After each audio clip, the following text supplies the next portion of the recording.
Hey, you guys, I'm back from my vacation. I know you guys miss me. Yes, I know. I'm back, you guys. Hi, everybody that's in the stream. I have Dazzle and Kate with me. Dylan is running late. He will be on the stream. And we're just going to talk about some news and stuff. I was on vacation, so all of my videos that you guys saw were me just uploading random videos that I already had planned. So yeah, Kate, since I was gone for the week, let's talk about whatever but done been happening. Oh my goodness, there has been a lot of shit that's happened. Like, we gotta rewind a little bit. Like, Okay, let's rewind it. okay, so let's see. They announced a new Naomi show and Gotham Knights show, so there's that as a starting piece to discuss about. Oh, geez. Okay. All right. So we got Naomi Yeah, because let's because be we honest right now, like with Naomi, like who even knows Naomi? Like what kind of person's gonna watch a show they don't know anything about because they don't know who this fucking character is? well, she's black and she's a female. And you know what's funny is like the person responsible for bringing Naomi a TV show has her name, like I forgot the last name of hers, but Ava, whatever her fucking name, Oh, Ava DuVernay. Yeah, her. Ava DuVernay.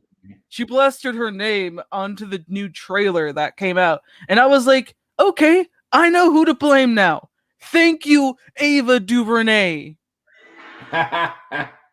Right. Oh, Lord have mercy. I don't know what's going on with that one. But okay.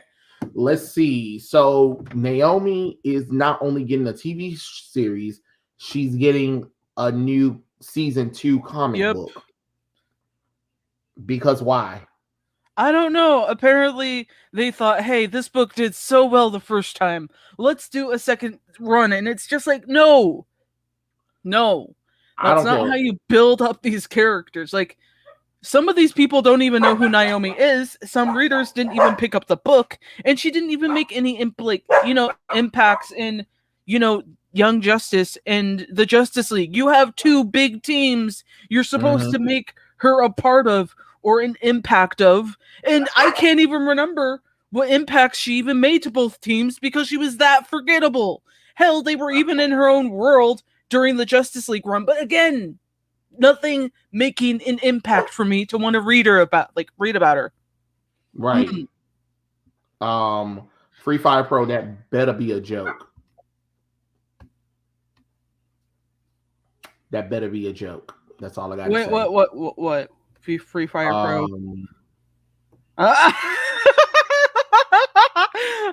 Sorry, Trey.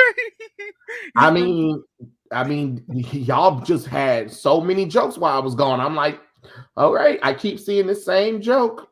It was funny. Yeah, it has been kind of getting old. I mean, it flatters my ego, but it's kind of getting old for Trey. Try and come up with something better, like that we can all laugh at. Makes it feel like the only reason why you're here is because I bring Kate and Dylan on, even though you were here before I brought them on. But okay, all right. I'm just saying.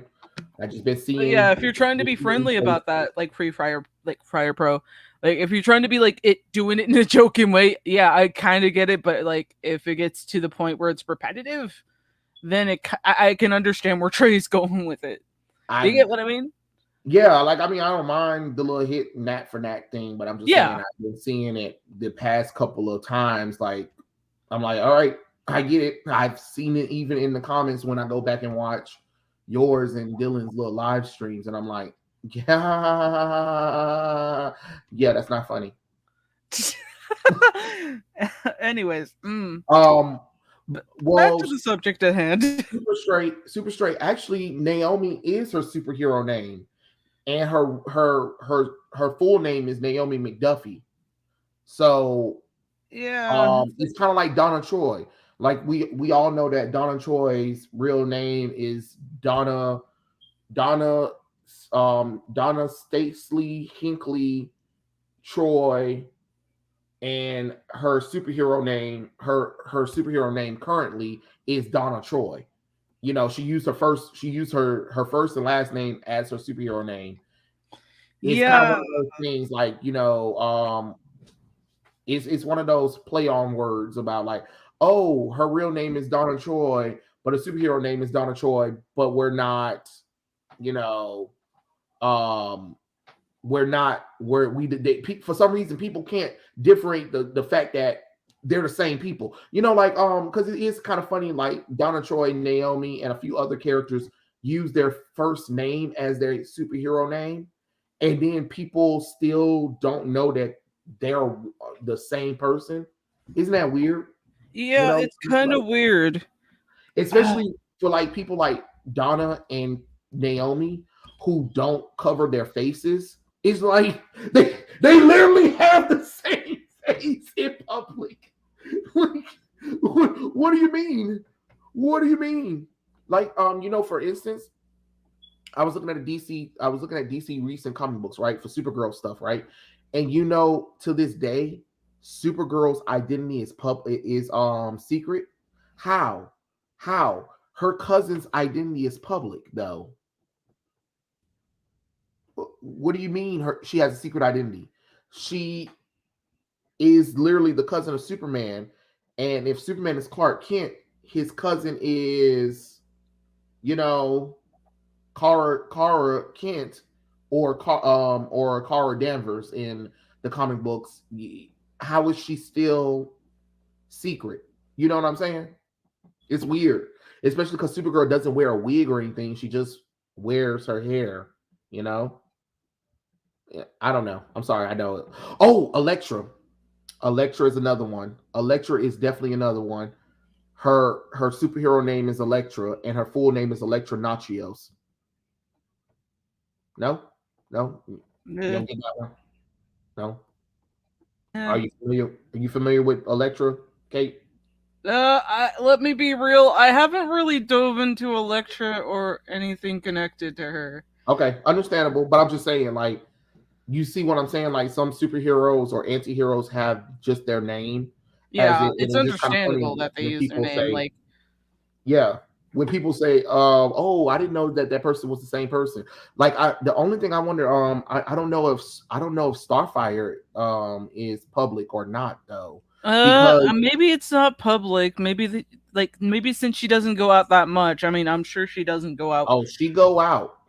She goes out because back in the Teen Titans run, Oh right. her and Dick Grayson were dating, and it's just like, okay, if Dick Grayson is secret, but the public knows that Nightwing and Starfire is together, but Starfire is out in public with Dick Grayson.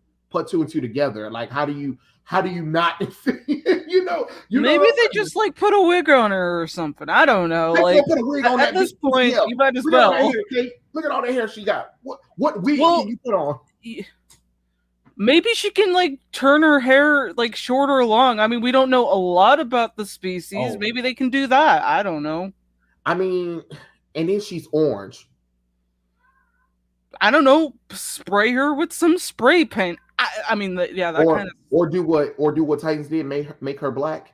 I mean, like, or just basically use a hologram technology. I mean, they have advanced Oh yeah, technology to do that, so yeah. maybe they do Yes, that. yes. Starfire is a professional model, and Donna is a professional photographer as well. So it's pretty kind. That's another thing. I don't know if any of you guys remember. Perch did a video talking about what happened to superheroes' public lives and their jobs, because if you go back and read like the old '90s, early 2000s, all the way to early '60s comic books, we were able to see these characters have jobs outside of being superheroes. Yeah.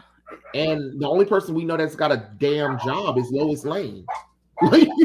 Yeah, it's kind of weird that we just kind of roll over that in the comic books. It's like mostly a lot of shit that goes on. Like everyone's so focused on the whole missions, patrol, that kind of thing, and that's fine. But we kind of like the other reason why we read a lot about these comic book heroes is because, we can relate to them with their like jobs. I mean, Peter Parker, for example, he has a shitty ass boss who has a shitty family at times, and he gets rocked over by him, and you know we can relate to that. And I feel like a lot of people kind of translate, hey, since we can focus on it.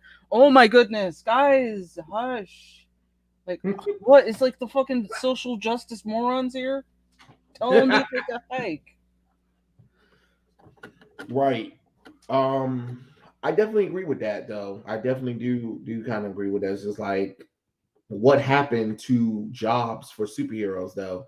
Like Black Canary, she used to run a flower shop. Anytime you see Black Canary, we never see her do any flower thing or Yeah, it's kind of weird when she just went from like a flower shop owner to like a musician. Like, no, that's not bad, but it's like it could probably definitely be a good dead giveaway to have her be part of a band, and then if she decides to scream into the mic, yeah. bam. Like, I don't know Yeah, how painful that's gonna be. it Oh is my kind of weird that we kind of do forget about these superheroes having jobs. Like I would love to see that again. That would love to be cool. No, Apathetic Queen. Yeah, Starfire has orange skin, but in the Titans series, they hired a black woman to play her. And I was just making a joke. Like, in order for Starfire to disguise herself, she can just spray paint dark skin on her, and nobody would ever know, since black people are equivalent to aliens now. Yeah.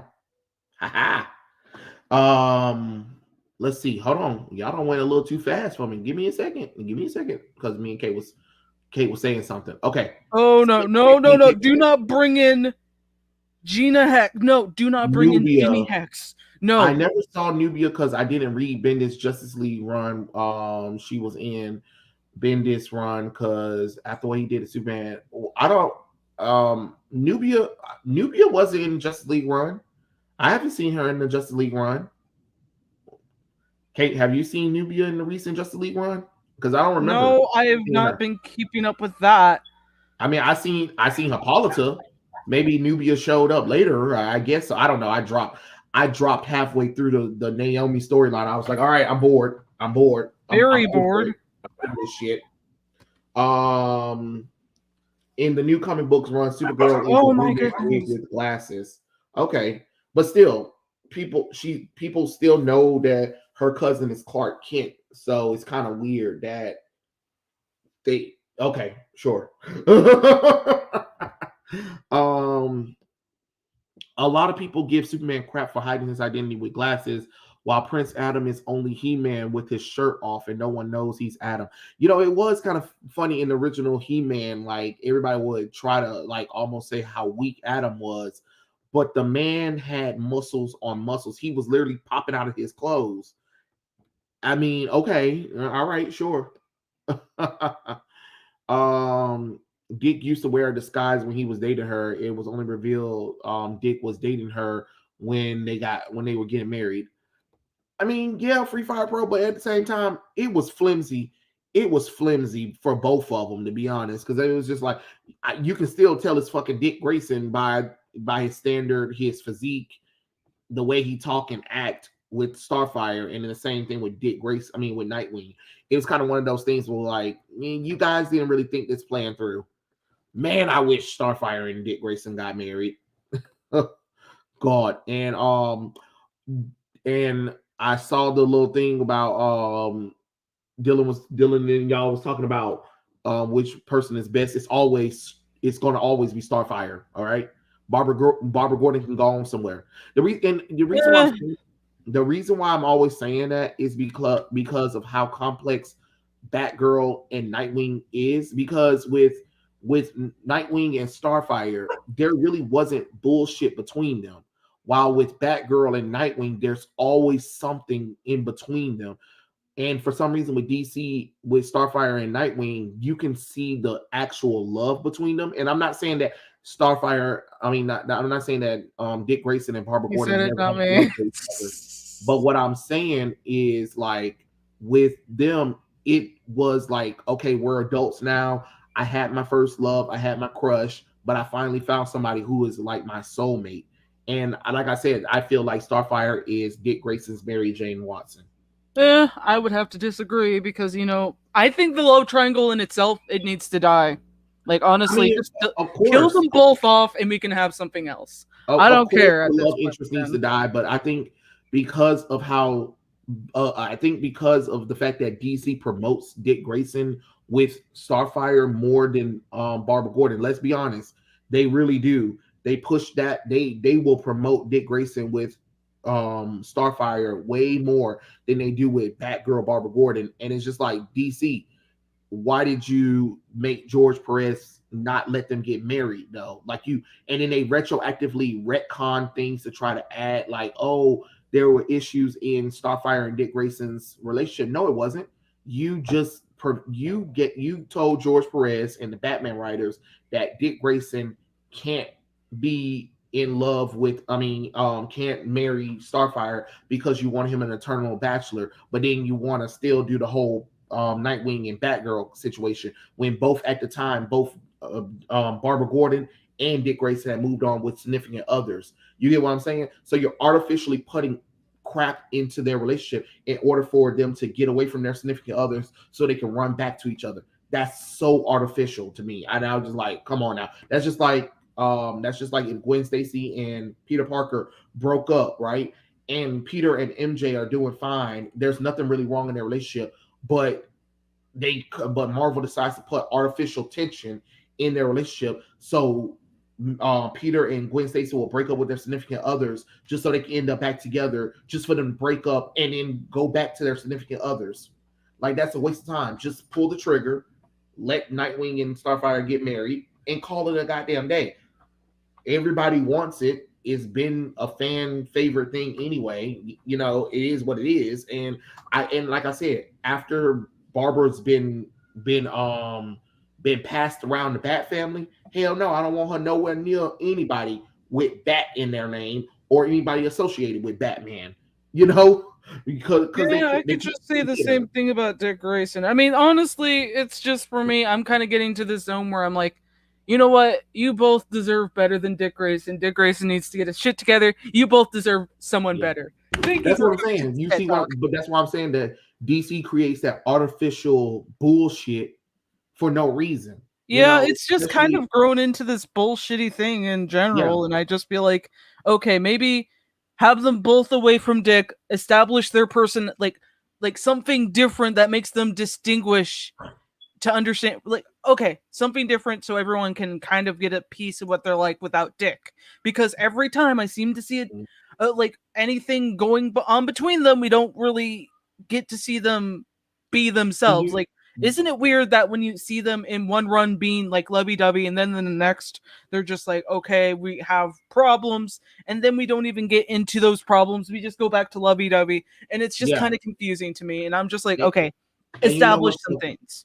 And you know what's so crazy is when you mention that is like I think a lot of people forget like in the early 90s and early 2000s that when Dick Grayson was away from Starfire and stuff like that, Starfire was away from the Teen Titans. She did a lot of stuff on her own where we saw her character, and it just seems like it's kind of crazy that DC forgot all of that when they did the New 52 and went back to that whole will there won't there thing, and it's just like okay, so you purposely broke up Dick Grayson and Starfire for no goddamn reason.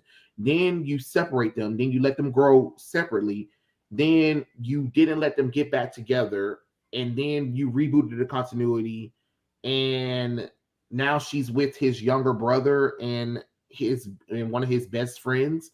Why? Like, and then you do a rebirth of it where she remembers that she was with Dick Grayson this whole time, or was with Dick Grayson, but don't remember what happened between them. Then they start up a relationship just for Tom King bitch ass, or who was in Danny Dio at the time screwed up the Nightwing and Starfire thing in the whole thing because they were like, no, they don't need to be together and all that nonsense, and no, we're gonna bring in Barbara Gordon, and it's just like, for fuck's sakes, DC. Every time y'all getting closer to growth with these characters, y'all go and do the same nonsense y'all been doing for a while now. And at this point, it's boring as hell.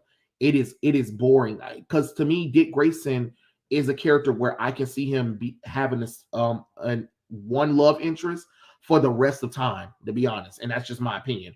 I like it's cool. It was cool once a while when he had different lovers or whatever, but now it's 2021.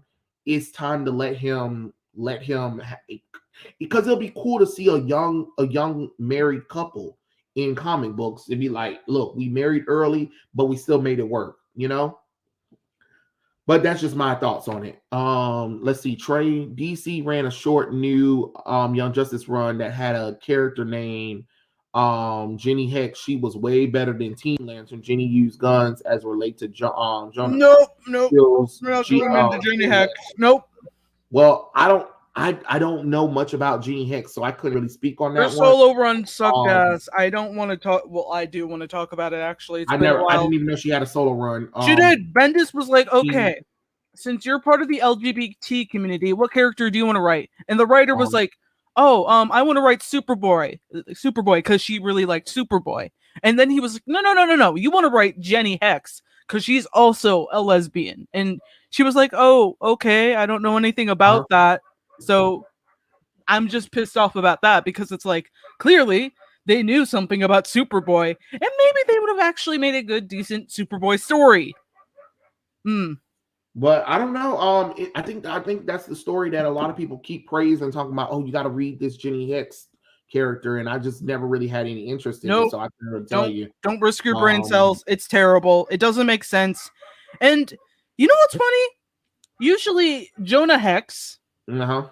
you have Jonah Hex who hasn't had a established love life in a while, and you're Mm-hmm. planning on just giving him his own great grandchild's, Yeah. and you don't even have a romantic interest that brings something to the table that we're like, oh my gosh, their love was so good that they had grandkids and then great grandkids, that kind of thing. We're supposed to be happy to Yeah. hear that kind of thing, but no, Well, this is terrible because it doesn't make any sense. And I don't know, I just kind of feel like they could have could had a lot of potential to set up a great story.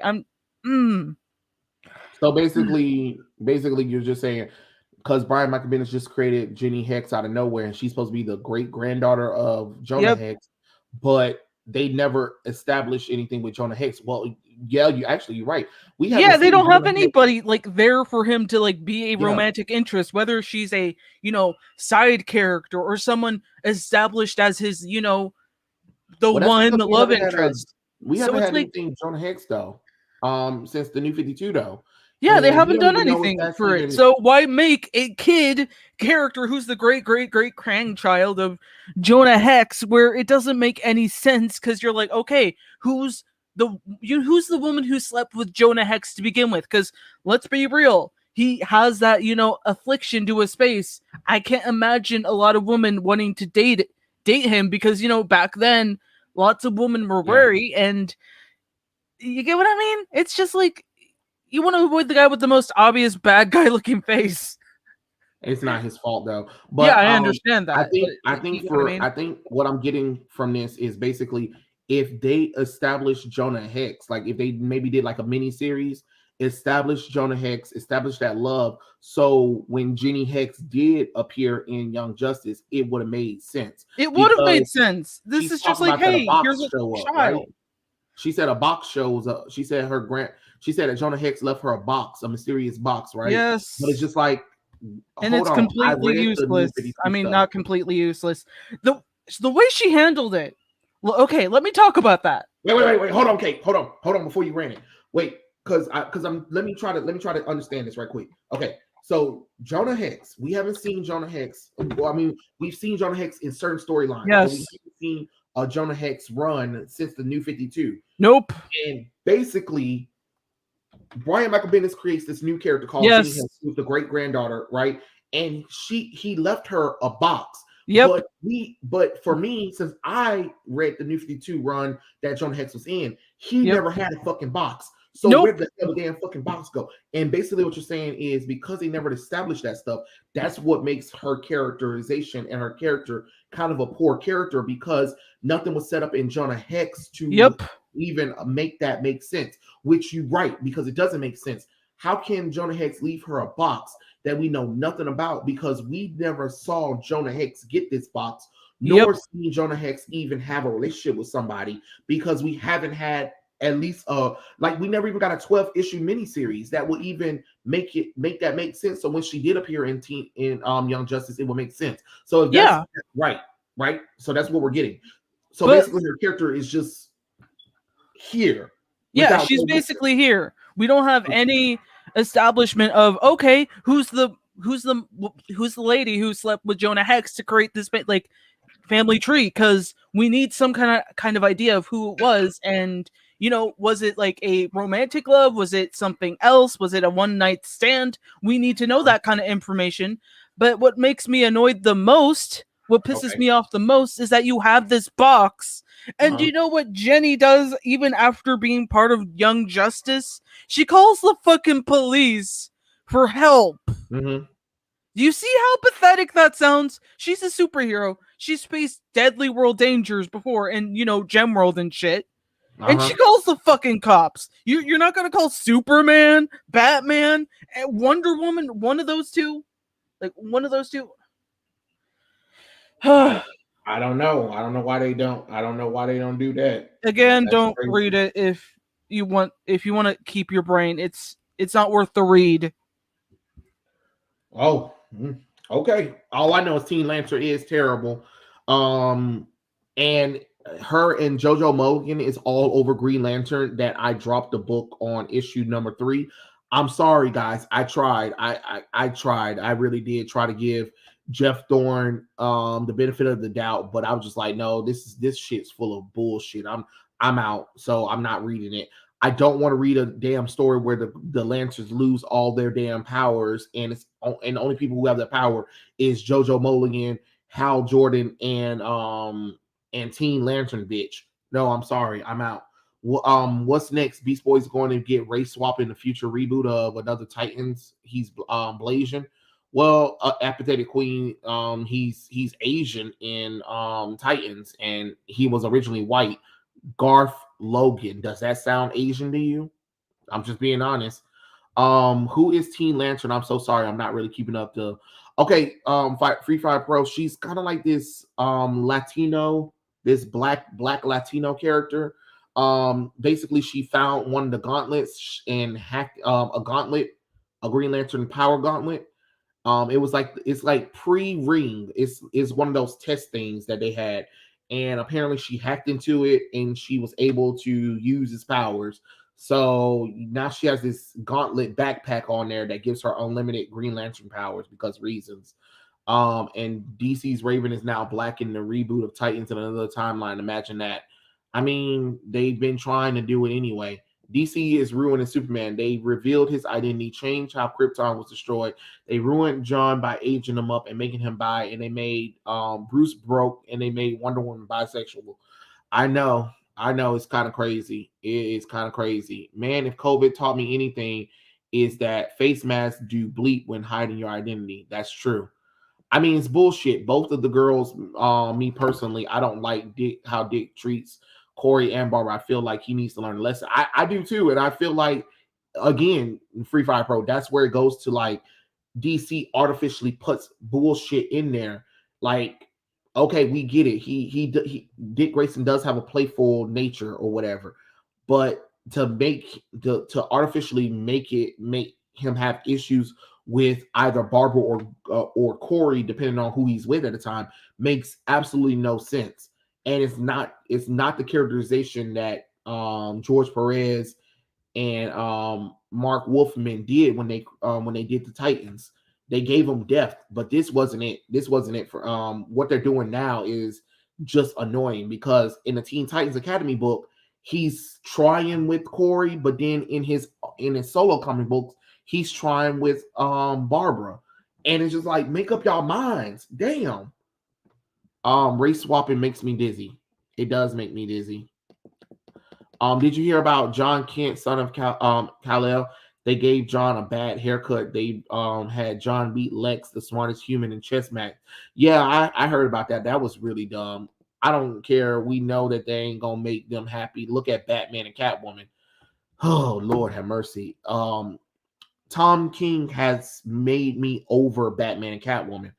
And like even though you guys, I say Wonder Bat all the damn time because I do like Wonder Woman and Batman together, but I always was like, okay, Batman and Catwoman, it works, it makes sense. But after the fiasco that Tom King did with the wedding and that god awful book that Kate loves to read, Batman and Catwoman, that's her favorite book, y'all. She loves Hell that no to the no. book. You cannot tell everyone that piece of shit book is my favorite. I personally want to see Tom King reading the most traumatic book that makes him want to pull his eyeballs out, because every time I see that cover of any kind of Batman Catwoman book that he's a part of, and now he's getting more books, and I'm just like, he can't even tell a good damn story. Yes, he had like the artist who draws this shit does a pretty good damn job. But the writer, Tom King, I cannot for the life of me understand what did DC think would happen if they decided to ruin Catwoman and Batman's relationship and make me want to kill myself with a, well, not want to do that, but like, I don't know, drown myself in the, like something worse, like a water fountain. I don't know.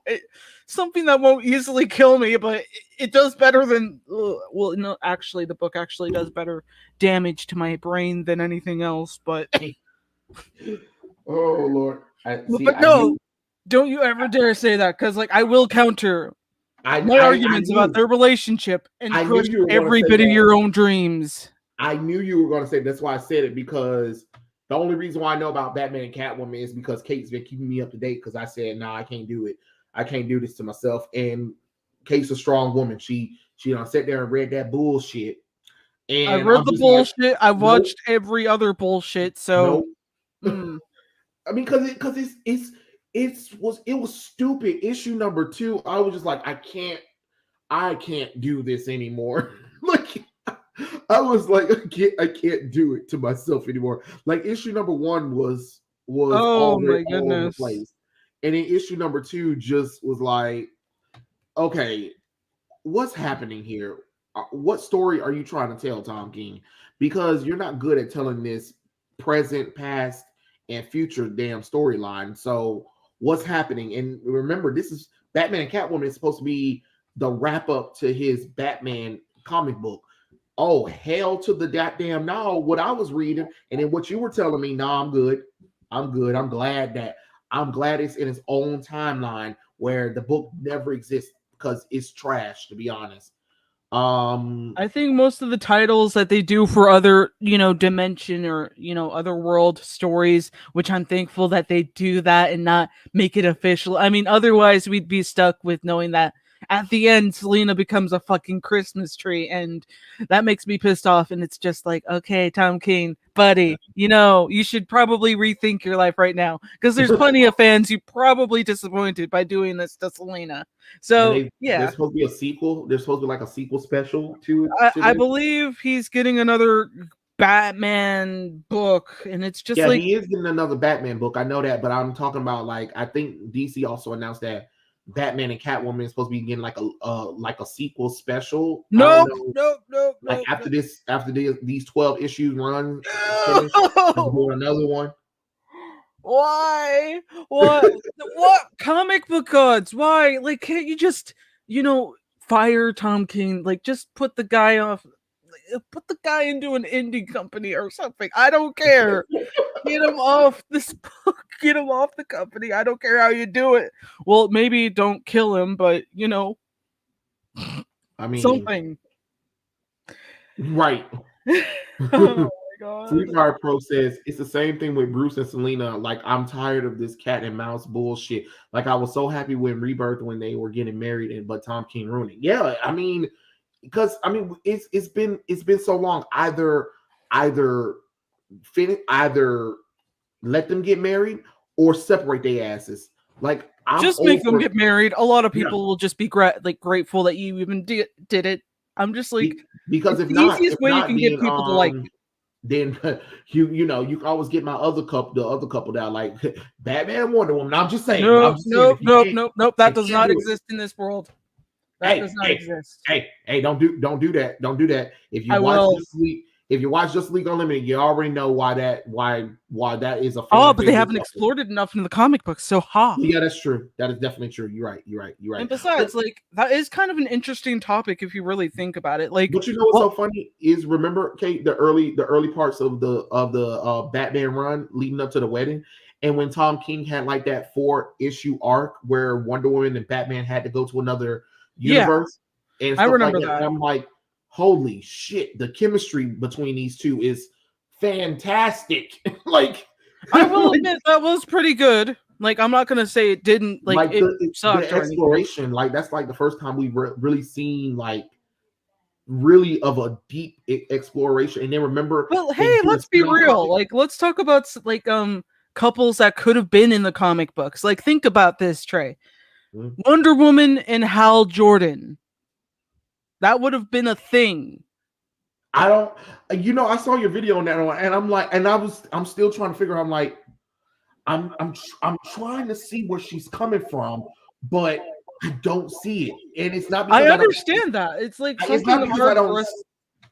It's Like, not because of not what you're not saying. What you explained didn't make any sense. It's just for me. I'm just like, I can't verbally see it because I don't. For me, I don't feel that there is any connection that Hal Jordan with Wonder Woman at yeah, all. that's like the Like, thing too. Because again, we don't see them doing a lot of socializing or yeah, interaction in the team, and I feel like we definitely need to improve that. Not like for a relationship, but a dynamic between them on the team. I don't think we really get any exploration other than the main okay. Trinity getting their stories get like with each other explored more so than the extra four or Oh yeah, three. kind of Because like how the show did. yeah, Like some of the comic it's books need to do what the show did, where like not every episode is gonna have, not every comic book issue is gonna have Batman, Superman, and Wonder Woman in it. yeah, exactly. Sometimes you're Like I gonna was have the actually little talking thing. about that. Like, That's what I like enjoyed about the Scott Snyder and Jorge Mendes run. Remember, like before all of that Dark Knight's death metal stuff was happening. yeah, Remember, there were parts where the Justice League team wasn't all together at all, especially like the first arc, Cyborg ass got the hell on, praise Jesus. And then after that, we got to focus with Green Lantern and Flash with the Justice Society of America. Batman, Superman, and Wonder Woman were doing their own thing. But then we got to see Martian Manhunter and Hawk Girl, and then we got to see Martian Manhunter, John Stewart, and Hawk Girl together. We got to see so many different little things, and then we got to see Wonder Woman and Aquaman together. We got to see Superman and John Jones do some stuff. Like that's the kind of stuff I like to see more often. I really wish they would do something like that. Like that'll be really interesting to explore more of that kind of thing. Just kind of like Justice League International, where we had all of these other characters that was outside of Justice League. And to be honest, I'm really surprised that we don't have a Justice League Unlimited comic book. And I'm not talking about based on a TV show, but like Justice League Unlimited is like all of the heroes, reserve heroes from Justice League, and each issue is different, like different stories. Like not every story is going to have the main seven, but it'll give an opportunity to explore. Because I think that's what made Justice League Unlimited work too, is when there were episodes where Batman, Superman, Wonder Woman weren't there, so it had to, you had to focus on Flash and Green Lantern and Hawk Girl and Aquaman to pick up where the Trinity members were gone. And I love those kind of episodes where we got to see episodes without Batman, Superman, and Wonder Woman in there. I yeah, just I think do think we do lack in that. Like when it yeah, comes to the Justice League comic books, it's like we focus way too much on the main team, and I do think we need to extend that past them and yeah. explore other characters and all the queer Justice League members because it No, feels like when they bring up no. Justice League queer, they're Oh like, God. "Oh, well, we have to focus on them as a team." And I'm like, "You can just throw one or two of them into the Justice League series, and I'm sure no one's going to complain about, "Oh, well, look, it's our old favorite character Apollo actually doing something with the Justice League." What Wow. what a terrible thing Justice League query is. Oh, I cannot express how much I didn't like that story specifically in "'Tis the Season to Be Freezing." All of the rest of it was fine. It was good actually, but I just didn't care for the final one. And it feels like if he just threw it out, it wouldn't, miss. Like nobody would really miss it. Right. Wait, hold on. Wait, so Super Straight said never mind about Jenny. Jenny wasn't gay at first then. What do you mean? Wait, Wait, what? so is she gay? Wait, so is Jenny gay or wasn't she Super Straight? Jenny Because I Hex didn't is gay. Yeah, like wait, Jenny Hex is gay or she's yeah, not? she was checking out Wonder Woman. So yeah, she's fucking gay. Oh, but from what Super Straight saying that she wasn't in the comic books at first. Oh, Interesting. Interesting. Yes, Free Fire Pro. 2 steps forward and 10 steps back. We had a young married couple with Mary Jane and Peter Parker, but One More Day. I love Day. It's my favorite comic book, says sarcastically. Yeah, tell me about it. You write about heroes and families and kids, Trey. Look at Aquaman. Remember, look at Wolfsbane. They tortured her and they made her lover gay. And add insult to injury, they killed off her son. Yeah, it's kind of crazy. It could be interesting, but they ruin the characters. Yeah, they always do. I miss Harley Quinn's old costume. I hate her new costume. She doesn't look like Harley Quinn. She's supposed to look like a gesture, but she doesn't look like one to me. I mean, Free Fire Pro, at this point, I want DC to kill her ass off and replace it with Punchline. Sorry. Because clearly they don't want to give me Harley Quinn anymore. And I rather take Punchline over Harley Quinn. I like Harley Quinn when she first started. I enjoyed her when she was just a henchwoman. But ever since they made her Miss Independent, female Joker, Deadpool, Poison Ivy girlfriend, I'm like hot topic bullshit. I'm like, just get Punchline to kill her off and just have her as the new Harley Quinn. Sorry, because clearly they acting up. You guys watch Demi's documentary? No, why would I watch Demi Lovato's documentary? That girl's on crack. Docs on Thinking Critical. Docs called Tom Taylor Bendis 2.0. Yeah, something like that. Dang, Super Straight, you have to repeat it about several times, bro. Team Lantern is Riri Williams 2.0. Faith said, "Hey y'all, hey, how's it going? Trey, you should do a video on why Kamala Khan is trash."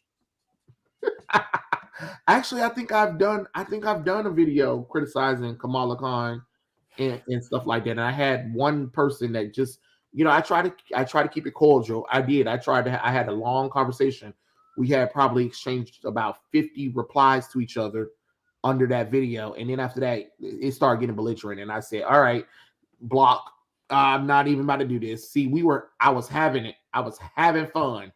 But no. I'm not watching until next week, Thursday or Friday, so I have to stay away from spoilers. My cousin loves to spoil things. Wait, Free Fire Pro, what are we talking about? Are we talking about Spider-Man? Oh, okay, Spider-Man, right? Oh, all right. Well, I put a non-spoiler review on my channel and I put my predictions. So you can watch that. It's not me spoiling anything, it's just me talking about how I feel about the movie. And if you do see the movie, go back and see if my predictions were correct. That's all I'm saying. Let's see. I hate how SJW hide behind politics to make up for their lacks of skills. Okay. LOL. My comics shop guy is a huge Batman fan. An issue where Batman proposed to Catwoman was actually on his birthday. So imagine how you felt when the wedding didn't go through. yeah, it was. I would have tore up everything. I would have been so fucking pissed off. I'd be like sending letters to DC under the names of fans and being like, "I hate it, change it." That kind of thing. Like, honestly, do you think they still have a mailroom? Like, I don't know. I don't know if they do. I'm not gonna lie, guys. I tore up mine. I tore up my comic book. I got frustrated. I'm sorry. I tore that goddamn comic book up. I wasn't even thinking about it at the time. I was just so pissed off that I said I'm not even about to go back and try to buy another one. I was like, it's whatever. It's whatever. Fuck it. I don't even care. Yeah, I wasted $7 on it. Ooh, but still, I just that goddamn. Oh my god, that wedding issue was so disappointing. So disappointing. Tom Taylor could write a good story when he doesn't try to be uh, philosophical and smart. His comics gets confusing and stupid. Tom King can also be a good writer when he has restrictions on him, like his early Batman Rebirth run. He had a good editor that had reined that ass in. Let's see. Doc on Thinking Critical said that Image Comics has a character called Majestic, and he has the powers of Superman that can read through a whole library in a few minutes. Superman isn't like that. I mean, Clark can read the library. Can he actually can do that? Clark just doesn't care about that kind of stuff. Now, can Clark perform certain things? Of course, but he's still a Kansas City farm boy and he was raised human. So he has the mind of a above average farmer's boy, if that makes sense. Not that I'm not saying that Superman is stupid. He is quite intelligent. But I'm saying like how he was raised, that's how he was raised. It's like not a highly intelligent, but an intelligent farm boy that isn't all about just lifting and pulling. He is very intelligent. Could Superman do more if he really wanted to? Of course he could, but that's not something he wants to do. I don't know what the hell they're doing with Superboy anyway. So having Lex beat is just trying to one up Superman. Of course, because they want John Kent to be our Superman. You know what I'm saying? You mean the Latinx comic book? Yes, it's not a Miles Morales comic book. It's a Voices comic book that had Miles and them teaching all the Latin characters teach us about Latinx. Oh God, yeah. Oh yeah, Mark Waid was brought back too. Yeah, I heard about that. The Batman and Catwoman is so bad it reminds me of the Spider-Man Trouble comic book series. Oh yeah. Yikes. When Tim got zapped and his future self came back and the Bat family was boxing future Tim, then you had Damian with two Bat hounds and all of them were boxing him out. That was so fun. Hal and Diana could have been a couple. Okay. I couldn't see it, but okay. Yeah. Why would they do a bait and switch the wedding, which was dumb? I don't know why they did that because they were talking about because Tom King was like, just wait until the 100th issue and it'll get there. But it's just like, how much more am I supposed to wait? You know what I'm saying, Kate? Like, Yeah, it's just kind of annoying when they just go like, "Yeah, just wait a little bit more," and then you get disappointed because of the storyline and how it goes. And I just honestly, I do feel like they need to explore more elements than just the crime fighting elements. Not to say that the crime fighting elements aren't important. It's just that they made it seem like it was that important in the book, and then when we got to the, it's just kind of it's hard to really go into depth about because I was really just when you just want that one moment where you can say, "Oh yeah." And then they were like, "Yeah, this isn't going to happen." And you're like, "Oh shit. I've wasted my time, my devotion to these characters. And you are now rubbing the lemon juice into the wound. Thank you a lot, you pieces of shit." right. And then what's so funny is that they're like, just give us a chance. It's just like, how can you, what did you think was going to happen when you bait and switched us about a wedding? Did you, what you thought we was just going to be like, yeah, let's continue to read the book? No, no. As soon as you did that, people wanted Tom King off the book. I don't even know what DC were thinking. I don't even know what DC was thinking. Like that didn't make no kind of sense. I don't know. That was stupid. Tom King could write good books when he's not taking himself seriously. I watched a video from Comic Book Gamer who explained the problem with Tom King. Well, okay. Catwoman and Batman wedding will cash. It should have cashed. I mean, it did Yeah, for a it little while would have. until people figured out like this was a bait and switch because Oh yeah, DC done behind said, oh, you know what would be cool that we should do? We should do the New York Times 3 days before the comic book is released and reveal that Batman and Catwoman don't get married. Oh man, that's like it just pisses me off thinking about that. Like going back and being like, yeah, this could have been one of the most biggest events that you could have made a shit ton of money on, and it would have been amazing to see. But no, no, no, no, we don't need any married people here because I don't know. We don't, I guess, even though that would have been really cool Right. to introduce a Batman, Catwoman son or daughter. Honestly, I think they should go towards like the whole like weird dream that Damien had with like the new his like fake pretend brother, but that Yeah, it that would. was kind of funny that Damien was like getting jealous of the potential of Selena Kyle getting pregnant. It was like, oh snap. Yeah, that's what I mean. Like we need something like that to like really pull us in more for Damien's character, because then something like that could, make him more, protective or more jealous. It just differs. Like Hmm. the way that to explore that would have been really interesting. But no, no, no. DC was like, nope, we're not gonna do that. Why not? Because we want to focus on single people. Why that? Like you would make a shit ton of Yeah, money and get more collections and get people more like devoted to this series. Like, come on, it was there. The opportunity it was was. there. It definitely was there. It definitely was there.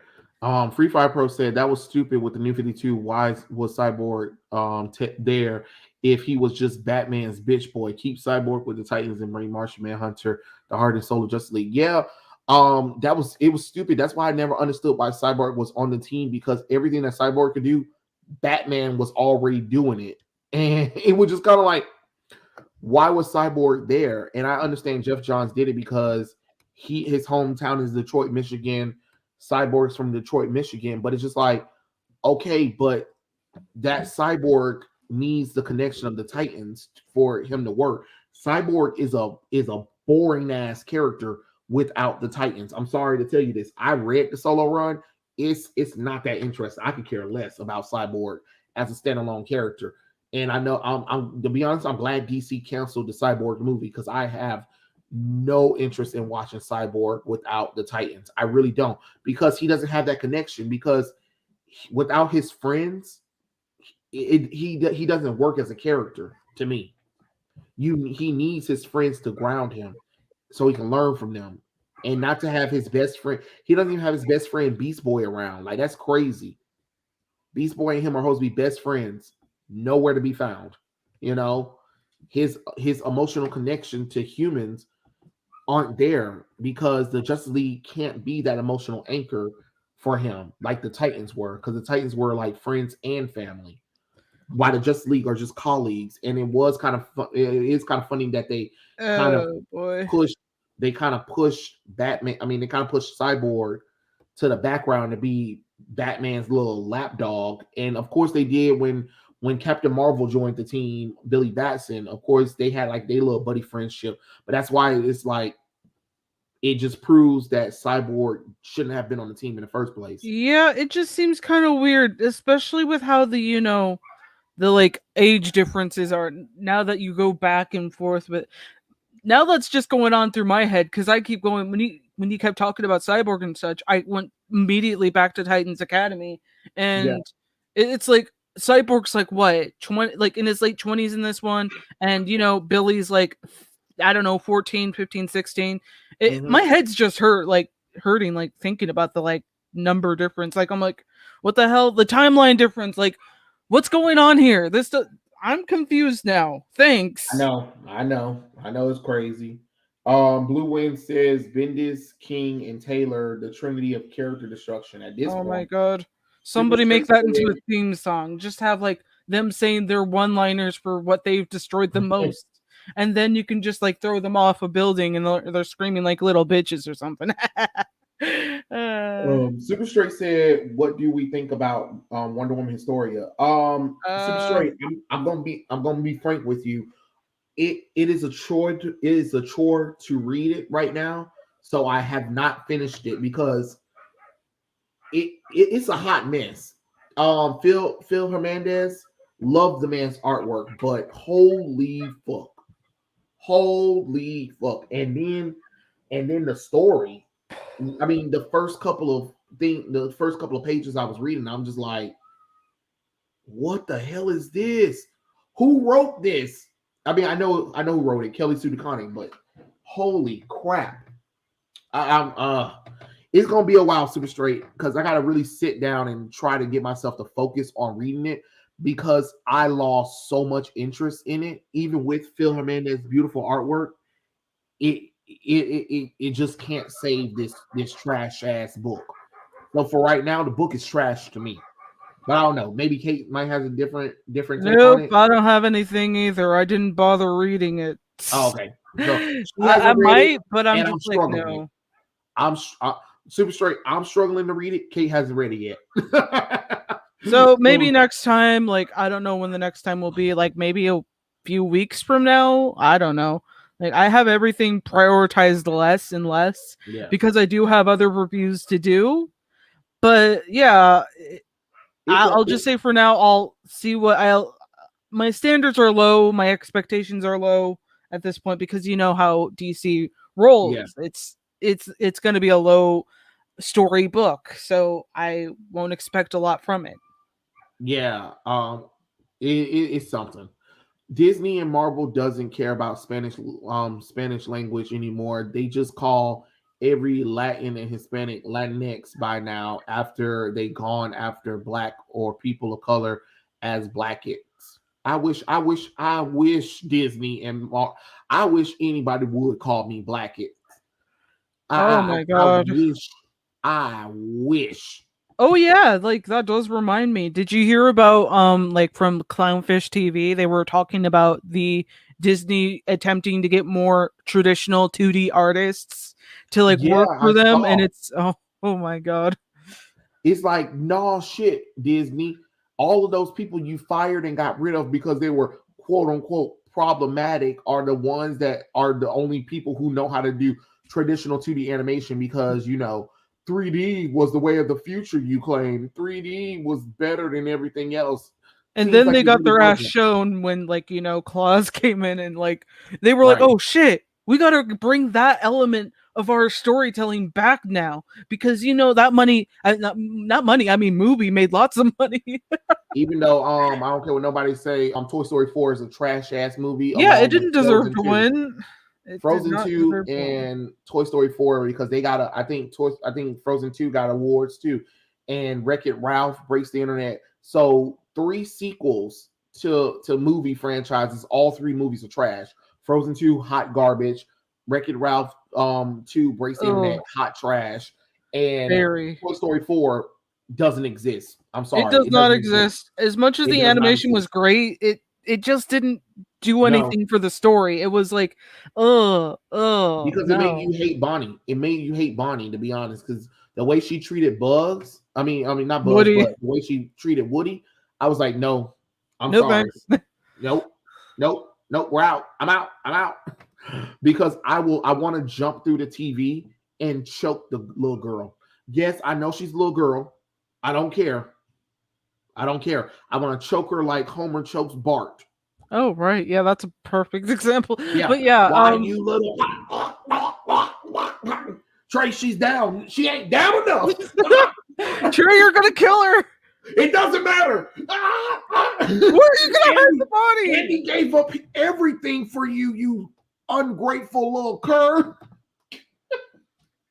Look, he gave up everything for her. And that's the way she treats Woody. Oh my I God. understand that kids are like, they change their minds every fucking day, but it's like this one kind of felt like that one person you just wish would have a very bad Yeah. burrito. And you know what's so funny is the way Bunny treated Woody, it felt like that's how Disney treats us as people who love this stuff, who's been around for a long time appreciating this shit. And because they got these quote unquote new fans, they think they can toss us aside for something new.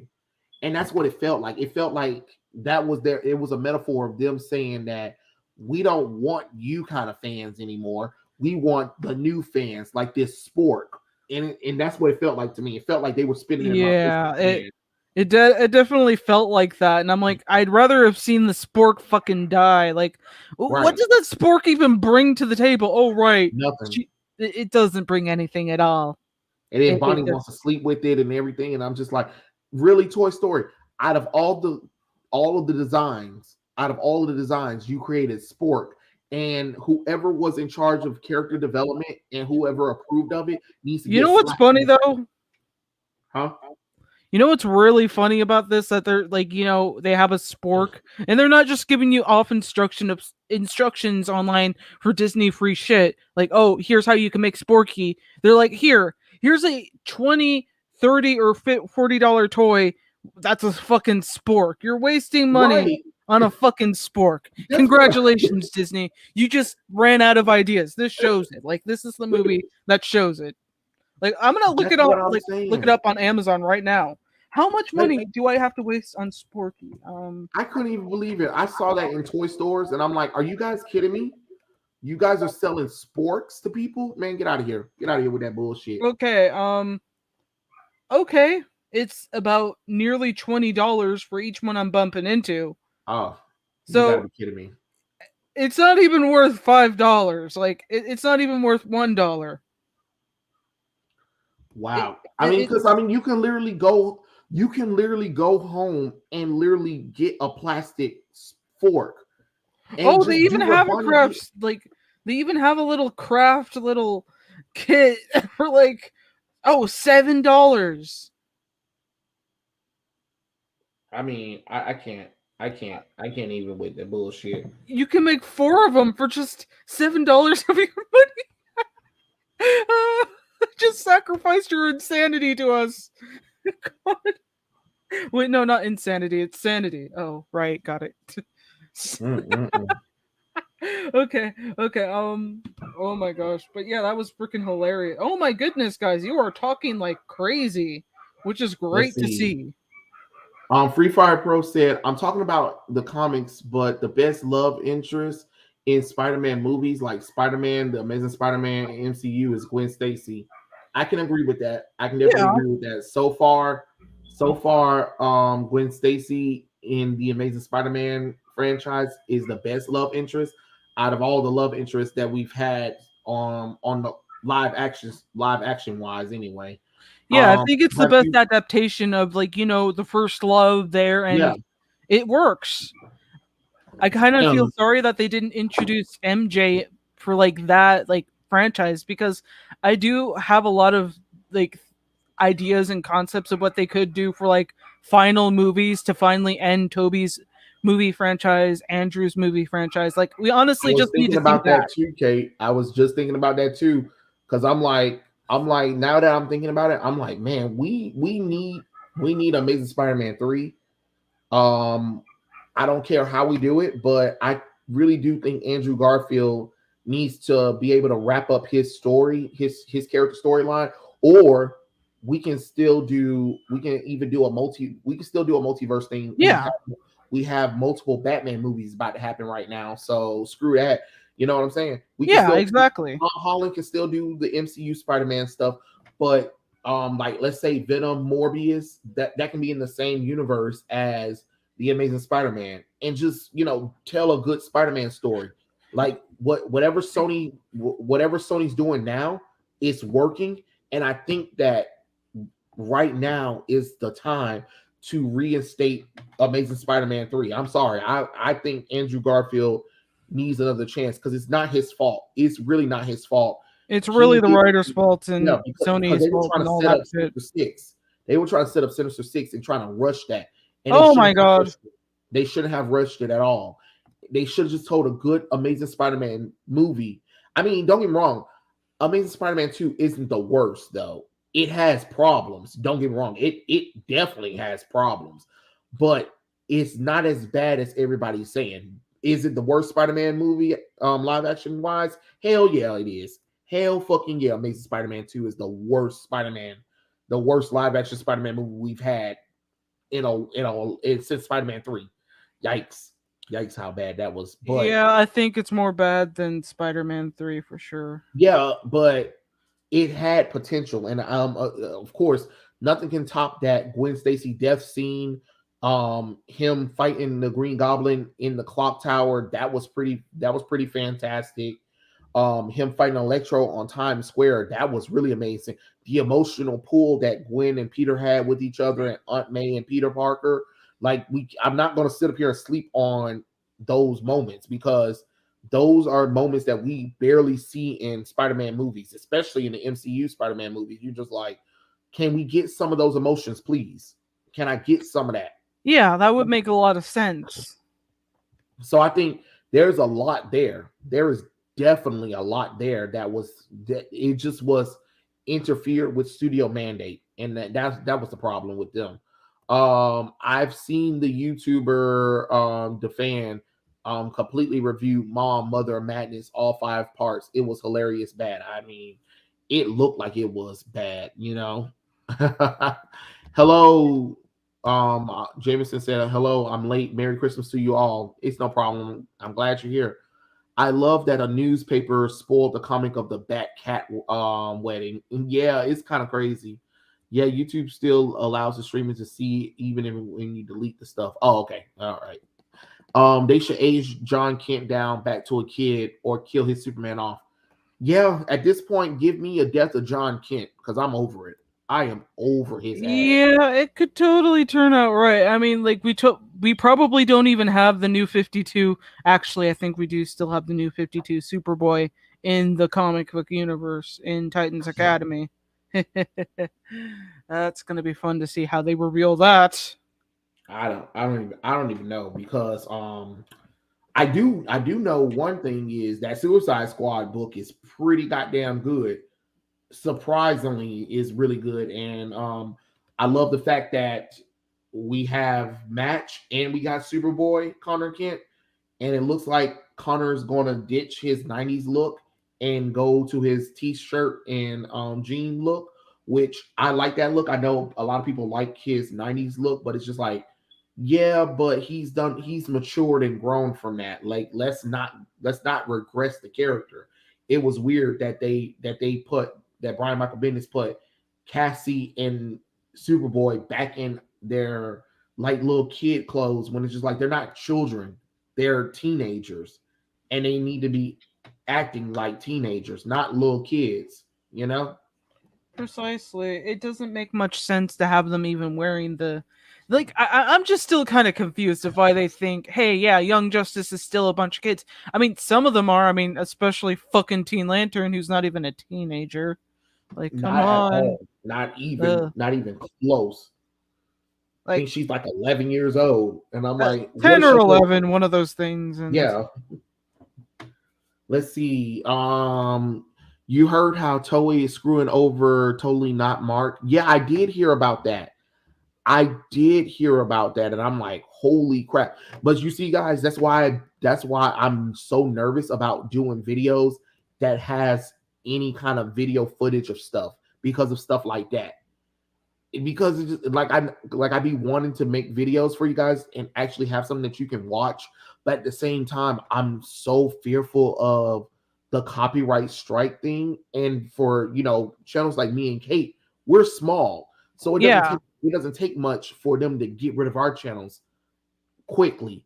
That's why if when I try to do a video, I try to do a video with a drawing that I did instead, because that way at least I'm not taking footage from anything. It's just a drawing that I drew or whatever. Oh, and by the way, I uploaded a little mini drawing of me drawing a character, my Yu-Gi-Oh OC from a Yu-Gi-Oh story I did. Check it out. It's called 99%. It's on my channel. I would love for you guys just to look at it, give me some thoughts and comments on it, please and thank you. Shameless plug. yeah. I wish that DC will kill off Starfire's daughter Mandy from I Am Not Starfire. I don't think they're gonna ever bring her into the DC. Okay, maybe they might because there's maybe not, like, it's that weird situation that There's I've not. noticed in, books and such. They're like, okay, what's working? Okay, those books are working fine. Okay. But I'm just kind of nervous if they ever do consider that they at that point we will all have to jump off of this ship. We're all going to have to jump off away from DC. Make sure we don't pay ever again and walk away. Walk away and pretend you don't know them. God.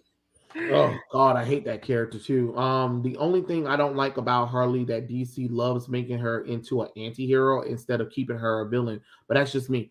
I mean, that's one of the major problems with Harley Quinn. I mean, but DC has milked that cow to the udder is dry.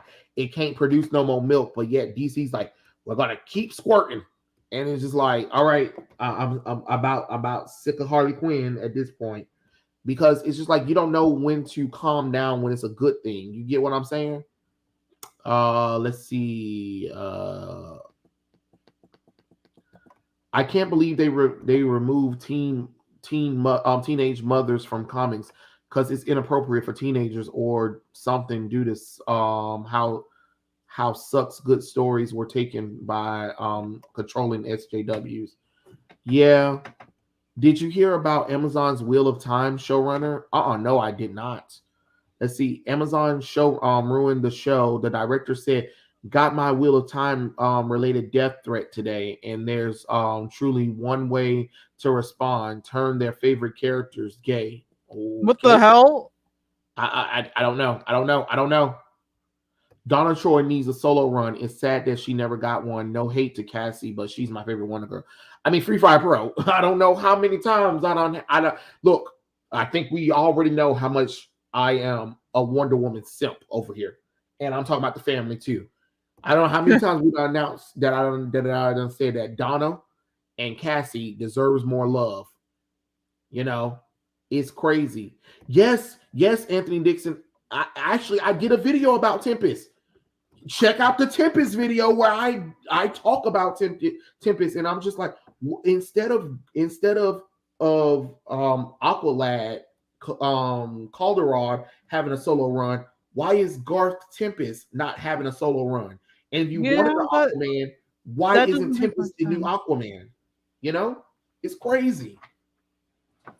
It is crazy. Like, I'm wondering why they haven't done a original Titans comic, like with the original Titans as teenagers, and exploring more of their dynamics and such, as well as talking about Lilith, Flash, Omen, she's been underrated for such a long time. I mean, not a lot of people know about her because everyone's just like, oh, we're not going to talk about her. No, she's too, she's not really a interesting or as hot as Starfire or any of the others. And I'm like, but come on, the timelines don't make sense, and you're expecting me to not remember her. Like, that's crazy.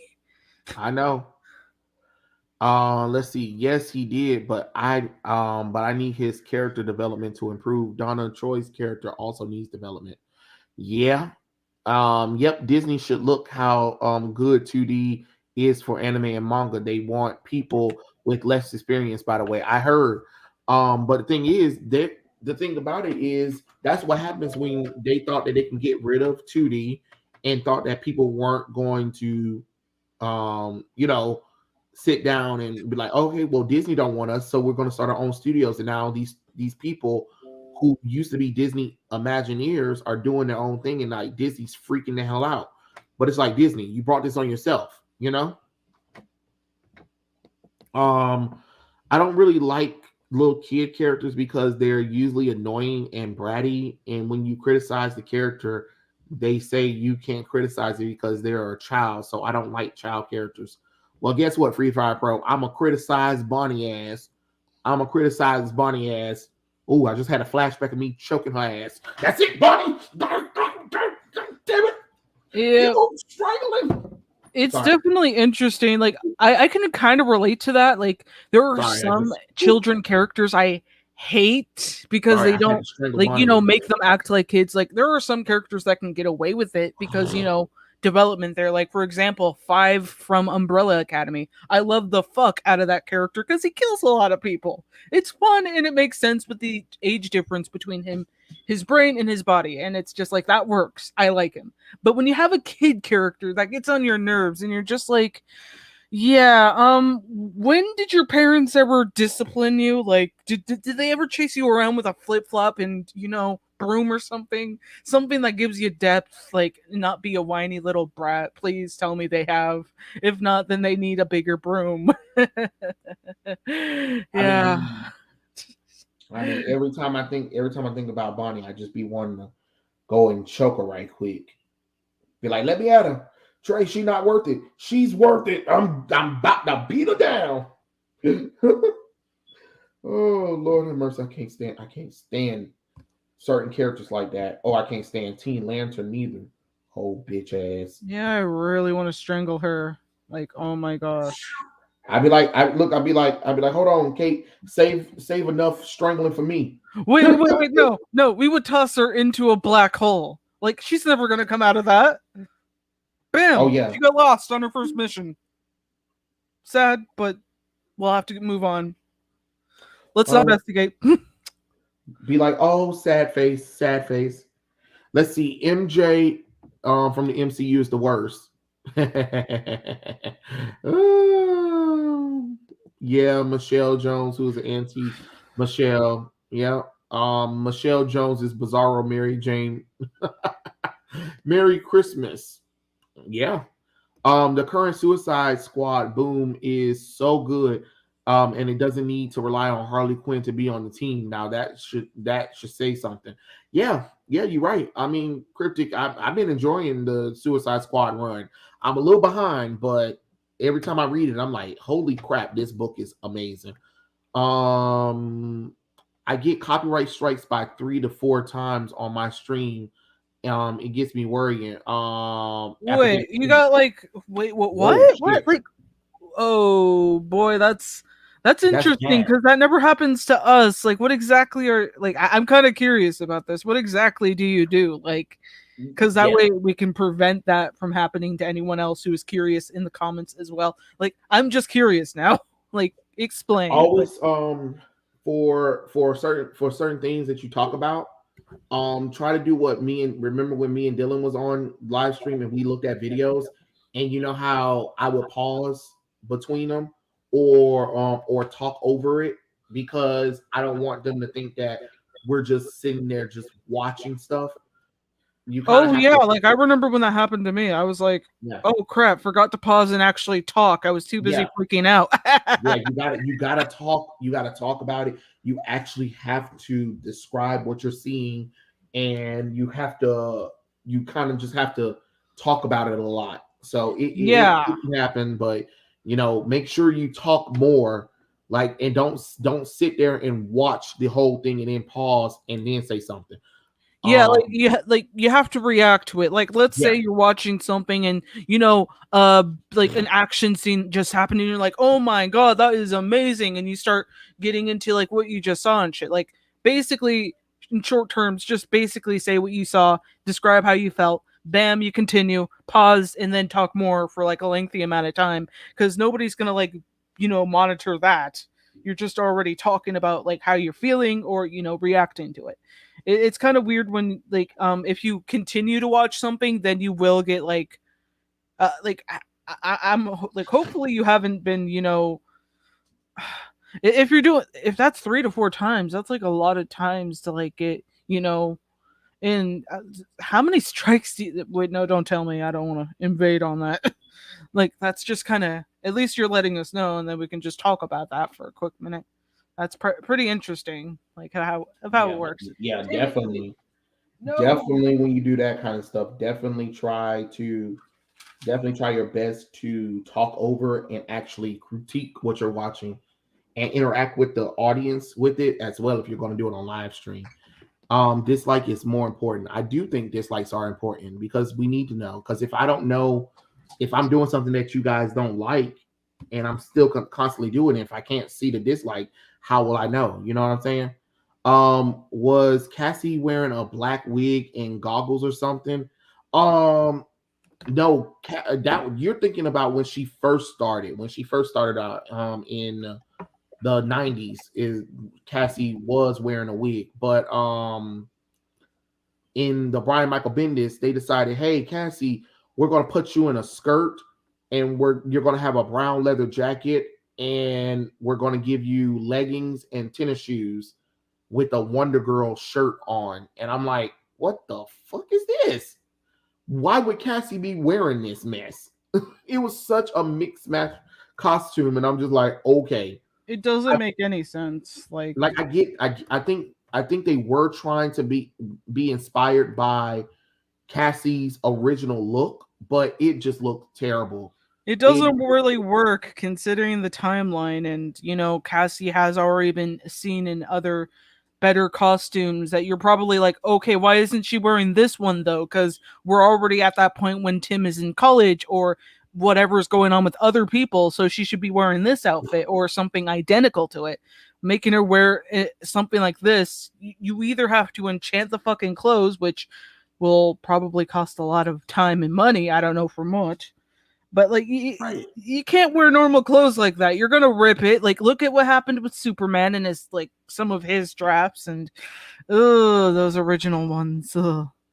Oh god, the many torn away shirts. I mean, granted, good scenes and good body postures, but we can't do that with like Cassie. Just put her into her normal costume or something. I don't know. Or just give her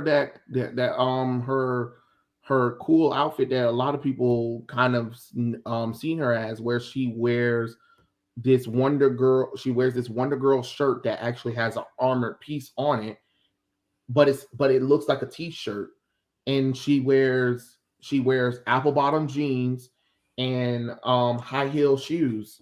I personally prefer the whole like red sparkly look with the hood. That's like the best Oh one. God, no! I hate the new I 52 look, love it. because she's wearing armor. She's like the armor, that's silent armor, where the armor's not visible, and it basically was trying to say that Cassie has no powers unless she wears that costume, and I don't want Cassie to have a costume where she's relying on equipment, because she's supposed to be her own. She's supposed to be a demigoddess. Why would she be It wearing her still armor? works though. Like, let's be real. That is probably one of her better looks in my opinion. But like, I mean, it's just like with my reaction with the what's his? I keep forgetting names because my mind. That one Jim Lee design of Wonder Woman where she had pants and that cool leather jacket. Oh Oh my God, goodness, no. it was the best one. Like, you gotta No, it admit, wasn't. God, it no. was. That costume was so trashy. Everybody hated it, because putting Wonder Woman in pants is a hell no. Is a hell no. I What actually like was that that? look and her super spy look, the one where she's like wearing that full white, uniform Oh, and she has her hair with the when she's goggles. an That has got actual to be one of agent. the best looks too. Like, oh my When she's a goodness. when she's a super agent, that's fine. But as Wonder Woman, no, It Wonder still Woman works. doesn't Like I need to can't do wait to it. see if they put those like, outfits into like the Wonder Woman skins that they choose for like I after the hope game. That would be not. pretty cool. I hope not. I Not hope the so. I like the white costume, but the pants and the leather jacket was stupid, It was because pretty the good. reason Like, let's be real. no, because the reason why they changed that costume was because her iconic costume was problematic. No, it wasn't problematic. That costume's been around forever, and it's been modified for a long time. Yeah, Don't I mean, it wouldn't change hurt to the be like a thing. Wonder Woman Beyond costume. That would be pretty cool. Like, let's be I real. mean, yeah, nah, Wonder Woman doesn't need pants though. She doesn't. Why She's a doesn't she need Amazon. pants? Okay, then let's put her into her usual skirt. Like, that would be pretty cool. Like, Yeah, the movie costume is I mean, I overrated. think it's supposed to represent her original costume with the skirt. Like, Yeah. everyone keeps comparing it to that, and it works. Well, That yeah, but when you got Batman and Superman back into their iconic I costumes, mean, like and Wonder usually Woman's Batman's still like wearing, costume, it's more better when you have a yellow label with it, like the yellow round oval like icon you see on him. Like, and then with Superman, you just need to keep him in his simple uniform because his with the design is trunks. simple. It gets to the point. It makes it like red trunks and all. That's Superman. You don't need to make anything else complicated. He looks good in that. Just make modern, like little highlights here and there. Maybe nothing really too modern. Just Well, that's what keeping they it did. simple and classic just works. That's With what they Wonder did. Woman, it's just like you can kind of get away with it because you kind of notice that with different every adaptation, it's by a But that's like the different that's writer the or artist. problem. Like, That's the problem right there. Is everybody thinking that, oh well, we can change Wonder Woman's costume or whatever. That's the problem. That's why she's not as popular as her Trinity counterpart, because everybody always wants to go and change something about her. Her, either it's her origins, either it's her costume, it's how she dressed, is how she looks or whatever. You can't keep changing Wonder Woman consistently and be trying to figure out why isn't Wonder Woman clicking with everybody, because you keep changing her all the time, because she's always problematic for somebody. When people tell you, hey, we like the original iconic costume that Wonder Woman had, the one piece costume that she had on pre New 52, that's the costume. That's the costume that should always be Wonder Woman's costume. Batman, Superman, and Wonder Woman, when you see them, and when they're promoted together, before the New 52 and even after New 52, the costume that we see Batman and Superman and Wonder Woman in is in their pre New 52 post crisis costume, basically Justice League Unlimited costumes. Those are the costumes that they need to keep on, because that's the most iconic. hey look Trey, of those where characters. exactly is like Raging Rainbow right now? Oh shit! Yeah. There he is. Here he is. What's up, everybody? I'm so Y'all been sorry. missing me? I am Hello, so everybody. sorry. I know y'all were missing me. What y'all smoking on in here? What y'all doing? If I knew you were in the chat, like I would have been like, Sorry, Trey. we were- I was just like, I I noticed I your was like just- icon immediately, and I'm like, shit, Trey. I'm sorry. We were talking. We were talking. We were I heard talking. it. I heard it. We're talking about Wonder Woman and her fits. I saw that. Oh, we were all up Okay, in Wonder okay. Woman. Dylan, your opinion on which Wonder Woman outfit is, interesting to you. Like, it doesn't always, like, you don't have to agree with any of us. Don't agree with either of us. Try and figure out which outfit screams to you. Like, let's start it off with that. I mean, for me, if I'm picking a Wonder Woman outfit, right? Like, yes, she's gonna be in the skirt or whatever. I know Trey has his opinions. He hates the movie look. I don't hate it that much. It ain't that terrible to me. To me, if you got your whatever your feelings are on it, I understand. My whole thing is like she comes from a place, right, where they train a lot and it's based off of like Greek legend. So obviously she's gonna be in the skirt. She's going to have something that's like allows her to be mobile, but at the same time, something that's gonna like protect her. She's a warrior, right? So she needs to be able to take blades and arrows and all types of shit. Like she needs that. So I mean, for me, if I'm picking a look, I'm probably not putting her in pants. I don't hate her in pants either. Like the look works. You know what I mean? When Yeah. they keep the motif, the red, the blue, they got like stars coming down the legs and shit like that. I'm like, all right, it works. It does. I mean, we saved that for Donna Troy ass. And True, Cassie, she does look better in pants. I'm gonna give you that one. Donna I'm gonna give had you those costumes, and it works for them, but it doesn't work for Diana, because anytime DC puts Wonder Woman in pants, it becomes a big controversy. Oh And then yeah, like remember DC that terrible outfit from I can't remember which series it was, but it had those giant blades attached to her gauntlets, and it was like she had that like yeah. like Oh god, that was DC DCU costume. Everybody Yeah. was like, DCU. "Oh, ugh, gross." I called her Sling Blade back then. People like to see Wonder Woman Call with her more Sling skin Blade. shown. You know, for Wonder Woman, she works with less things on her body. You get what I'm saying? That's just what most that's people understandable. do. Anytime they dress up Wonder Woman, people be like, "Oh my god, why you got to dress her ass up for?" It's the same thing with Black Canary. Anytime they put Black Canary in pants and they cover her up, what happens? The same shit. The same thing with Power Girl. They thought they could put Power Girl ass in pants too. The shit only lasted 2 issues before DC was like, yeah, we better go back to the iconic Power Girl look, because they want sale. You get what I'm saying? And don't get me wrong with what Dylan's saying about a movie costume. I don't hate the movie costume. What I'm saying is Batman and Superman are now back in their post-crisis costumes, right? Wonder Woman should follow suit as well, because it's weird that Batman and Superman are in their movie costume, but she is. And then they're going back in DC's history and retroactively making that costume as her default costume that she's always wore throughout history in the DC universe. And it's like, whoa, no, that's not true. Wonder Woman never came to man's world with that costume on. Let's stop trying to take away all of her costumes and put the movie costume in there. And that's my problem, is that the people that are running DC right now is trying to make the movie costume like that's the costume that Wonder Woman always had. And Oh like that's wow. the default look, and that shouldn't be a default look because it doesn't work when you have Batman and Superman sitting in post-crisis costumes in their most iconic costumes, and Wonder Woman's in her movie look. But remember, not a lot of people like the movie or like DCEU. So why would you promote Wonder Woman DCEU costume look outside of the I movie? guess it's mostly to like tell kids this is the same character you saw in that movie. It works, which it does work a lot.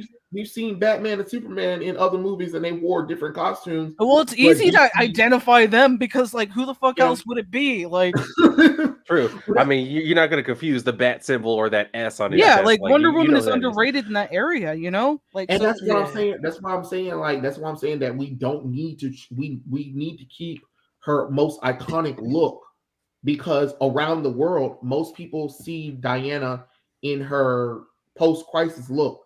When you see a lot of promotional stuff for Wonder Woman, not recent stuff, but things that aren't recent or oh yeah, movie of course, wise, it's always been that post-crisis costume. You know, no matter where you go, even when you go to a place that sells Wonder Woman stuff, most of Wonder Woman's stuff is her in her iconic post-crisis. Yeah, you got movie stuff coming, but for the most part, that's the look that most people know. So I'm saying, as synergy, since you put Batman and Superman back in those costumes, Wonder Woman needs it, because that's the problem right now with Wonder Woman in general, is DC keeps fucking changing Wonder Woman up. And oh yeah, like, you don't know why we're failing with Wonder Woman, because you don't let the bitch be Wonder Woman. You got every damn month, here's a new retcon to her history or her origins. And I'm like, you can't keep changing Wonder Woman and expect people to like this character. I mean, for instance, Kate, when you was reading Just League Queer, they're fighting one of Wonder Woman's villains. Minister Blizzard is an antagonist. Oh right, it was Minister Blizzard, not Wizard Blizzard. Damn. Yeah, Wonder Woman's not even dealing with her own. She's not even dealing with her own rogue gallery. And we'll talk about that in just a moment. I just noticed a lot of comments that we should probably catch up with. Super Straight, Dark Knights of Steel, Kate. Did you hear about a version of Wonder Woman and Supergirl? Yeah, that was a very weird choice. I think I did discuss it with Dylan last week. Did we talk about that like last week, Dylan? Like, I'm pretty sure. I'm pretty sure that came up where we were talking about, like, it wasn't like, it's not Kara Supergirl, so it's not like, you know, that person. It's actually like some new one they made up and they called Zala. She looks like Kara, like the one that we've always known, but I mean, they gave it a new character, and yeah, because she's not Clark's cousin, she's his sister. So I was like, okay, so like it's a brand new character, like. I mean, all right. But at the same time, like, they made her a murderer. So I was like, it's probably best that y'all made a new character for that. Because, ooh. It doesn't really make much sense to me when they continuously go like, okay, Wonder Woman's bi, of course, in the main universe. Okay, if she is, why didn't you put it into the main continuity? If you wanted to say that Wonder Woman is specifically bi, why show it in an alternative universe world, whatever, and that's not like. It's weird. Like, I talked about that too with one of like my viewers in the comments who said like the same thing, like, well, Wonder Woman's always been bi. Like, I accept that. I was like, but she hasn't though. Like, she's always had male love interests. Like, I get where people are coming from, where that logic comes from. It's like, oh, she grew up on an island of all women, so obviously at some point she probably hooked up with a woman. I'm like, okay, yeah, if you want to think about it that way, then yeah, that makes sense. I don't know, but we've never seen that. So we've never seen that exactly. Yeah, and it only happened in 2016 though. Because Greg Rucka was writing her, and he was like, yeah, I think Wonder Woman's been bisexual because she lives on an island full of women. First off, Wonder Woman hasn't been on Themyscira in over 10 damn years. No offense. Like, Greg Rucka, have you not been reading fucking Wonder Woman? Like, the bitch barely be on the island. So what are you talking about? She's been on the island full of women, so it makes sense. No, because the first time we see Themyscira, Wonder Woman is leaving that damn island. You know what I'm saying? And Wonder Woman was a young woman. She was like probably 18, 19 when she left that island. So no, Wonder Woman really hasn't been on that island like that. And there's no way in the world Queen Hippolyta would even let anybody get near her daughter like that, because her daughter is still the princess of Themyscira at that time. So what are we talking about? I mean, what I'm gonna say is like, if they're gonna try and Bitch. say that like she's bi and she can't be attracted to women, all I'm gonna say, I'm gonna raise my hand and be like, okay, but the first time a dude came to the island and showed up, she left. Like I'm the just saying. first dude who I'm just came saying. along, she left. Like I'm just I saying. mean, I'm just saying. You see what I'm saying? She left the island for some dick. I'm just call it what you want. Call it what you want. When she saw the first man, she was like, "I'm volunteers tribute." No, Diana, Yeah, of you're a course. princess. But Okay, but, like but mom, okay, let's continue on. Anthony Dixon. Not only that, Roy Harper, aka Arsenal, needs a good solid run because I'm tired of trucker cap frat boy Roy. Oh my god, I could agree with that. I really hate what they've been doing with Roy lately. I'm just like, okay, can we just rewind a little bit and establish something for him, because we kind of still remember the Red Hood and the Outlaws Roy Harper, and well, Kate, it let's kind of go back just a little bit further though. Let's go back a yeah. little bit further. This goes all the way back to when they did Justice League Cry for Justice, is the downfall of Roy Harper. I mean, he lost his arm, he got even more addicted to heroin, they killed his daughter off. I was like, boy, like what? It was like what, 2010. Yeah, it was around that time, yeah.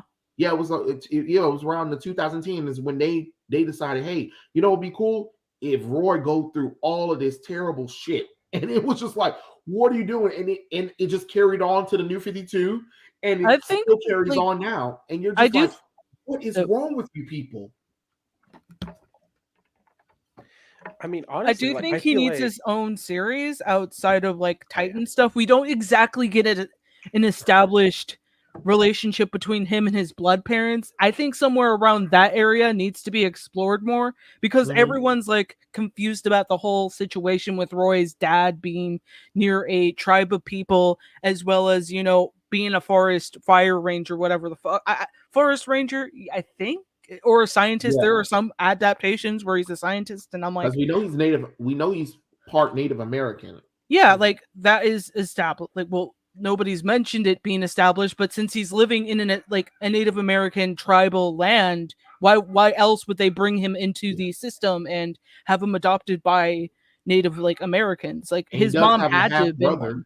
He does have a half brother that's fully Native American. So his mother must have died before or after Roy was born. Yeah. Because we know he has a brother. We know he has a half brother that's Native American. But I don't know if he's older or younger than Roy. They really don't explore that. Like that kind of needs to be established more. Yeah. And then his dad is either dead or living on the reserve or whatever. Barely mentioned. But Roy ran away because he ended up with Oliver. So I do think they should explore some elements, because okay, let's be real. But that's why we need a Green Arrow book.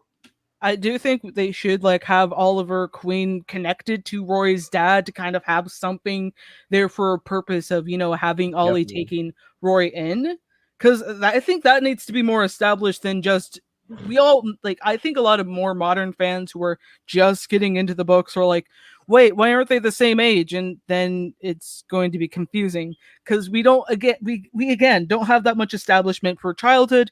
We just know that he has a half brother. We just know that his dad is barely mentioned, and I'm like, okay, we need some establishment for that. And Evie, if you do not get down, I'll figure out what I'll do with you. But I don't know. I really do feel like they, like you said, like ever since that first, like the whole Neil Adams, Daniel O'Neill story, like when he first came out as drug addict, they're like, okay, here's the whipping boy for all of DC Universe. Everything terrible that can happen will happen to this character. And he finally hit that rock bottom in the New 52, where he's literally trying to get a villain to kill him just because he's like, I don't want to go on anymore. Just kill me. And even the villain has to be like, bro, you need to get some help. I was like, Oh, God, like that. Now that's a problem. When a villain's telling you, like, yo, I'm not gonna hurt you. Just like go to AA or something. You need some help. I'm like, yeah, it's like shit. yeah, it's kind of interesting. Like it's more like I know I shouldn't laugh at that, but it's like when you have a character like that be that pathetic, like for the writers to write about, you kind of have to ask yourself, okay, what exactly can we do to this character to redeem all the bullshit we put him through? Like, honestly, it needs to be fixed a little bit so we can have him kind of be a little more happier. And of course, we also have, Wally, who he already has everything. He has a wife, 2 kids.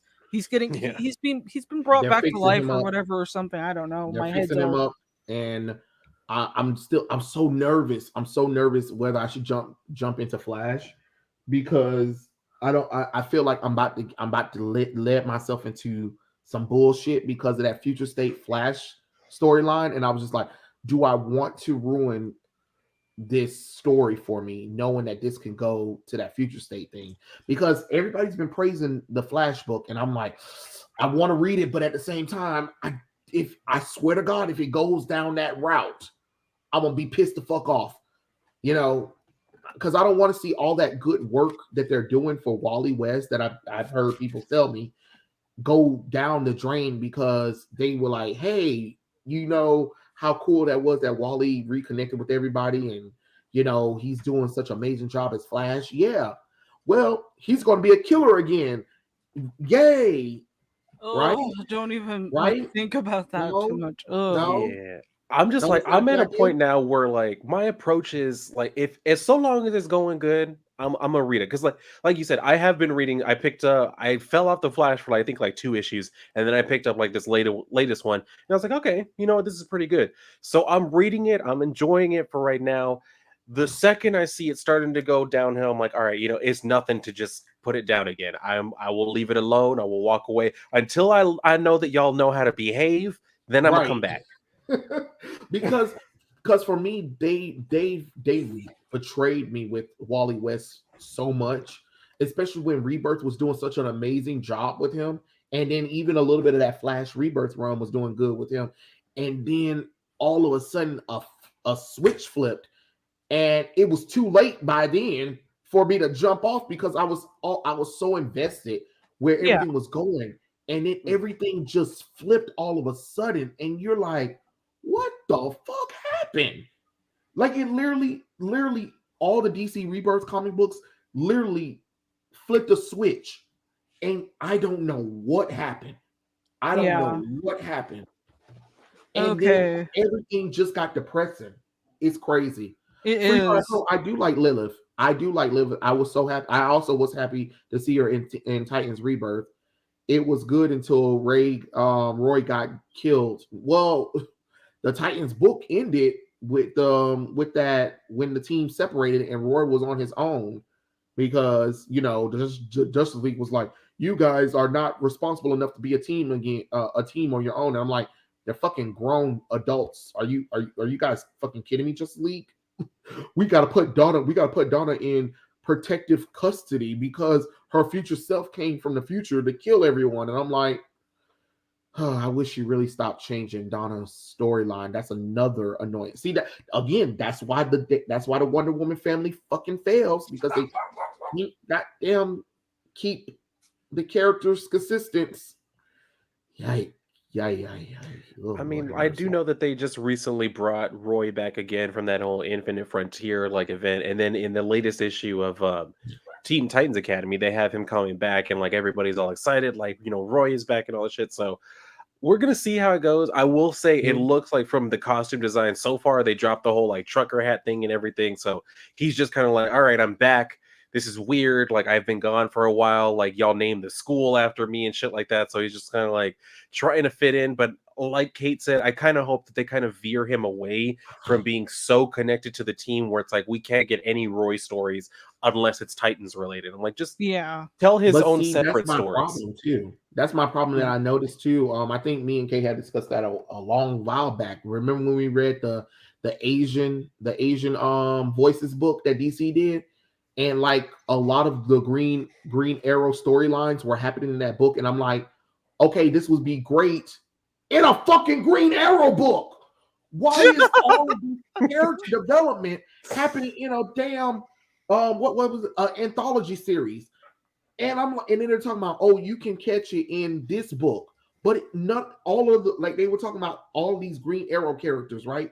But none of it was talking about you can catch it in the Green Arrow book. They were like, oh, this will be in Catwoman. Oh, this will be in Teen Titans. Oh, this will be in Batman. Oh, this will be in Robin. Are you kidding me? We have to read all those different books just to understand the situation, and I'm just like, no, we don't need to put ourselves through this torture.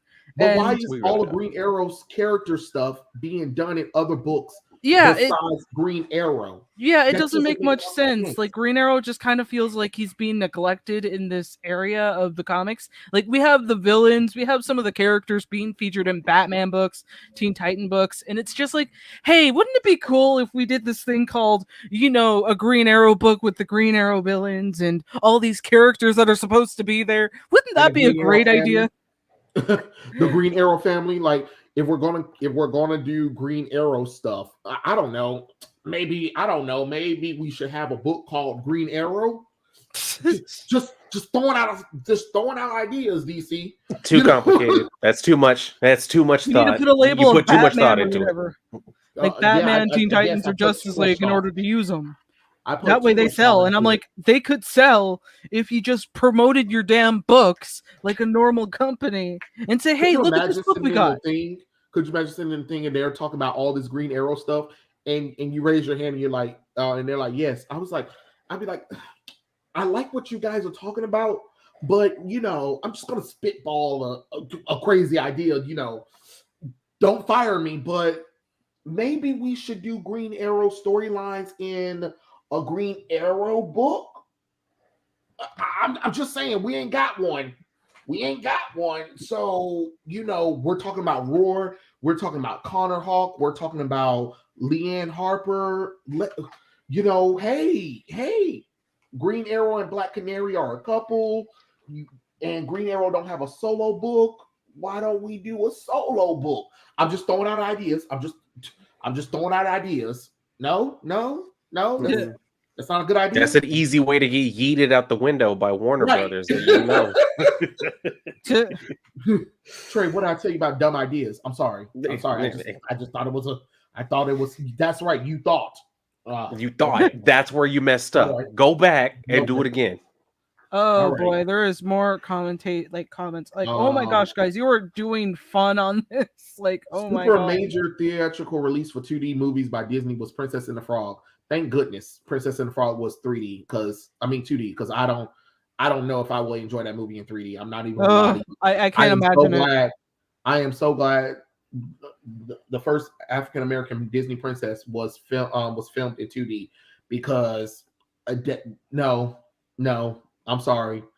I saw Sophia the first. I don't like Tiana's look in 3D. They haven't figured out how to do black people yet. Too, and it was. Yeah, they haven't figured out how to do black people or indigenous people in 3D yet. Sorry. I'm not saying it's racist. I'm just saying they haven't figured out how to do it correctly yet. It's kind of funny because you have all these other artists who do art in 3D and they can do these characters, but you can't do it with Disney. Damn Disney. Who's teaching the class? Disney needs Jesus. Disney needs all the Jesus they can get. At least DC doesn't make their female look like dudes like Marvel did to Carol and that's true. That is definitely true. DC definitely don't make the female characters look like dudes. They make them look like females. Praise Jesus. Praise be to Jesus. Because I mean they might be aggravating, they might be annoying, but they look hot though. They are definitely women. Unlike whatever the hell Marvel's doing over there. Marvel keep making women look like Abby Millard over there, and I'm just like, I don't want it. We don't want it. Suddenly, I'm not hungry anymore. Free Fire Pro said, I was so interested in future Donna storyline and Titans Rebirth run, but that got ruined because Roy died, and we get goofy characters like Miss Martian and Beast Boy. I'm like, I want to read Lenneth, Dick, Roy, Wally, and Donna. Well, Yeah, these boys, exactly. Like we need more was a part of establishment the for those Titans, characters. so I don't know what it was make that confusing.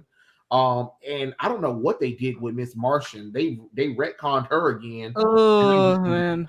That was because I was reading the Titans book like after they canceled it and then brought it back, and then Dick Grayson died sort of, and then they were like, oh, Donna Troy's in charge, and I'm like, okay, cool, we'll get to see Donna in charge. And then they brought Miss Martian on the team, and then they redid that whole same bullshit ass storyline where they were like, no, you can't know what I really look like, no. And then we see that she's a white Martian, and I'm like, yeah, bitch, we already knew this, but what? Why are we still rehashing this damn storyline again? The fuck was that? What the hell was that? God, that was so stupid. I saw a SNL and Billie Eilish parody. I just get copyright. It's no worries. I just edit it out. How did you guys copyright legally? Like I said, just talk through your videos. Make sure that you claim that you don't own none of this stuff, and pause every couple of minutes between a thing. And you should be good. But there are certain things that no matter what you do, you can get copyright strike. So yeah, it differs. So it like try not to probably use SNL. Don't do like big major channels like NBC, ABC, Disney, Fox. Like if it's on YouTube itself, don't even worry about it, because sometimes their copyrights is a little funky. Yeah, It's one of those things. But try your best not to sit there and have the whole video playing. If you do play a video, talk throughout it. That's how you should do that. And there's a difference too between like copyright notice and copyright strike. Because I have some of my videos where I do a review and I'll post like a little clip from like a show or a movie or something like that, and I'll get a copyright notice like, hey, just so you know, this is from like some other channel or some other like company or whatever the hell. We're just letting you know, like, it's not a strike against your channel or anything. It's just letting you know this particular video, you can't monetize it because you're using someone else's content. So I mean, that's the other thing. But like they're saying, if you're gonna play something that you want to like be talking about, like giving critiques, then yeah, try, if you can, take off the like audio and then like pause it every few seconds, kind of like talk about it, and then just kind of keep going about it like that. Like you have to make it to where you're actually offering actual commentary on the content. Otherwise, if they come along, then they can't try and like claim that you're using their video to try and like just make your content, so they'll try to claim it as their own, and that's when you get like an actual strike. But for the most part, they'll just tell you like, hey, you can't monetize this video, which if you're not, your channel isn't monetized, it's not that much of a loss. That's why whenever I get one of those, I'm like, whatever. Yeah, I saw that on that video too that we did dealing about I forgot what they copyright. I don't know if it was JoJo or Haryana as that copyrighted. They were just letting us know that it can't be monetized, and I'm just like, okay, but my channel's not even there for monetization yet, so yeah, it doesn't really matter. But okay, sure. Yeah. like if all that means is like you won't put any ads on it, well, that doesn't hurt me. That's probably hurting y'all, but it doesn't matter to me. If I was a channel that was monetized, I think we would make it up with the whole super chat thing. Yeah, just saying. Okay. Oh, I mean, you ain't taking that much money out of my pocket. It's okay. Right. All right. Why did Marvel turn Carol when she became Captain Marvel into a feminist? I don't know, Ezekiel. She was already a feminist to begin with, but she wasn't obnoxious as she was. But see, that's what happens when you get Kelly Sue DeConnick asked the right shit. Oh wait, Super Straight was asking us about Wonder Woman Historia. Dylan, did you read it? I'm struggling, Dylan. I'm not gonna lie, I'm struggling. I am on and on. I couldn't. I seen it at the comic store. Yeah. I picked it up. I was like, okay, this art is pretty nice. And so I started reading the first couple of pages as I was standing there and shit. And I was like, oh no, baby, no, this ain't the move. We can't have none of this. I was like, like I hate it whenever they do stuff like this, especially when it's connected to the Wonder Woman like mythos, and their immediate go-to is like, oh well, ever since the beginning of all time, women have always been victimized and they've always been the greatest thing, but men always come around to stamp out their fire and keep them oppressed. I'm like, Really? And That's all you already had to I'm fall not gonna back read on? it. Yeah, And I then was they like, made Aphrodite fat and black. I was like, Aphrodite's not even black and fat. She's Greek. Are you kidding me? And she's the goddess of love and beauty. You really think she's gonna be obese and black, bitch? No, that's not how this that's works. what I was like. When did That's not they how this put works. Lizzo in this book, and for what reason? Who was this for? Because it wasn't And for then me. Hera was talking the way Hera was talking. I'm like, Hera, who is you? Because you're talking like a middle-aged woman. You're not talking like a goddess. Like they even said remember that line I had told you, Dylan. I was like, who talks like this as gods? Gods don't talk like Exactly. this. What is this, queen bitch? This and for the non-female character, the non-binary or something like that they were talking about. I'm like, oh no, they're doing that whole gender ain't this and that. I was like, oh shit. That's I'm what like, I'm you saying too. can't I'm do like, this. they do all of this goofy shit, and then they still think that they're the good guys. Like you said, when they have them talking like these middle-aged, like married women and shit, or just like bitter divorcees, I'm like, you know that these are gods, right? Like they don't have the same problems you do. They don't have the same Right. attitude you do. Like it's not even the same. Like they're not trying to get into the heads of characters. They want to create the characters that are just like them, so that way they can walk around like, oh, well, I wrote a character that's just like me. It's like that's not a good thing because you're just a miserable bitch. Why would I want to read a character about you? Come on now. But it's so Agreed. true. It's so true because the goddesses were talking to the gods like, oh, you've been oppressing us for a long time. Bitches, you guys are goddesses. What are you talking about? Like What are you were you talking about? powerful. They got God. powers. They're strong and shit. And like, if anything, they're probably the more intelligent of all the gods. So I'm like, why would y'all be acting like this? Like, this is no way to go about it. Uh-uh. Yeah, I mean, I'm because I want to try to read it just to try to throw out some thoughts about it. But so far, I am not impressed. I am pissed the hell off. They wasted Phil Hernandez, and then what makes it even worse is then Phil Hernandez dumbass sit up there and did an interview about it, and guess what he talked about? Sexism. No, the fact Oh, that okay, good. the Phew. fact that he's LGBT and finally being able to write this story to show people how much of a queer artist and women empowerment. And I'm like, Phil, first off, hold on, Phil, hold on, time out, flag on the play, flag on the field. Come on back. Right. Whoa, Phil. Um, we all knew you were already gay. Yeah. And you're 50. You're 50 something years old, right? You've been in the comic book industry for 25 years. Okay, all right. You worked on some of the most iconic storylines of all time. What are you talking about not being seen or heard? What are you saying right now? What are you talking about? You even drew LGBT characters in your books before. What are you talking about, Phil? Phil, That's what I'm saying. what Like are you we talking all about? knew that about him since like before I was even in high school. We knew that about him. It's like, why are you trying to act like all of a sudden just now you came out of the closet? Like, first of all, we know you came out of the closet before you were even drawing comics professionally, I and then mean, when have you you had not came seen in the your own business, Instagram? Have you not seen your own exactly. Instagram and Twitter? Bro, I see it. The only reason why I'm following you is because you post beautiful artwork. But the other Yeah, stuff, that it he could, does. like at one time he posted that picture of him with the whatever the underwear that ain't got no back, and I was just like, oh Phil, I did not need to see your butt, but okay, all right. Was that Like recent or was that some time ago?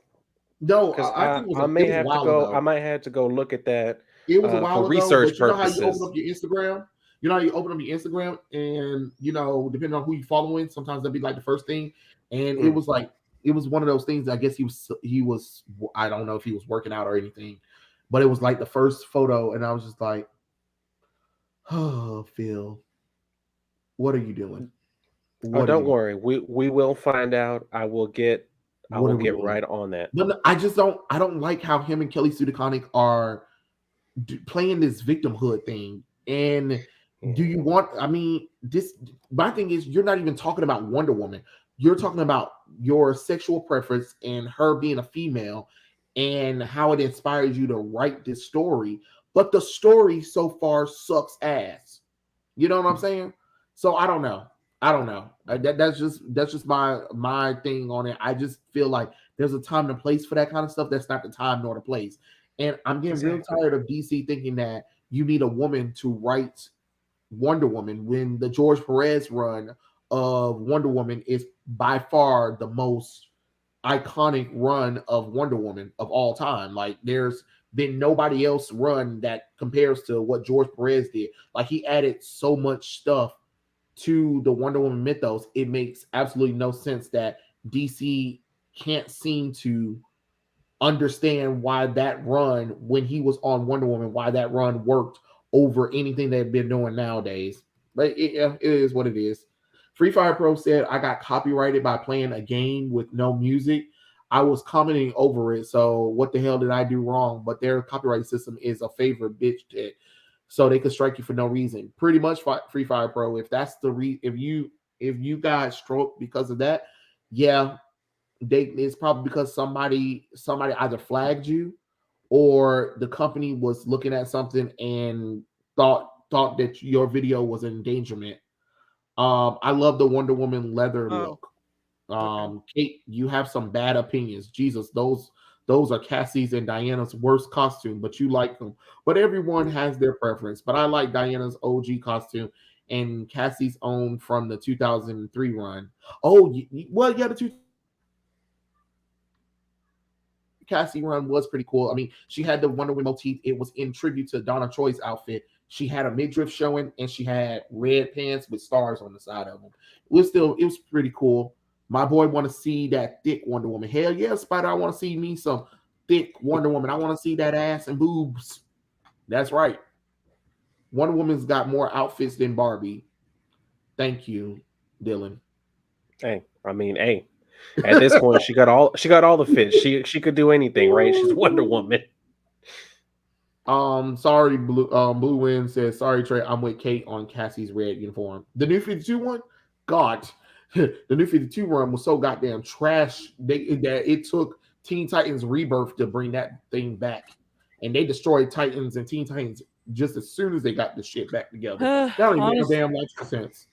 That don't I even make mean, no it can't sense. be as bad as the outfit they have Cassie wearing right now, like the fucking jacket and shirt and shit. That's just lazy.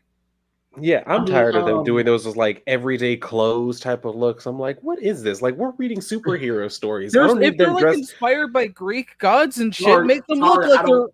they're I Greek enjoy, fucking like I said, warriors. I enjoy when Cassie put on that red T-shirt with the Wonder Woman armor piece on and the blue jeans. I thought that was like, because I was not expecting her to wear that kind of costume, so it was just like, oh shit, and it looked really good on her. I mean, her and Connor are probably the only superheroes I will allow them to wear casual clothes. But other superheroes, I'd be like, nah, you got to put on a suit, bro. Put on the suit. Put on the I'm suit. just like, yeah, that's where I'm just like, I want superheroes wearing like actual superhero like costumes. Like, I don't Yeah, need you looking like you just walked out of JC Penney's to go and like save someone from a burning building or something. I'm like, put I on think, some and then actual another thing, superhero I think costume. another thing that we have to remember Exactly. too. I Mhm. think another thing we have to remember too with Cassie, the reason probably why she went there, the reason why she changed her costume was to pay tribute to Connor, who wore just a shirt and jeans as his costume, Mm. and because her identity was public too. Bitch ain't got no time to change costumes. I'm gonna take this t-shirt off, and there's the Wonder Girl costume on me. You know I'm Wonder Girl. Okay, let's go and fly. You know what I'm saying? She's always wearing the bracelets and she always got the lasso on anyway. All she gotta do is just take off the shirt that cover up her Wonder Girl shirt piece that she got on and call it a day. But I don't know. I mean, the silent armor look just looks too busy. Oh my Um, gosh. Now I'm but just going back to the Sins of Youth. Like, when does anyone remember those outfits? Like, oh my god, the Sins of sins of Youth. you. Hold Yeah. on. Wait, let me When we had like let's see. Cassie wearing Diana's costume, like she was in the whole thing, like the gosh, like do you guys not remember? Like that was pretty good. Hold on. Let me look at a picture. Uh, Oh yeah, this one from Young Justice. That mixed match bullshit costume that they had going on, like that was kind of dumb. That was kind of dumb. But that was like the first time we seen Cassie wear Donna Troy's costume, because I remember Donna Troy gave her the costume, but Cassie I kind didn't. of meant like wearing Diana's costume, but okay. Now this Donna Troy, the red one. You talking about the red one, right? I Yeah, was the red talking costume. about Diana's outfit when Oh, I'm sorry. I thought you were talking about Cassie. Hold on. Let me look at Diana's like costume. when they switched out outfits for the whole. Oh man. Wait, hold on. I'm looking at Cassie's costume. Holy shit. That's why I was like, wait, no, that costume's pretty. Oh, look at it. Look at how cute. What the hell is that? What is that supposed to be? Is that a costume? Hold on. These pieces are backwards. Why are they turned to the side like this for? All right. What the hell Diana got on? Is that a leather jacket and that's it? Okay. Man, you guys, man. What are they wearing? Oh god. What is Cassie wearing? Is oh yeah, that's because she got aged up. Okay. Yeah, that like. Ugh, God, that's an ugly costume, girl. Put that thing away. Like, which are you talking about? Donna's costume or Diana's costume? Like that Cassie's wearing. No, I'm talking about remember when she got aged up and like the costume she had on? It looked so terrible on her as a grown woman. It's like, oh God, put on some clothes. It looks so god awful. But oh yeah, this is the costume right here, the one with the black wig and stuff like that. That was her first costume anyway. That costume was trash.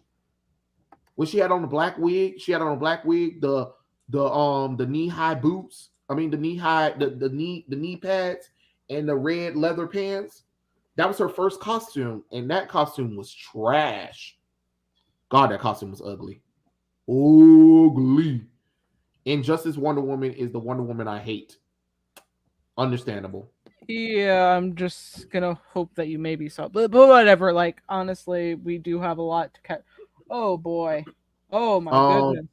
Yeah, the reason why they said Cassie's powers give her superpowers were because they give Cassie's origin it the same reason they made Black Wally West a douchebag, because they made Barry Allen Wally West. Pretty much, DC Universe Wonder Woman and her family and their overused headquarters. Trey, had you told Kate about Harry on a Hook? I just rant about. No, I did not tell Kate about the little. What the fuck, like Harryana? What the fuck? Okay, what? Okay. So me and Dylan. I remember. On the last as soon as I had seen that name, I was like, "Oh shit, yeah." we went on a girls' channel called Harry on a Hook, and she's basically this black YouTube girl who wants to talk about diversity and inclusion, and basically it's superficial for her. Basically, she wants to be that. She wants to be that black person that wants all of the characters to have diversity and inclusion in everything. And how, like, for instance, she was talking about Scooby-Doo, and she was talking about how Scooby-Doo's diversity sucks because there's no black people in it. And I'm like, what the fuck, girl? That's the wrong reason why you should be criticizing Scooby-Doo. And talking about, oh, well, black people and other people of different races and LGBT people watch Scooby-Doo. So why can't you guys make Scooby-Doo like diverse, like the people that watch it? Like, why can't Fred have a boyfriend? Why can't Vilma have a girlfriend? Why can't Daphne be black or whatever? And I'm just like, why can't Shaggy be Latino? And I'm like, because they're all white kids. Like, it's kind of simple. It's simple, baby. She's one of those that like she spends like her 10-15 minutes like shaming it for all the things it does wrong, and then she's like, I mean, if y'all want a black Daphne, like I'm right here, like I'm come get me. It's like, so that's the whole reason you're doing this whole shit. This is your way of trying to audition for that part, shaming them into trying to get them to hire you. Like, goddamn. Yeah. What the fuck?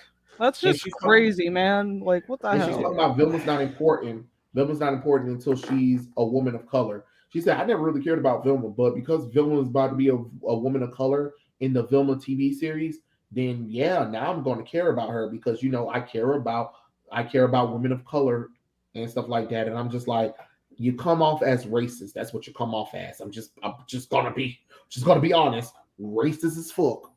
Racist as fuck. Terrible. It was crazy. Yeah, I'm like, oh Mhm. my god, like I'm just seeing her YouTube channel, and I'm like, how the fuck do you get that? I want to get that many people watching me complain about whatever. I mean, I already complain. Exactly. And I'm look, diverse. and then she says this crazy thing that I had said, Dylan. I don't know if we could say these intros to people. She was like, "Hi, my name is Harriana Cook. This is this is my YouTube channel. You are not my first mate. I don't have any first mates, and if you don't like it, don't watch it or something like that." And I'm like, girl, who says that to somebody for an intro? And how do they manage to get that many people watching them if they what the hell? I Because don't know. people are I don't get stupid. it. People are stupid. That's what It's a happens. good point. And when you prey on people's weakness, of course people are going to come. Of course people are going to come. But I'm not here for that kind of bashing of that kind of nonsense. Of course, I'll bash the comic book industry all goddamn day long because I know they can do better. You can do better, comic book industry. Yeah. Jesus Christ. Supergirl 2, people hate the pants look. God, the pants look on Supergirl is probably the most horrid decision ever. Melissa Benoist looks so weird in pants. I'm like, get her out of them pants and put her in a skirt. She looks Honestly, like she gained pounds. She looked like she got fat, and she's not a fat girl. But man, them pants make her look fat because it looks so honestly, weird. like Supergirl, I think they should probably use the whole pant thing for their advantage. Like, if you want to create a different character that isn't going to be confused for another, they can actually, just give the other version pants, and then you can tell the difference. Like, man, that's how simple their minds work. There's the pant version of Supergirl, and there's the hot Supergirl with the skirt. There, simple enough for men's brains to work well. I mean, hey, if it's visual shorthand, it works for me. It's a horrid look. I was just like, Supergirl have never worn pants until now. What are you doing, DC? Or like short shorts. Like honestly, we gotta expand a little. Like, he did have hot shorts in the 80s, so that was pretty. That was pretty good. Let's be honest. That was an interesting costume, actually. Now we just need to see a couple of men wear some short shorts like that. Like, come on, bring Dick Grayson back into the short shorts. Come on, and give people more of that Namor treatment. Put him back in his little trunks, his little Speedo trunks. Oh yeah. Hey, I'm all for that. That's where I'm at too, and that's what I'm saying. Like, I mean, it could work. Like putting the girl in the shorts, like that's Stargirl. That's her look. I mean, she's got like the full body thing, but then like it just comes down to shorts. Like it looks good. I just thought about something that reminds me. Jakeem Thunder. He's the only superhero that the black kid was like, no, I'm not wearing a costume. I am wearing a hoodie. I'm wearing hoodie and baggy clothes. And here's the pen. Here's my pen. Here's my powers. And that's it. Like out of his entire appearance, he's never worn a costume at all. At all. He's never worn a costume. And I always thought that was pretty funny. Like he's on the team. And everybody got a costume on except for him. Jakeem, don't you want a costume? No, that makes me look stupid. No, he's chilling. He's chilling. Okay. I mean, he does have the ability to warp reality. So, hey, he technically he can do whatever he wants. That's true. Warp my ass out of here. Okay. I was gonna say, how do you argue with that? Up oh, sorry, I was looking at Free Fire Pro's comment about Hippolyta being Wonder Woman. Like, does anyone remember that when she slept with Wildcat? That was pretty wild. Yeah, well, I mean, she has been also like for a minute here in Justice League or whatever. I don't like that look they have her in, like, with the white tail, all white with just like the purple thing, long like, purple cape. Yeah, it looks. It's okay. It's a formal event, but if you're gonna go out and kick ass, wouldn't you want not a lot of drapery around you? Like, I can understand it if you have magic, but with a warrior look, that's not the look you go for. That's a formal event.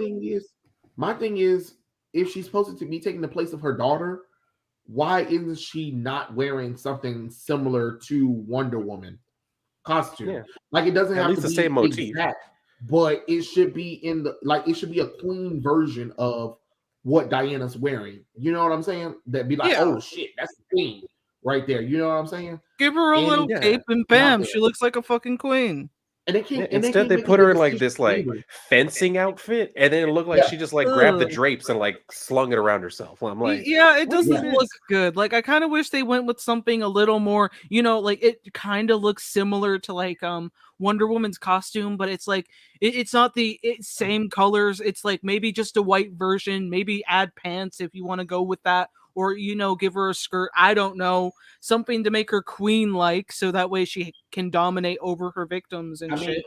mean, even though I talked a little trashy about the movie costume, why didn't they use the inspiration of the movie costume that Queen Hippolyta was wearing in the movies and do something like that with Hippolyta's costume now?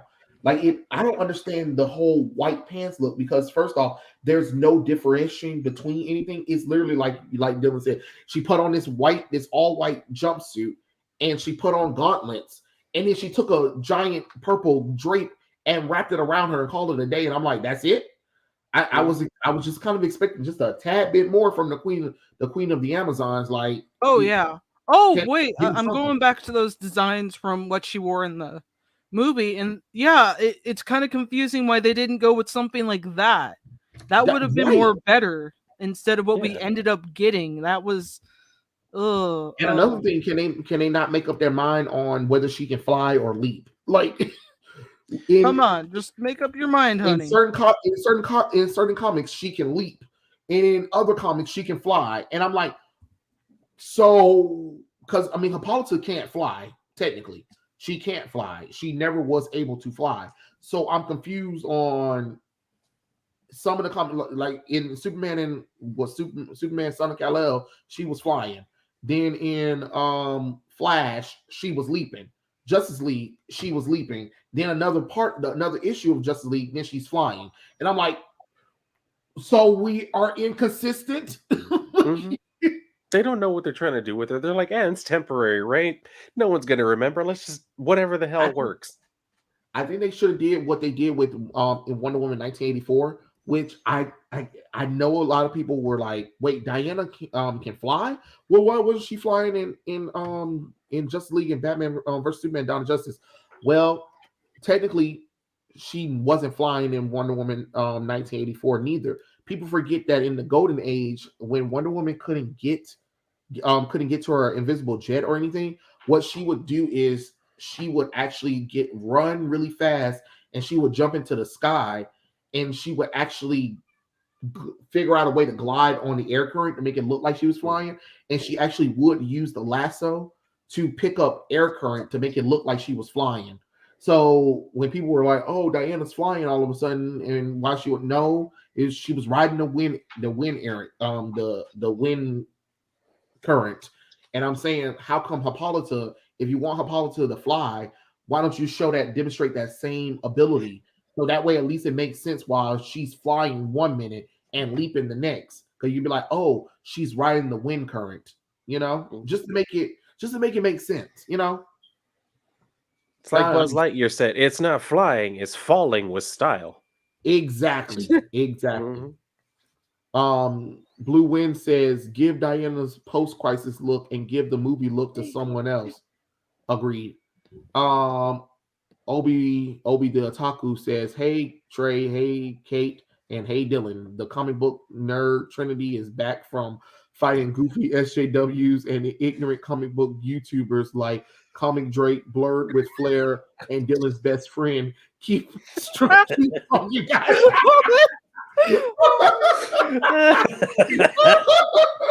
That was a good one, Obi. Thank you for that. That was definitely a good one. That was a pretty good one. Yeah. Like, oh my god. Now we gotta design ourselves as like the main Trinity. Not like as the main Trinity, but like our own Trinity. All three of us should definitely like draw our own versions of ourselves as the Trinity, but not like as Batman, Superman, Wonder Woman. Yeah, exactly. Doing something like similar to Batman and Superman and Wonder Woman. That would be so cool. Yeah, that'd be dope as hell. And the Sword and Shield Wonder Woman be best reserved as a final battle situation. Yeah. I mean, for God's sakes, Ever since the New 52, they've been making the Amazons like fucking Xena the Warrior Princess. Y'all do realize Wonder Woman, Cassie, Donna Troy, Nubia, Artemis don't use weapons unless they really need to. And yet, since the New 52 happened, we're using weapons because we're Amazons. And I'm like, yeah, but I mean, Wonder Woman isn't trying to kill people, nor Donna Troy, nor Cassie. So I mean, why would Artemis can get away with it. I mean, yeah, she's Artemis can. Yeah, Yeah, Artemis. she's a lot more Yeah, like she's aggressive. a little bit more loose on the road, but it's kind of like, but why would you like? It'd be funny when you see Donna Troy and Wonder Woman with swords fighting criminals, and I'm like, your swords are sharp. I mean, like, what did you think? Like, there's scenes where they slash the criminal, but the criminal's not bleeding or anything, but they're knocked out, and I'm like, what? I know that, like, that's not how swords work. Don't give me that. Oh, it's a magical sword. No. Swords don't work like that. Regardless, if you slash and you can you can see a piece of his clothes are being torn off when Wonder Woman slashes him. No, the man should be bleeding. All right. Yeah. Okay. Like, that's where I'm like, with Wonder Woman, like at most, like I was willing to accept when they like started her out with just like the shield and the lasso. I was like, all right, that's fine. You know, it's more defensive and everything like that. Like, all right, that's cool. And then using the rope is a lot more. I've always thought, you know, the same way. Like the sword should really just be like extreme prejudice. Like if she's going up against someone who will not stop, she has to cut them down. Then she'll pull it out. Otherwise, she's just trying to knock them out with the shield and her lasso. Like that should be it. And then that's what I loved about post-crisis Wonder Woman family, besides Artemis. They wouldn't use weapons unless they really, really needed to. And that's kind of what I appreciated about Wonder Woman 1984, that they were like, no, Wonder Woman doesn't need a sword and shield for everything. I don't know why you guys think that Wonder Woman, because a lot of people were complaining like, why Wonder Woman don't have her sword and shield? Because Wonder Woman never relies on her sword and shield. The only reason why she had a sword and shield in Justice League and Batman vs Superman: Dawn of Justice is because she was going against monsters. Why? What else was she supposed to do? Oh my goodness! What else? You know? Oh boy, Cryptic. I thought they killed Roy. They did Super Straight, but they brought him back. Roy and Wally keeps getting disrespected. Who do you think has gotten more disrespect in your opinion, guys? Who's got a tough one? I'd probably throw my hat towards Roy. Why do you think Roy? I would say mostly Roy, because like the disrespect he's gotten is kind of making him look like a bad guy, whereas with Roy, it's been more so like making him pathetic. Like all the like, you know, like drug abuser, like just a loser in general, losing his daughter and everything. Like they've basically just made him into like a pathetic type of guy. And that's why I'd probably say, yeah, Roy's probably had a little bit worse as far as disrespect. I mean, yeah, you're totally right about that. If you compare it to like, you know, Wally and Dick Grayson, because, you know, Green Arrow and Batman are like different, you know, similar heroes, but different, you know, characters. And when you compare Roy and Dick pretty much has the good shit. He has multiple love interests. Roy, not so much. Dick has a great family. Roy, not so much. Dick has all this other shit going on. Roy, not so much. So I gotta agree. Roy is the most disrespected one, and Wally, you know, yeah, he gets disrespected for being a bad guy, but he's married, he has 2 kids, he's, you know, when he's not being brainwashed or mind controlled or whatever, he's a pretty decent character, and he can get his life in, you know, check. While with Roy, it's not really working. Yeah, I would definitely have to say Roy, because Roy was being disrespected 2009 and till this day. So it's been almost 20 years at this point for this boy. This poor boy been through everything. Like, okay, we had him as a junkie in the early 80s, and then they said, okay, cool. But then he recovered and he got his life together. He became a good hero, and then 2009 or 2010, they were like, hey, let's do this series called Justice League Cry for Justice, and let's destroy everything about Roy. Yeah. let's first tear his arm off of him, and then let's destroy the city that he live in, while and also kill his daughter at the same time because reasons. I'm like, God damn. And then we keep doing more destruction of Roy with the New 52. He's went back to being a crackhead and a trucker with that damn trucker hat on. Oh, Jesus Christ. And then he got killed by in Heroes in Crisis, and it's just been nonsense for this character. He has yet to have a good solid storyline, to be honest. So yeah, Roy is definitely the most disrespected one because it's only recently that they've done it with Wally. Yeah, exactly. So it's kind of really hard at times to think about it, but Roy always pops in as the background Titans member that kind of gets shit on by everybody, and Right. it's just kind of sad. Like, you want this guy to at least have some good thing, like a daughter, but then they kill her off, and a lot of other shit goes wrong. His relationship with Ollie has gotten, honestly, we haven't really when was the last time those two interacted? that's a good question. It's been a while, hasn't it? I don't know when are they gonna bring them back together? At the very least, to be like, oh hey, I'm back. Like, just something. Have them say hi. Yeah, honestly, yeah, we really need to get to that because we haven't exactly seen them be positive influences onto each other because of the difficulties. And I feel like a good character to use to bring them kind of back together as a duo team kind of, and establish a more positive light in the Green Arrow family is either Dana or Hal Jordan. One of those two characters can help because they were helping during the time of the whole situation. No, I definitely agree with that one. So yeah, Yeah. it's Roy. It is definitely Roy. Let's see what else. William Walker. Hey, how's it going, dude? Turns out the media was right about the No Way Home post credit scene. Man, does Sony suck at hiding important plot points?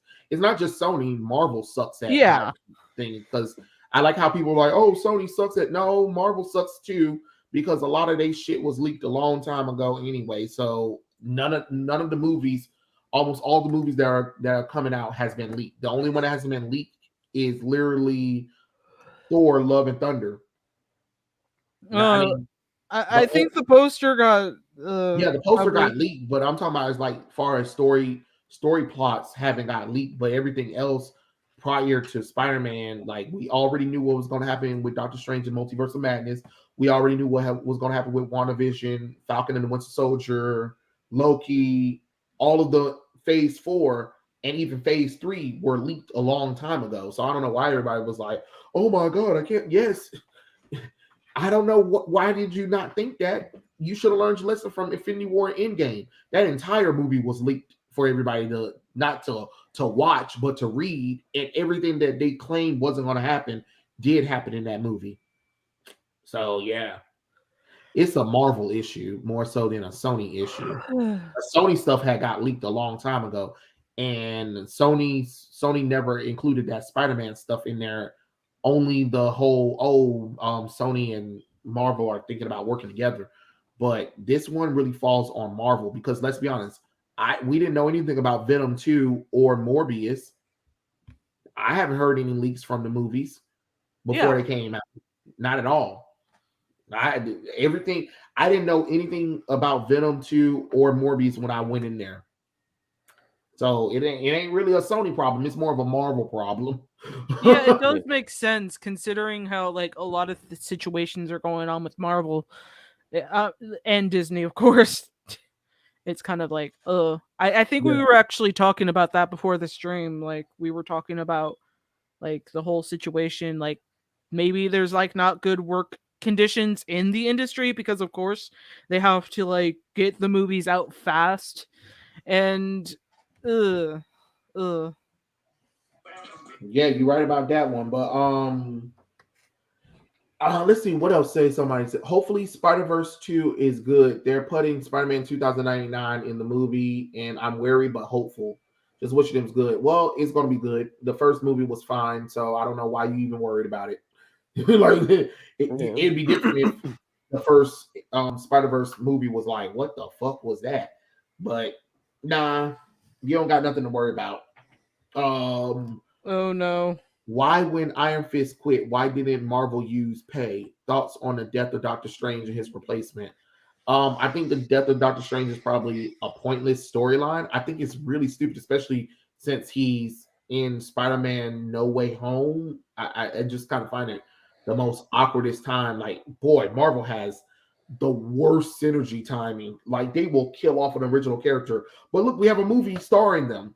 What? Yeah, it's kind of stupid, especially when What we the don't even see a lot of Klee, and Klee is just like, Yeah, we don't see a lot of Clea Strange. yeah, it needs to be explored a little more before we just toss her in and say, "Yep, she's the replacement, all right," and us being like, Mm. I don't I even know her thought it character was going that to be Native much, so American Ghost Rider.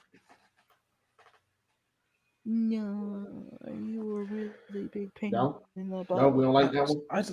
I don't really understand this whole thing either with the whole like death of Doctor Strange because they're not even being subtle about it. Like I've been reading it and yeah, like they bring her back and she's like coming from like some alternate like dimension and shit like that and she's talking to younger Doctor Strange and saying like, you know, your older self left me behind and I've been, you know, building in power and all this shit. I was like, "Oh, I already saw as soon as she said that she's been like getting more and more powerful, like probably even stronger than he was before he died." I was like, "Oh, I see where this is going. I see what we're doing here." I was like, "Of course, y'all are bringing her in." It's kind of like the whole bullshit when they had Jane Foster become Thor. It was like, all Yeah, right, y'all, that's what I y'all felt. think, yeah, like they think that they're doing something like brand new. It's like y'all realize y'all have done this like multiple times. Like this isn't new. It's not funny. It's not fun. Like it's just, it's Yeah. not even all that interesting anymore. It's just, it's very obvious you're gonna do this. You're gonna see, well, will it actually catch on? And then when it doesn't, you're gonna be like, all right, well, we had her in there for a while just so that she is powerful, Mhm. but now we're gonna bring him back. It's like, man, y'all go through the same beats every time. Well, the thing about it is Strange, which is going to be is called is going to be the new comic book that's going to be taking over for Doctor Strange comic book. That's literally the whole purpose. Is literally Clea's the new Sorcerer Supreme, and her entire goal is to figure out how to bring Doctor Strange back. I'm like, well, at least you're honest about this story. Yeah. So so everybody should expect Doctor Strange to return before Multiverse of Madness.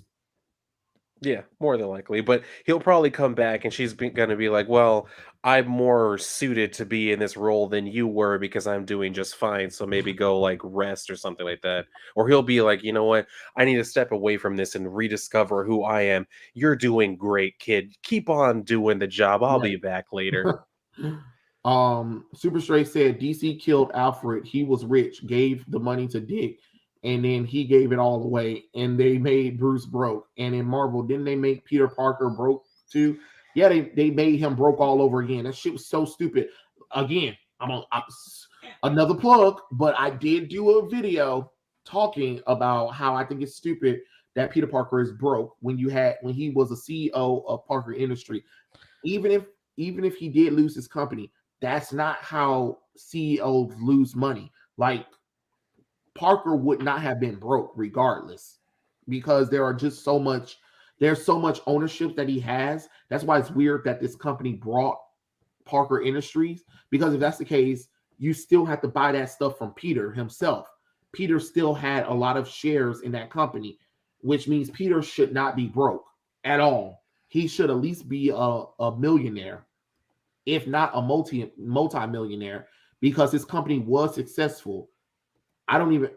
Oh, okay, all right. Like I said, I did a video talking about it. If you want my thoughts more in depth with that one, go and watch that one because that was just stupid.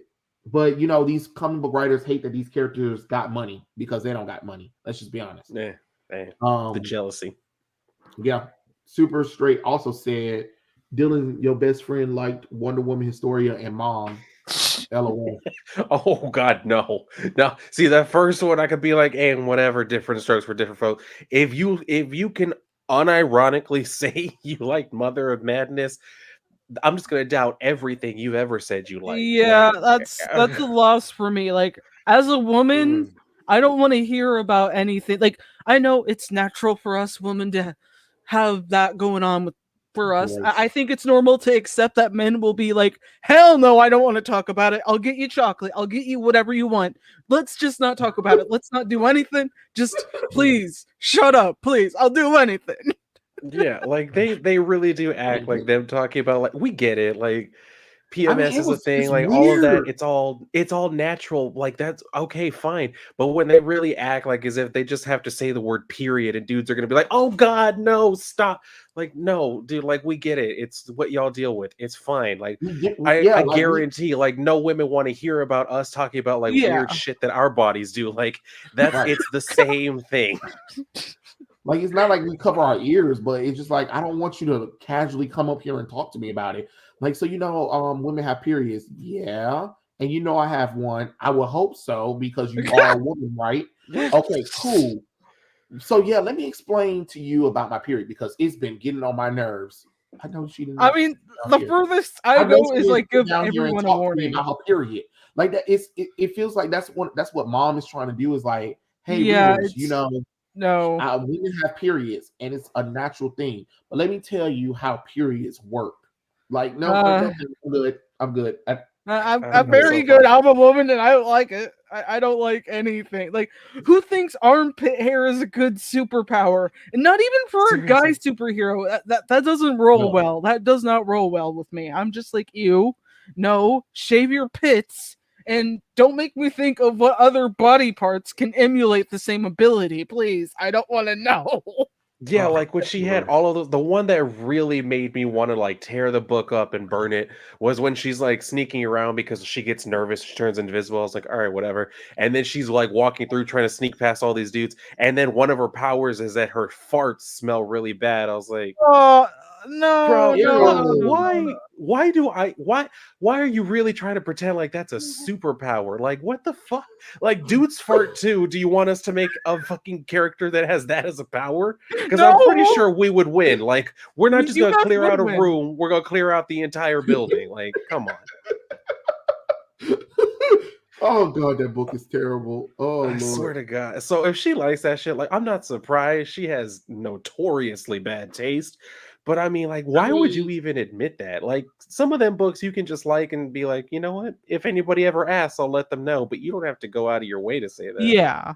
and It's then let's go back onto the fact that your best friend like Wonder Woman Historia, and from what I'm reading so far with the whole thing, it's like, okay, so basic because remember me and Kate we were talking about it too, of like how Dylan's best friend had did that whole chat with Leanna K and talking about females empowerment and how it's hard being a female in the geek world or whatever. And I'm like, oh, here we go It with is this not hard. female Yeah, you get weird bullshit thing. looks every once in a while, but it doesn't happen frequently, Like I've encountered one or two guys that are just like, 50s, 60s. I expect that from them because at the time I Yeah. was like a teenage girl, like 13, 12, whatever, and I just get a book stolen from my hand and I'm like, okay, maybe you're right. Maybe I don't need to read this. And I just kind of like strayed away from people like that because you know what? I don't care. You have your own business. If you want to take a comic book from a kid's hand, fine. Be one of those dicks, but I'm not going to complain about it. I'm just going to use it as a joke. Like, guys, Yeah. if you want to take someone's comic book, feel free. But, you're just going to make them laugh in the future because I'm just like, who does that? Like, you got to be pretty desperate for your Spidey time to like want to take it from a kid's hand. Like, it was one of the latest. I can't remember when. Like, honestly, my brain's like, bad with details, but I knew that this guy, I'm not gonna take an argument with him. He looks hairy enough. No, thank you. Mm-mm. My whole thing is like whenever they try to like complain about that, like there are people who complain about that, like, oh well, like they try to tell us we're not real like geeks or we're not real fans and shit like that. I'm like, okay, let's just go.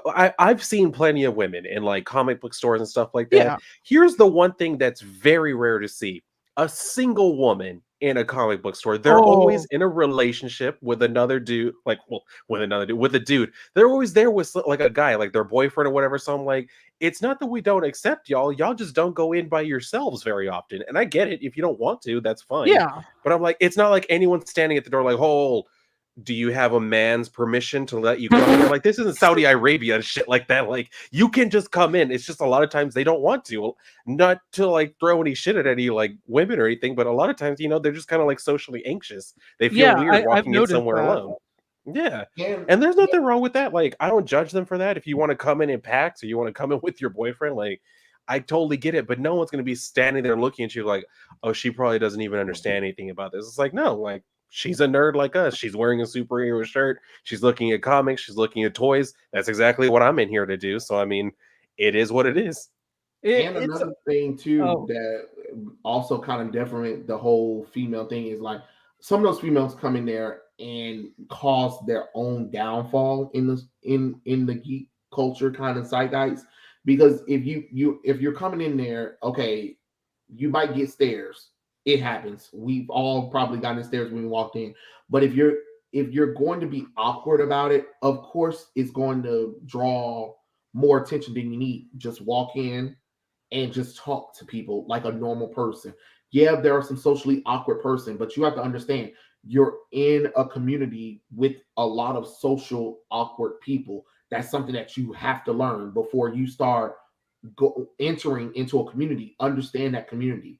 And I think when you don't understand that and then you just start assuming that, oh, it's because people don't want girls in there. No, trust me, when a guy finds out a girl is into geek stuff, oh, they get really excited. They get really excited, especially when the girl knows her geek stuff. Oh, do Dang. you know how much?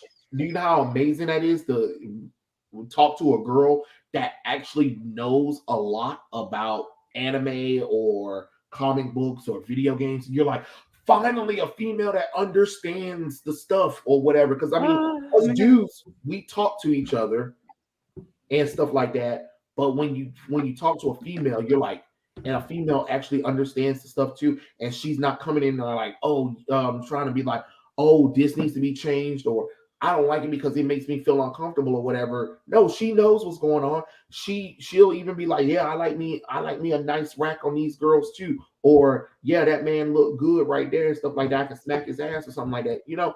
When a girl just talks normal geek way to us, that's amazing. But when you go in there and you have this malicious intent, or you thinking that we have this malicious desire, you kind of cause bullshit on yourself. You know what I mean? If that makes sense. Oh my gosh, it does make sense. I like my experiences in comic book stores, like other than that like terrible time with that weird 50 to 6-year-old man, like honestly I still laugh because I'm just like, that's a lot of hair on one guy. I was gonna call him Bigfoot the moment I saw him, but respect. But like there were many other incidents, like as a comic book fan, where there's been plenty of guys in there, and I'm just like, I don't feel awkward at all. But when I see a nice 9 to 10 guy in there looking all, Dick Grayson like reading a book, and I'm just like, there was one incident where that happened, and I was super close to being like, I got the confidence for this. I'm ready to, take it. And then afterwards, I realized maybe I shouldn't. What if he's gay? Because most of the time, when a good-looking guy is in there, he's mostly gay. Oh, And this is I no, Seattle, trust so me. I feel your pain, but I have like the opposite thing. I'm like, oh, he probably has a oh my girlfriend. gosh. He's probably about to go home to his girlfriend. So I totally understand it. I've been there. I know how it goes. So I mean, it's one of those things, like you said, and that's the weirdest thing. Like, we do that shit to ourselves, and then come to find out later on, like, that person actually was single, and it's like, well, Yeah. shit, maybe I should have just gone for it. I guess that's It's what so sad. separates the weak from the strong sometimes. Yeah, I was pretty confident, and then I was like, okay, like approaching him. 5 o'clock. 5, 4, 3. Wait. Is there anybody else? No. Continue. Nope. And sometimes all you Can't gotta do do it. is just talk. That's all people. I think that's another thing that some people get, and it's just like, I think because another thing is you got females in their heads about, I don't want nobody to talk to me, but then you do want people to talk to you because you don't want this awkwardness to happen, or then be like, I wish they treat me like a normal person. Okay, but you're But so do the still people in there. yeah, so do the Yeah. people there too.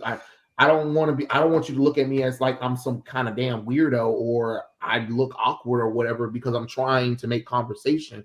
you have to understand socially, you're in a place that's socially awkward when it comes to the opposite sex, because what are most of those people told? A lot of those people are told that they're losers, that they'll never accomplish anything in life, because that is kind of a permeating thing that's around geek culture, that Yeah. we will never amount to anything. We're all going to be these fat, sloppy, lazy fuckers, and we're losers or whatever. And then here you come in there, and then people are trying to talk to you, and you come up with a stuck up ass attitude, or you looking at us in a weird way. Of course, it's going to make your experience bad, because you came in there with that kind of intent, when some people are just trying. I'm not saying that you got to give everybody the time of day, but sometimes, just try. I mean, trust me, I've talked to a lot of ugly, awkward, nose running geeks before, and you just be like, God, I want to walk away from you. But Mhm. you talk Yeah, you I think talk I good, was one of those type of you people to talk like you a lot talk of good geek. guys. you know, you talk good geek, so I'm a stay here. I'm a absorb this conversation. But God, I want to leave right now. But it's not because it's in a mean way. Just sometimes you Yeah, just feel uncomfortable. But that's how you get Yeah. past that uncomfortability, because sometimes that's all those people. That's all some people are looking for, is just to talk. That's it. That's it. Stop assuming just because you're a beautiful person that everybody want to smash you. No, no, not everybody. Maybe Dylan, but I mean, hey, it is what it is, and it ain't what it ain't. I can't help that everybody just loves some of me. No, it's like seriously. Sometimes I wish some people wouldn't talk to me. Like I can somehow sometimes physically feel that someone wants me to give them even just a glance of my eyes real quick so they can talk to me. I'm like, I'm gonna turn this way. I'm gonna go over there, and I'm like, because it's not that I don't want to talk to people. I'm like, sometimes I'm looking for something, or I have something else to go do. I'm like, I don't have 30 to 45 minutes to stop and talk to you about like some of this shit. I'm like, I'm not trying to be rude. I just have other engagements to get to. right. Mhm. It's understandable. It's definitely understandable. But yeah, the only thing is, I just hate that we're having this whole, and don't get me wrong. I'm not saying there's not any misogynist or sexist stuff in the oh, geek there's Oh community. plenty yeah, of they both exist. actually. You Yes, know, like it but exists. It definitely exists. what I'm saying is, it's less than what you think it is. Yeah, You know what I'm saying? But at the same Yeah, time, you also have to understand that you're also in a realm that has mostly men, and most of them are straight. And I'm sorry to tell you this. It's one of those things, like, when you hear about, oh, you hear all these females talking about the gaming industry or the geek industry have so many, sexist, whatever, blase blase. But at the same time, it's just like, but are you not leading them on though too? Because there's two sides to this story. Not every man's gonna go after a woman. If you throw some signs at them, and if you don't lay the law down or whatever, of course there's going to be things. But again, I'm not trying to sit up there and say, because both sides are at fault about things, but it's just kind of weird when we're in this thing where it's always men's fault for everything that happens. Everything bad that happens is men's fault. It's not anybody else's fault. Nobody else can take responsibility for anything. It's always the men's fault or whatever. And I just hate that rhetoric of, I just hate when I hear a girl or LGBT person or somebody black talking about the reason why they couldn't enter is because people made them feel some kind of way. And I'm like, are you sure it was the people, or was it you? You know, just just food for thought. Just food for thought. But yeah. yeah. It's like 95% of the time when you feel like awkward and shit going into a store, it's mostly you. Like unless some Mhm. big murder event happened in that specific comic shop, which yeah, I kind of doubt. Right. exactly. Like yeah, It really is. It's just like it's your own anxiety telling you that you're not wanted, you're not welcome. It's like if you just walk in there without any of that, like all of that completely goes away. Like you just walk in like no one's judging you based off of it. They don't know you well enough to judge you based off of anything.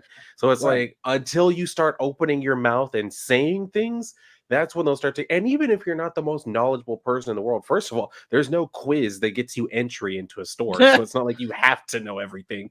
So I mean, and that's the other thing. Just like be honest about that. If you don't know everything, just say that. A lot of people are willing to be very like Mm-hmm. helpful and forthcoming, but when you walk in there and you walk in like with this attitude like, oh well, I already know everything, and then you open your mouth and it becomes very apparent you don't know everything, then Right. people are going to look at you like, oh yeah, that's that one that thinks they know everything about it, and then yeah, then they'll be giving you the side eye.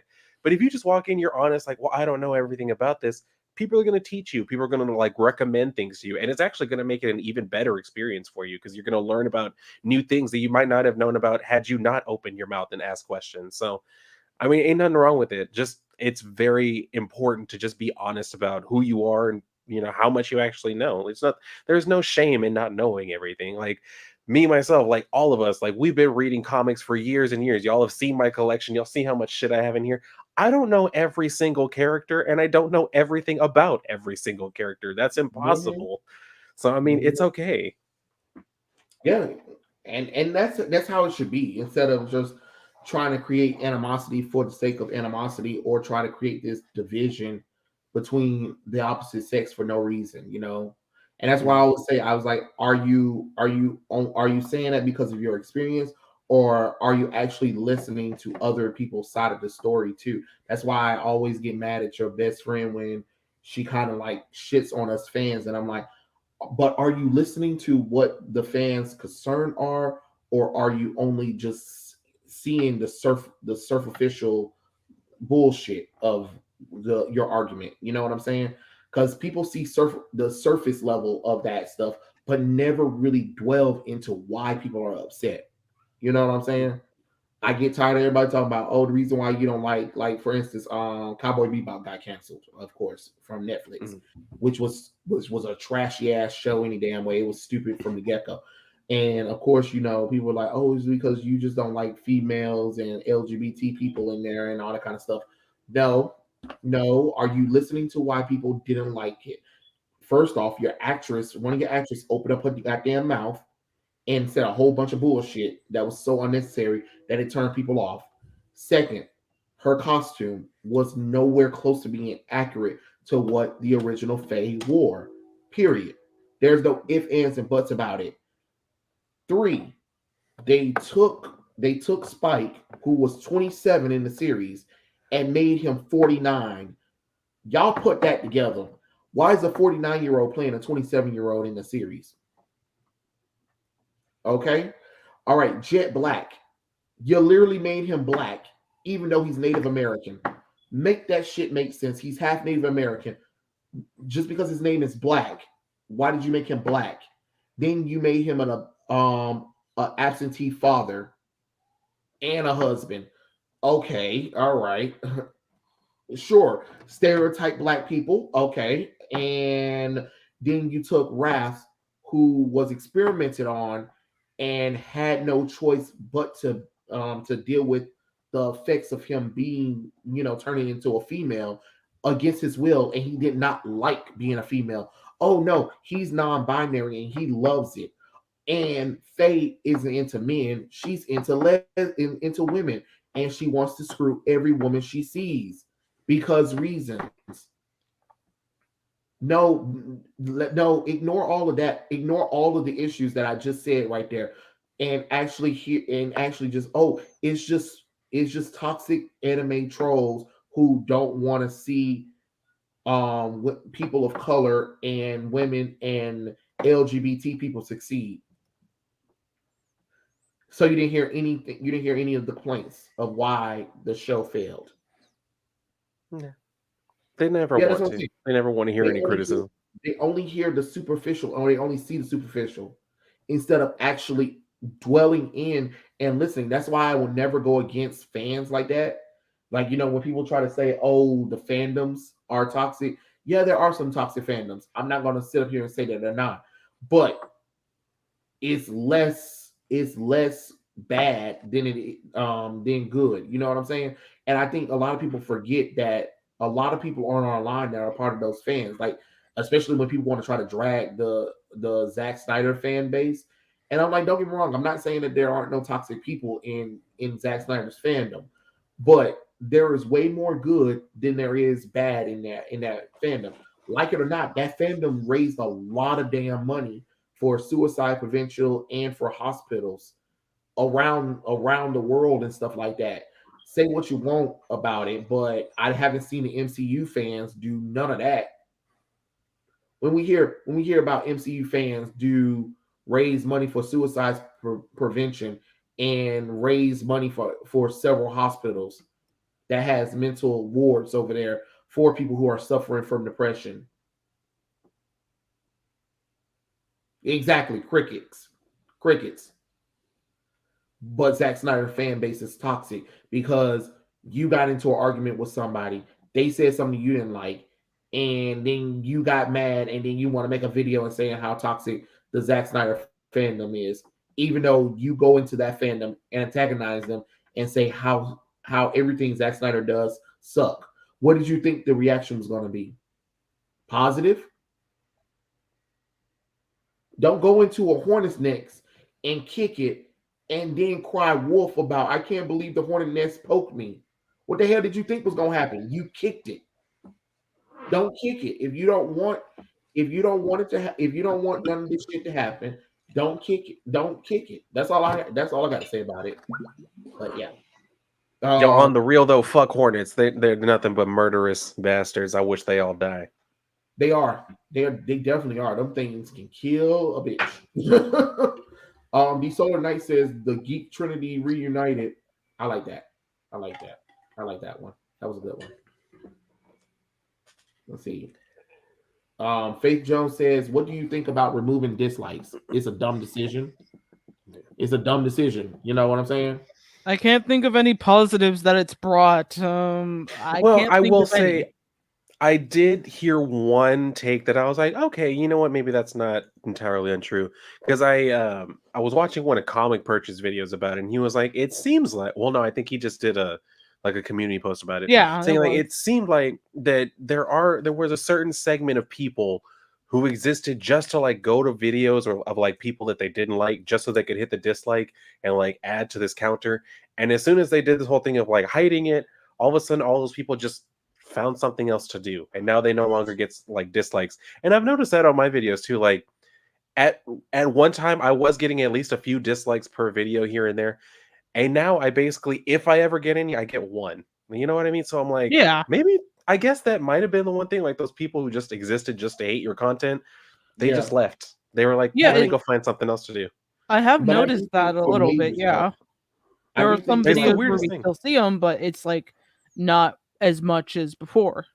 Yeah. So I do think that we still need to see them for like major companies and stuff like that, because you do need that feedback, because you can't, like for Fantastic Beasts and where the Fantastic Beasts 3, you already know people are not going to like it. So if you hide the dislikes and WB or whoever can't see the dislike ratio, and they're blindsided by people not coming up to watch the movie or whatever, you can't really blame the fans. They told you they didn't like it, but you hit dislike buttons and you ignored all of their issues that they had for it, and then shocked and surprised that people didn't want to. You know what I'm saying? Like, I'm not saying for like small.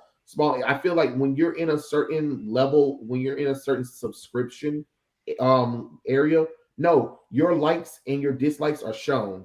You get what I'm saying? Because it's just like, for instance, apparently these makeup artists or whatever that be on YouTube, they be saying a whole lot of bullshit. Don't know, don't care. The only names I heard was James Charles and Jeffree Star. Don't know nothing much about them. All I know is they some bitches who do makeup. That's it. I'm not going in depth with them.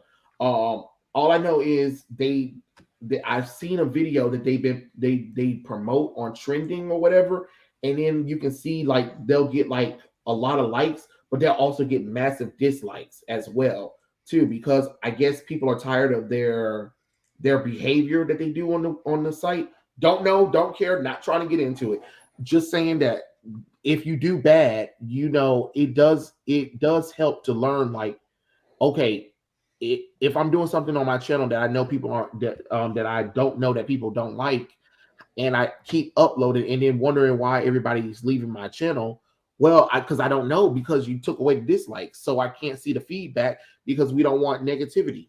Like, it doesn't make any sense. You need to have negativity and feedback in order to improve, you know? Yeah, I would definitely say like where I would draw the line is like if a person's channel is like us, like it's just one person, like we do all of our stuff, we upload our videos and all of that. Like, okay, fine, you want to hide that shit, fine.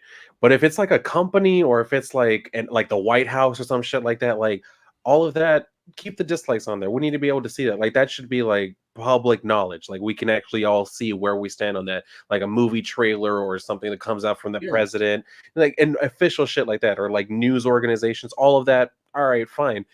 But when it comes to like people like us, like I'd be like, all right, yeah, I don't really care because I mean, at most, who's really gonna get much of anything out of coming to one of my videos and seeing like, oh, one person disliked this comic book review? Like, what does that actually do for them? I don't think it does anything for them.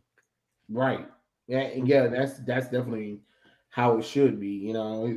But I just think trying to remove the dislikes because you're trying to use the small creators as an excuse is just lazy as hell. Yeah. Super Straight said, I know the Fox X-Men movies and the MCU and maybe the DCEU had the worst costumes. It's like Faye from live action Cowboy Bebop. Um, I don't think the MCU and the DCEU had worse costumes. They have some pretty good costumes. There are a few stankers in there, Yeah. and the X-Men movies were, I mean, they were costumes. They had color, but you had to squint in order to see the color. Like when they talk about like the X-Men, like I'm thinking like the very first ones, like just those black jumpsuits. I'm like, yeah, those were kind of lame. Like that was kind of, I mean, it was so Yeah, I fun, mean, and I think they even yeah. like made a joke about it when they were What do you want us to do? like Go out in there? No, because he said you go out in these things. Yeah, what do you expect? Yellow spandex? exactly, Yeah, and that's yeah. where I was like, That's what he yeah, did. that is kind of what we expect. Like that's what we all know y'all to be. Like when they do cheeky shit like that, I'm like, all right, that's a little bit insulting because yeah, like we all grew up watching that. I mean, yeah, watching that in the cartoon, reading it in the comics, like Right. yeah, that kind of is what we were expecting, and we get it. Y'all trying to do this whole thing of like, well, that wouldn't work in real life or it would look silly. It's like you got motherfuckers that can like cover themselves in ice and shoot like laser beams out of their eyes. I This don't is where think you them draw the wearing line yellow at. spandex is the weird thing. Right. But it's always funny. It's just like that's where you draw the line at. Like, oh, Yeah, okay, but then again, here come cosplayers. Dun dun dun dun. I know. Hey, look, we made this costume. You said wasn't practical, and it looks And not just like only a typical costume. And you're like, holy shit, why you guys can't do that? yeah, because like Hollywood. the cosplayers will do it. It'll look faithful to the source material. They can walk around in it all day, and people aren't like standing around like, yo, that looks so corny. Everybody's walking like, yo, can I take a picture with you? Like this looks incredible.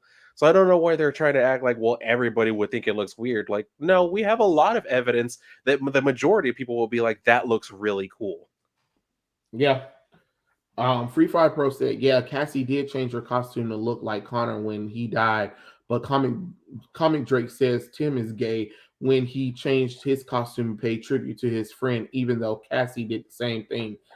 Look, we already told you we not gonna deal with comic twink. All right, all right. Oh no. Comic twink is stupid. He is like, oh my God, Jesus Christ, comic Drake. He gives me a headache. He really does. And you know, at first he was up. What the hell is that? Dylan, what the hell is this? I'm gonna need y'all to all drink this in. Wait, This hold is on, Batman. hold on. What is this? What is this? Drink Is it that in. artwork?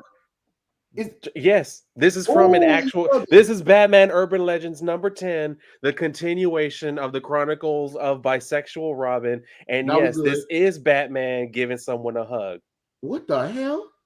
Mm-hmm. Who did this to It's you? one thing if it's a kid, but Who Oh did no, it's this this is to a one full you? thing grown if it's man. a what? What's going Yeah, on? What? this was a Why is it whole angry ugly? mob. Look, let me show you. Like this was a whole angry mob that was coming to rob a church, because Are you people in kidding me? Gotham City are upset. So they're coming up with knives, bats, all kinds of shit, saying we're gonna take whatever we want because we're upset. And so when Batman's like coming to confront them, he's telling Batman like, "You don't scare us. We've been through hell. What can you do to us?" And then when Robin tries to stop him, he just like brushes him off, and then he goes and gives the motherfucker a hug. The And he fuck? tells him, he's like, "You're right. You've been through hell, and I couldn't stop it. I can't save the past, but there are people we can save now." It's one thing if What? it's a woman or a kid, but a grown What man, is this? I'm kind of out of here. Yes. First off, the Look at that. artwork's ugly. The artwork's Exactly. ugly. And look at the way he's wrapping his hand around his head and shit. I'm like, are y'all trying to go on a date or something? Like, what the hell? I would sleep choke him. I'd be like, shh, shh, shh, shh, shh. Go down, go down, go down, go down, go down. And I Go only down. have this here because I did a review for it. I haven't uploaded it yet. I need to edit the video and then get it uploaded. I was going to do that today, but then I ended up being busy all day. So I will have that up soon enough. But yeah, I when I seen this shit, I was like, "Are you serious?" Like literally, when I turned to that page, I was like, "What the fuck is this?" Oh Yep. man, they're just trying to burn everything down. Yeah, they definitely are, and I think that eventually they're going to have to turn everything back. Like I know some people were talking about, oh, they're not going to be able to, but I think they're going to have to. All of these characters that are being race swapped, gender swapped, and even sexuality swapped, you're going to have to bring them back to what they originally were, what really made them sellable. And if it means that characters that you just now made bisexual or straight again, they're gonna have to be straight again. And I know some people are like, oh, that's not gonna work because people are gonna be upset. Oh well, oh well, oh well. They weren't buying the shit in the first place. We're losing money in the first place. We want to try to get people back? I'm just And saying. that's what I'm saying. Like, if I were to take over writing like Tim Drake or whatever, the first thing I would have him do is break up with this little boy and have him go back to being with Stephanie and be like, "Oh But yeah, we never don't worry, discussed. don't worry. He's still bisexual, but he's with a woman. That's what No, no, no, bisexual no, means. no. He can be with the other one." We never discuss it ever. Exactly. And that's what I'm saying. If anyone asks me, I'm gonna tell them to their face, "Oh yeah, don't worry, baby. Don't worry. He's still bi." But then I will never ever write him ever being with a guy ever again. Never. Yeah, it definitely is something we see way too much. I mean, look at what they did with John and them. They bring up Wonder Woman in the Otherworld comic. It's just like, can we just? There's a representation that does help to like sell these characters even more.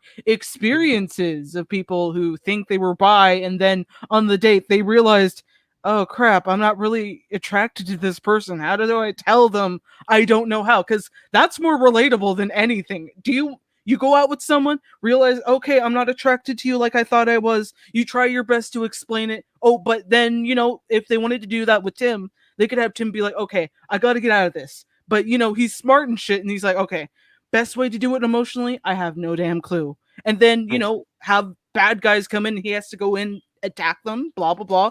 And then he has to tell, Bernard, I'm sorry, dude, but I'm not attracted to you like that. I'm sorry, but I'm not like that. Yeah, but it could be that easy, and that's what I'm saying. Like the most they had him do, like in that first little, like in Urban Legends #6, was him saying like, "Well, I don't actually know what I want, but I'd like to like explore it with you." It's like, okay, let them explore. Let them. If y'all want to have them doing shit, I don't need to see it. I don't even need y'all to talk about it. Just be like, "Oh yeah, we did some stuff. I decided it wasn't for me. Now I'm back to women." All right, cool. That has happened with dudes in the past. It does still happen to this day. So it's like it's not that far outside the realm. And like you said, when you already have a gay Superman or like a bisexual Superman, a bisexual Robin, a bisexual Wonder Woman, it's like that's way too many bisexual people for me to believe that this is based on anything realistic. Granted, we're talking about superheroes, but none of that Yeah, would make sense. it's understandable. I made a video about like LGBT characters, like in the represent. Evie, if you do not get down, I'm going to not give you a treat. Okay. Anyways, back to the discussion. I was basically talking about the realism with, superheroes. And then I had this one guy who came out of nowhere and he's just like, you're basically talking about realism in a comic book. And I'm like, yeah, it doesn't make sense to have, this many more LGBT characters than a specific race or, other characters that just get popped into being gay or something or bi, and having us expecting to believe it because it doesn't make sense because lower here like the lowest heroes are on the lowest part of percentages. Yeah, they look a lot like there's a lot. It looks like there's a lot of them if you put them all into a room. There's a shit ton of them. But if you think about it, all over the damn world, they cover each and every different location. So you can't make me believe that there's this many LGBT superheroes because again, that is ultimately rare. They are very rare. They're like shiny Pokemon. Like superheroes are shiny Pokemon, and LGBT superheroes are like shiny legendary Pokemon. You should take that as a compliment. Like Exactly. that's a pretty good damn compliment. Yeah, exactly. And that's what I'm saying. I'm like, we have some that have legitimately been that way for a long time without y'all having to do just like these random surprise like retcons or whatever. Like, just let them exist, let them be who they are and shit like that. You don't need to make everyone else one. If these characters, like with that dude who wanted to like tell you like, well, you're talking about like realism and like fantasy books. It's like, all right, well, it's the same thing for y'all. It's like, if you're right, if we're talking about a fantasy thing, why is it so hard for you to suspend your disbelief and read a story about a straight character? It's like, if Yeah. you're still having to do that, you're reading about a dude who can fly through the air, you're reading about a straight character. Put yourself in their shoes if you're so damn empathetic. Like, it's not that hard. Yeah. But it is hard. That's Fair. the hard part. It is hard. Like, and that's my thing that gets on my nerves, especially when you have these fake fans that are LGBT that are for this shit. And then when I bring up original LGBT, who's that? Nobody cares about those characters. Well, shouldn't you? You rant and crave about, oh, there's no original LGBT characters, but yet I gave you a list of 20 characters who are originally LGBT.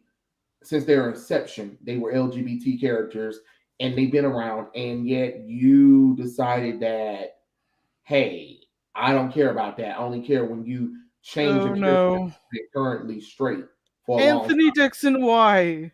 Don't bring that Listen, back to the table. Do not bring um, that back to the table. can you Lord, show now us, I'm Trey? scared. Show you what? Who is she? Okay, Which who she is we talking about? okay, Harriana go or to Dylan go to Chestnut? like the comments at the bottom. And Anthony Dixon just said I had to roll my eyes at people saying Nightwing and Red Hood should be boyfriends, and now I'm just remembering all those very very weird shitty fan fictions I read back when I was like in middle They're school. brothers, you little nasties. God damn it. It's oh my What's god. wrong See, with that's the y'all? thing. Like, that's that same thing that was happening during Falcon and the Winter Soldier, where they're like, "Oh, it's obvious they're in love." It's like, no, they're friends. Damn, like y'all can never see two dudes who can actually talk to each other without being awkward, without y'all assuming that they're so in love. Like, they must be really attracted to each other. Like, you reminded me of like growing up in school. And it's like anytime guys were friends, like girls would be like, "Oh my god, y'all are so gay for each other." It's like, no, they're friends. Like, the fuck? Like, I'm sorry if you don't understand what friendship looks like. Like, that might speak more to your character and less about like they're over there just getting along, like talking about shit that they have mutual interests in, and you're assuming that that means that they're gay. Like, I don't think people understand how relationships actually work because that ain't it. Mm, mm. Red Hood and Nightwing, of all the stupid ass suggestions, Yeah, that's a swear to really God. weird, disturbing thought. Like every time I go back to that pairing, like quotation marks around that pairing, Yeah. ugh, I just shiver because I used to be one of those fangirls that were like, wouldn't it be cute to see Red Hood with Arsenal making out and shit? Man, that would be fucking hot. And No, you want nowadays to I'm like, know? no. Do you Mm-mm. want to know the worst one that I have seen recently? And Oh, this is this is because I have a follower on Twitter. Her and I once got into it. We had an argument, but then at some point, like we just kind of like came to an understanding. And I was like, you know what? It's cool. I'm not insulting you. She was like, yeah, it's okay. I'm not insulting you. I was like, all right, fine. I'm gonna go ahead and follow you. But I tend to see when she likes and retweets shit that's just so stupid. And the latest one is that Mhm. because she has this thing for Tim Drake. She loves Tim Drake a lot. And I'm like, all right, fine. She totally agrees with him being bi. I don't, whatever. But the worst thing is that apparently there is this subsection of people who want Tim Drake, rather than having been a protege to Batman, have him be a protege to Selena and have him wearing a Catwoman suit, calling him Catboy, running No. around and I've all that. seen No. those type of fan arts, and no. I'm first off never heard of this. Never heard of this. It sounds like a nightmare. It sounds like Oh, a let me see if nightmare. I can find you a picture. I'm gonna find a picture for you, Trey, Holy because I don't crap. want you to sleep well tonight. Do it. Don't do please, it. please, Don't do it. please. I'm gonna do it. I'm I gonna wouldn't do mind it. if I it was had to like, do you it to know, him. like you know what would be really funny if like Dick Grayson was like Selena's sidekick. Just him, he would work that fucking catsuit. Let's be honest, he would work it. Dylan, you just need I'm some. not- You just need some JoJo in your life. You need to stop. You need to see yourself out, sir. We're I'm about to traumatizing find- Trey, and we're loving it. We're loving every Free minute. Fire of Pro it. said, I miss when Diana fought with fisticuffs and her lasso and tiara. Diana only used the sword and shield unless she was fighting someone like Darkseid. Yeah, but you know, they forgot about that. They forgot that heroes don't really have weapons, but you know, hey. It is true. What the fuck? Oh my Mandy, gosh! Mandy from I Am Not Starfire. Oh God, why do I keep saying the curse? Please stop bringing her up, please. Oh God. I'm already traumatized. It took me 5 drinks to get through that damn book. 5 drinks. Money I'm never going to get back. And I mean, of course, I didn't spend money on the book, so I still feel like I deserve a refund. Exactly. At least of your time. Yeah. Oh my goodness. Raven and Beast Boy is way better than Raven and Damien. The Agreed. thing about it, Oh, thing about it does is I keep anyone trying to remember that like one pairing of Raven and Claire on the like Witch Boy? And I'm like, no, that doesn't make sense. No, it really doesn't. It doesn't. Like, And and then you I have like Beast Claire Boy on the and Witch him, Boy, but no. like Beast Boy and like I don't Claire like- and merging and then I don't like Raven and Damien because Raven is an older character regardless, and people are like, well, in the DC, the New 52 DC AU movies, she's close to the same age as him. No, it doesn't fucking matter.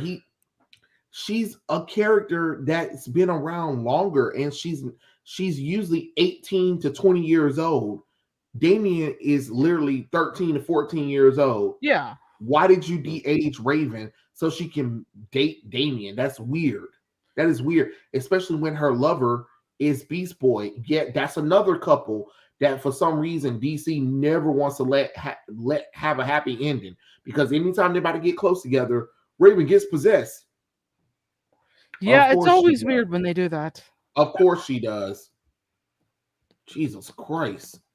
But yeah, there's just like a lot of oh my god, no. Opie, no, we do not talk about the Tim and Cass situation. Ugh, no. If I that don't was a wanna thing, then I'd see- be puking. I don't want to see my boy Thor get chumped out so Jane Foster can look better. Phase 4 gets your heroes is meh at best after Feige's incredible sketchy attitude is sus. Yeah. Yeah, that's gonna turn out great, and not great, but like I feel like the new Spider-Man movie, and it's gonna be very good. It's gonna make lots of money, but you Of know course it how is. it's going to be the introduction to the Phase 4 area. It's like everyone's gonna be going in thinking it's gonna be just like the Spider-Man movie, and then they're going to get disappointed and like confused as to who the hell these characters are that we don't know anything about. Yeah, we've seen them in the past, but they're not as good as the original versions because majority are female fans, and female fans generally lead to, why don't we have a hunk on the screen where I can drool in peace? Like, and of course the gay and bisexual dudes too. Why can't we just sit down, see some shirtless men, see those muscles? No, we're gonna replace them with a woman. Oh, okay, I guess. Yeah. And they're not even that attractive. I know, that's the worst part This too. person said, LOL, this reminds me when Spider-Man and Miss Marvel switched bodies and Peter had to experience experience women going through cramps. That's weird. That's a weird no! There was no need for any of that. I don't need that. Gosh, I don't even have a drink. No, Why? we don't need that. We don't need that. We're fine. free- We were doing just fine. Free Fire Pro said, Dylan, your best friend is taste is weird. Where do you find these weird people? I can't read, Mom. I read it last week and I regret granted, it made me feel weird and kept me up at night. Well, Mhm. it's still his best friend, so you asked Dylan. I can't help that. I didn't find her no damn where. She found me. Now, how that happened is anybody's guess. I don't know. Maybe she could be stalking people. I'm Right. not saying she does. I'm just like, you get what I mean. It's just like one of those things you see a lot from internet people, like random people on the internet. They're just like stalking you. Like I've bumped into that here and there. Not like for YouTube or anything. Not for YouTube, but in my art accounts previously a couple of years ago. I've been not like they found my location, but they knew where I was online all the damn time. Like they followed my activity. Like if it said I was on, then yeah. But I'm not saying she was one of those, but it just seems like kind of weird when you're obsessively looking for people to take fights with. Like I've seen that happen a lot, and oh my goodness, like I could go on and on, but I'm not gonna throw anyone under the bus and say, "Yep, this is what I think of them." But it's just kind of weird with the behavior I've seen. With her especially, I'm just like, I don't. Definitely seems like the type to like try and stop people. Like I remember one time, I think it was the last time we all streamed together. She ended up in the chat for like a few minutes. So for all I know, she could be here right now, and you ain't shit if you are. But the thing is, like, I don't understand why she goes out of her way to do that. It's almost like she wants people to talk shit to her, so that way she can Say that brag she's been about having people. harassed. Like Yeah, I've like so heard she her could talk say like about they're always that. talking about me. And that's what I'm saying. Like if you seek it out, well then that's on you. Like if people want to talk about you, it's like I've always said, like what people think about me is none of my business. Like it has nothing to do with me. They're gonna have their own opinion regardless. If they come and tell me, then I'll say something to them. But if they just want to talk in their own private space, I really don't give a shit. It's got nothing to do with me. Oh yeah, it's just it's kind of weird. I don't like talking about drama. I mean, I'm into drama. I watch others talk about drama, but when I get involved in drama, for a fact I'm gonna have the receipts. Exactly. Mm-hmm. Mm. But yeah, that's interesting. Oh man, let's change the subject before we get like Let's be see. told that we're like harassers and stalkers ourselves. Like I guess I'll get ready and get my best disguise as a stalker. I'll go get my fake mustache now. Let's see. Empathetic Queen said Harry on the Hook streamed on Monica Rambeau, who was forced racist treatment in WandaVision. Really? What? Did she even watch WandaVision? There was no forced racism towards her character. Okay. All right, sure. See, you see what I'm saying, Dylan? You see how Haryana is crazy. And that's what I'm saying. Like, just the one time you showed me, oh my God. I'm so glad I found this. What? Oh, nothing. I'm going to share it with you. Don't worry. No, never mind. Never mind. We don't have to share. Don't worry, baby. Christmas. I'm coming. Don't you worry. I'm coming your way. Hold on. Half a Never second. mind. We're gonna talk about it. We're gonna talk about everything I'm seeing right Oh now. no! I'm gonna share my screen so you can share it out to everybody. I want the world to see this with us. Oh my God, Dylan! No. Yes, Dylan. Yes. If I had to see it, God, so did this? you. Here it is. It's Look Catwoman. at that. That's it. It's Catwoman. It's just a No. See, because that's Catwoman. Oh. That, and she's calling him Kitten. Yo, oh Lord! If you say his superhero name is Kitten, we gonna have issues. Like, no, I'm sorry. You mean super villain name, Trey? Right. And this is something that like people have legit been doing. Like, here's another one. God. Hey. Oh, this is who drew. Oh, this? y'all thought I was lying. Oh, you thought he was lying. Oh, no, Lord have mercy, baby. This is the tea. This is what people are talking about. Who did this? Who drew this? Search picture? me for an answer because I don't. This is just no. Who's the artist? Who's this artist? Is that a professional artist from DC? Whoever this person is. No, this is just an artist who apparently did a commission. Okay, because I was about to say, if it's one of the professional ones, we gonna have problems. What are Isn't it cute? Ain't it cute though? Lord have mercy. I mean, it's not as worse as some of the weird fetish stuff I've accidentally encountered when, randomizing words and you're just like, okay, what if I put this word with that word? Oh, And Tim, then Tim. getting traumatized. Oh, So, Timmy. Tim, what Someone did had they mentioned do to that in you? like I think it was on this one where they put him in this outfit. Oh, Tim. Mama, no. We've had better days. We've had better days. I don't. Oh, Mm, Tim Drake, what have they done to you, my poor I mean, baby? he is their favorite, Robin to the point where they'll, make him into anything they want. Like basically he's their Barbie. Like they'll put him in whatever outfit they want and then they make some, fan fiction about it. That's how yeah. the However, fangirls work and some occasional guys. true. But it's But just it is, yeah, it's the weirdest thing. It's usually women, and they're usually drawing them in like this weird anime style, and they're always like boyfriends with someone else. I'm like, why are women fantasizing about this? Like, that's the weirdest thing to Yeah. me. Well, I say women, it's usually like teenage girls. So I'm yeah, like, that's what's basically it. that's why Yeah, I'm like, what's the matter with y'all? for some reason they I'll, love fantasizing same sex a lot more so I than can totally people. explain how it works if you guys want.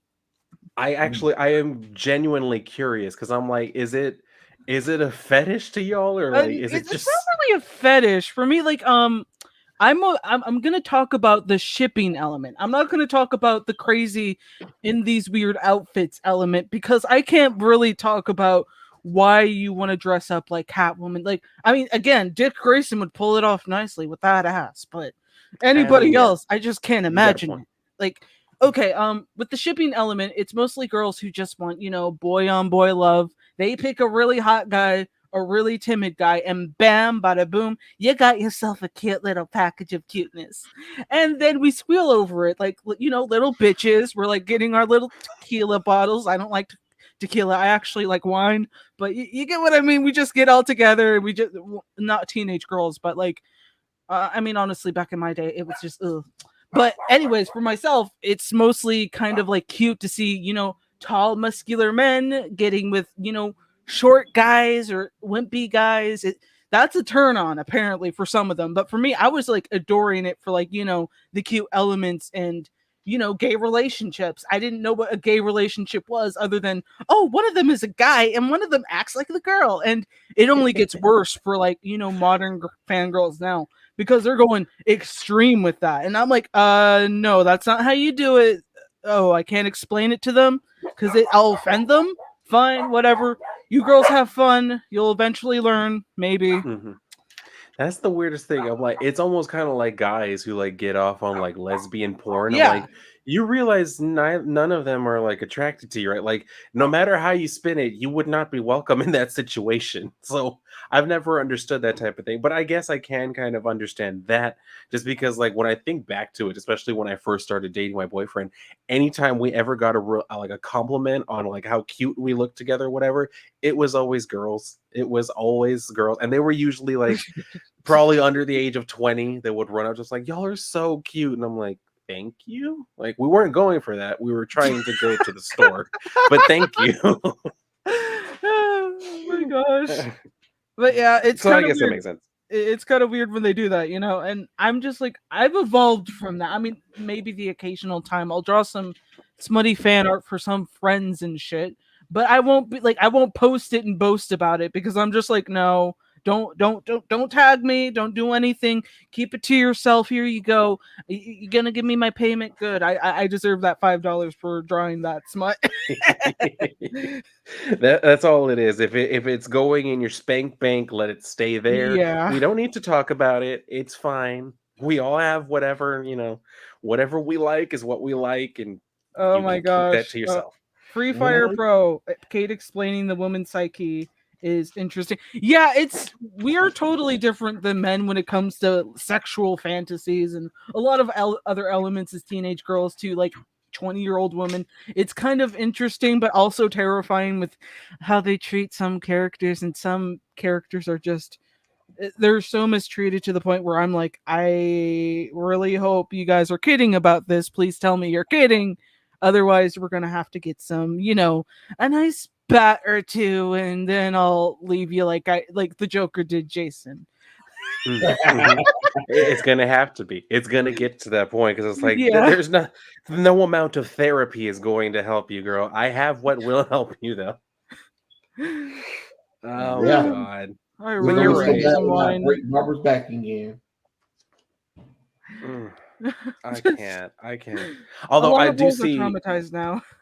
Drew. Although I do see Taylor's asking me if I read that voice comic, the one with the Latin X, the Latinxes. I did read it.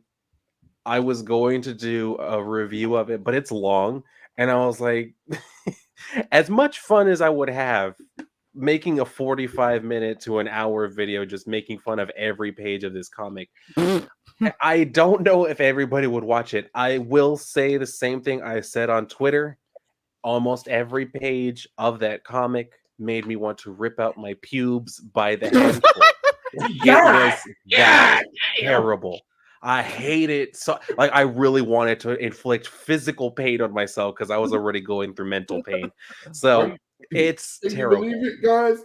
The book is so bad that Dylan was like, I'd rather rip my own hairs off than to Exactly. Yeah, read this bullshit. Mhm. I haven't And not touched even it. I've drink. seen people touch it, but I'm like, no, thank you. It is so terrible because it's not even just like Latino shit. Like it's also having to do with like different sexualities and stuff like that. And I'm like, oh my god, y'all went all the way out on this. And then you have they of course they had to close it on the Miles Morales story. Because of course they forget that he's, half Puerto Rican until something like this comes up. And then they have him in there talking to his abuela and all this shit. And he's dropping Spanish words here and there. And I was like, huh? Since when does he ever talk with any Spanish words? Like all of a sudden, it's almost every caption he's speaking with some sort of like Spanish slang and shit like that. I was like, and then he has Black Panther coming over to his house. I'm like, I'm sorry. What were y'all actually going for here? Because none of it's working all together. And then the last page, he's Wait, saying like, what did he say? He said it in Spanish, like soy puertorriqueño pa que lo sepa. And I was like, really? You had to finish it out by saying in Spanish, like, also, I'm Puerto Rican, so you know. I'm like, why would you just announce that to everybody? You know what I mean? Like, Miles, there's. everybody knew that, boy. If we've been reading your comic books, we knew you were half black, half Puerto Rican. Boy, look, okay.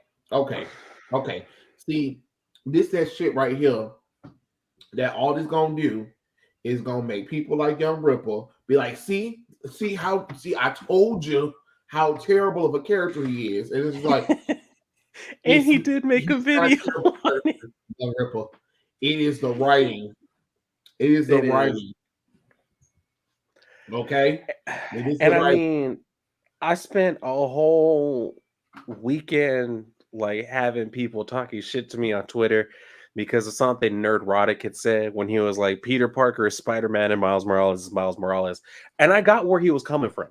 I completely got where when you say the name Spider-Man to literally anybody, you say Spider-Man, who's the first person you think of? Peter Peter Parker. Parker. Yeah. Always. And that's no slight against Miles Morales. But the thing is, if you want to talk about Miles Morales, you got to give me his full government name for me to know who you're talking about. And that's the only reason why I'm like, just can we give him a different name? Call him Tarantula. I don't give a shit. There are so many spider species. Call him whatever else. But call him something so that we have an actual superhero name to throw about in conversation. So I don't always have to talk about him by throwing out his full government as though I'm talking about a real living breathing person. I'm talking about a fictional character, a superhero. I want to use a superhero name, but when I have to call him Miles Morales for people to know who I'm talking about, that's where I'm like, we're getting this issue, and I'm just like, give him Well, another we have name. to And I think have about it because I mean, like Green Lantern, Flash.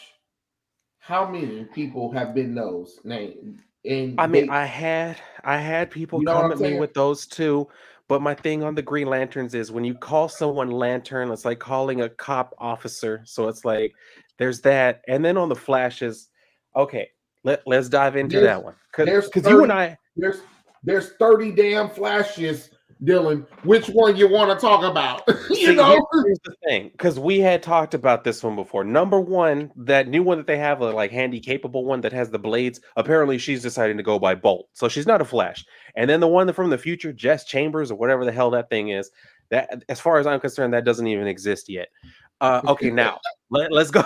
Let's go back to the other ones because I think we had talked about this before. Like with Jay Garrick, number one, he's from a different Earth, and then also, and I mean, was he's the first Flash. He yeah, was the first he was the first one. But also, like, they never really use him anymore. So that's why I'm like, most people wouldn't even think about him. Now we're down to two. We're down to Barry and Wally. If we're talking about them and we're talking about Flash, and people say the Flash, the first one I'm going to think about is Wally. Because I prefer Wally over Barry. I think Barry should have had stayed dead. There was no reason to bring him back. There was no rhyme, no reason. He should have just stayed dead. So if we had accepted all of those things staying like that, we accept all of that staying like that, we got one Flash, and it's Wally West. We talk about Green Lanterns, it's a core. They're all police officers, so whatever. The other one that I noticed a lot of people, nobody even piped up, and they probably could have like done a better job for them and trying to make a point. Blue Beetle. There's two currently operating. Well, yeah, three, but at the moment there's only two. There's Ted Cord running around, and you got Jaime Reyes. They brought Ted back because Ted was dead. Then we got Robbie Reyes as the current Blue Beetle, and most people when you say Blue Beetle, they think of Robbie Reyes because they had killed Blue Beetle off in Infinite and brought him back. Crisis. And I'm trying to say, if you're gonna have either of them keep the name, let it be Ted, because he's got more of the Beetle motif going on.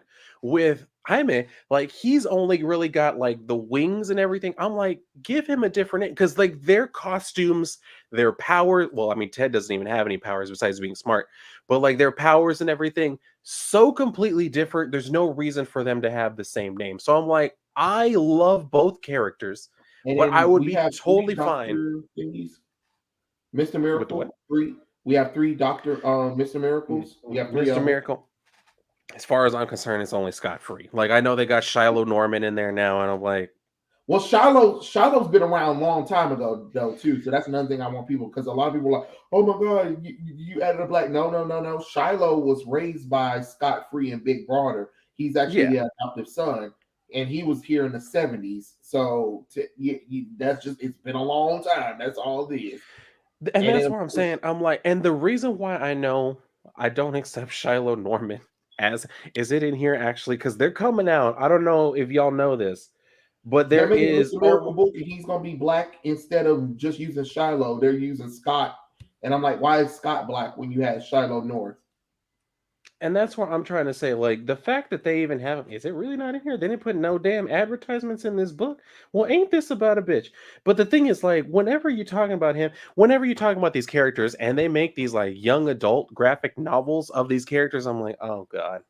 See, those are the ones that I immediately lose interest in, other than like Raven and Beast Boy, because they've done them for them too. And I'm like, I mean, like, it's just when y'all take these characters, that just kind of tells me you're trying to make it for a very specific audience, and it's usually the audience that annoys me the fucking most. So I mean, that's what I'm saying too. And then I also had people coming at, well, I had one person who like said like, well, nobody ever said that like all of the Robins should have their own identity. I was like, bitch, Nightwing, Red Hood, Spoiler, Red Robin, they've all had their own names. And they were like, well, yeah, but when they first came out, they were all Robin. I'm like, but they weren't all Robin at the same time.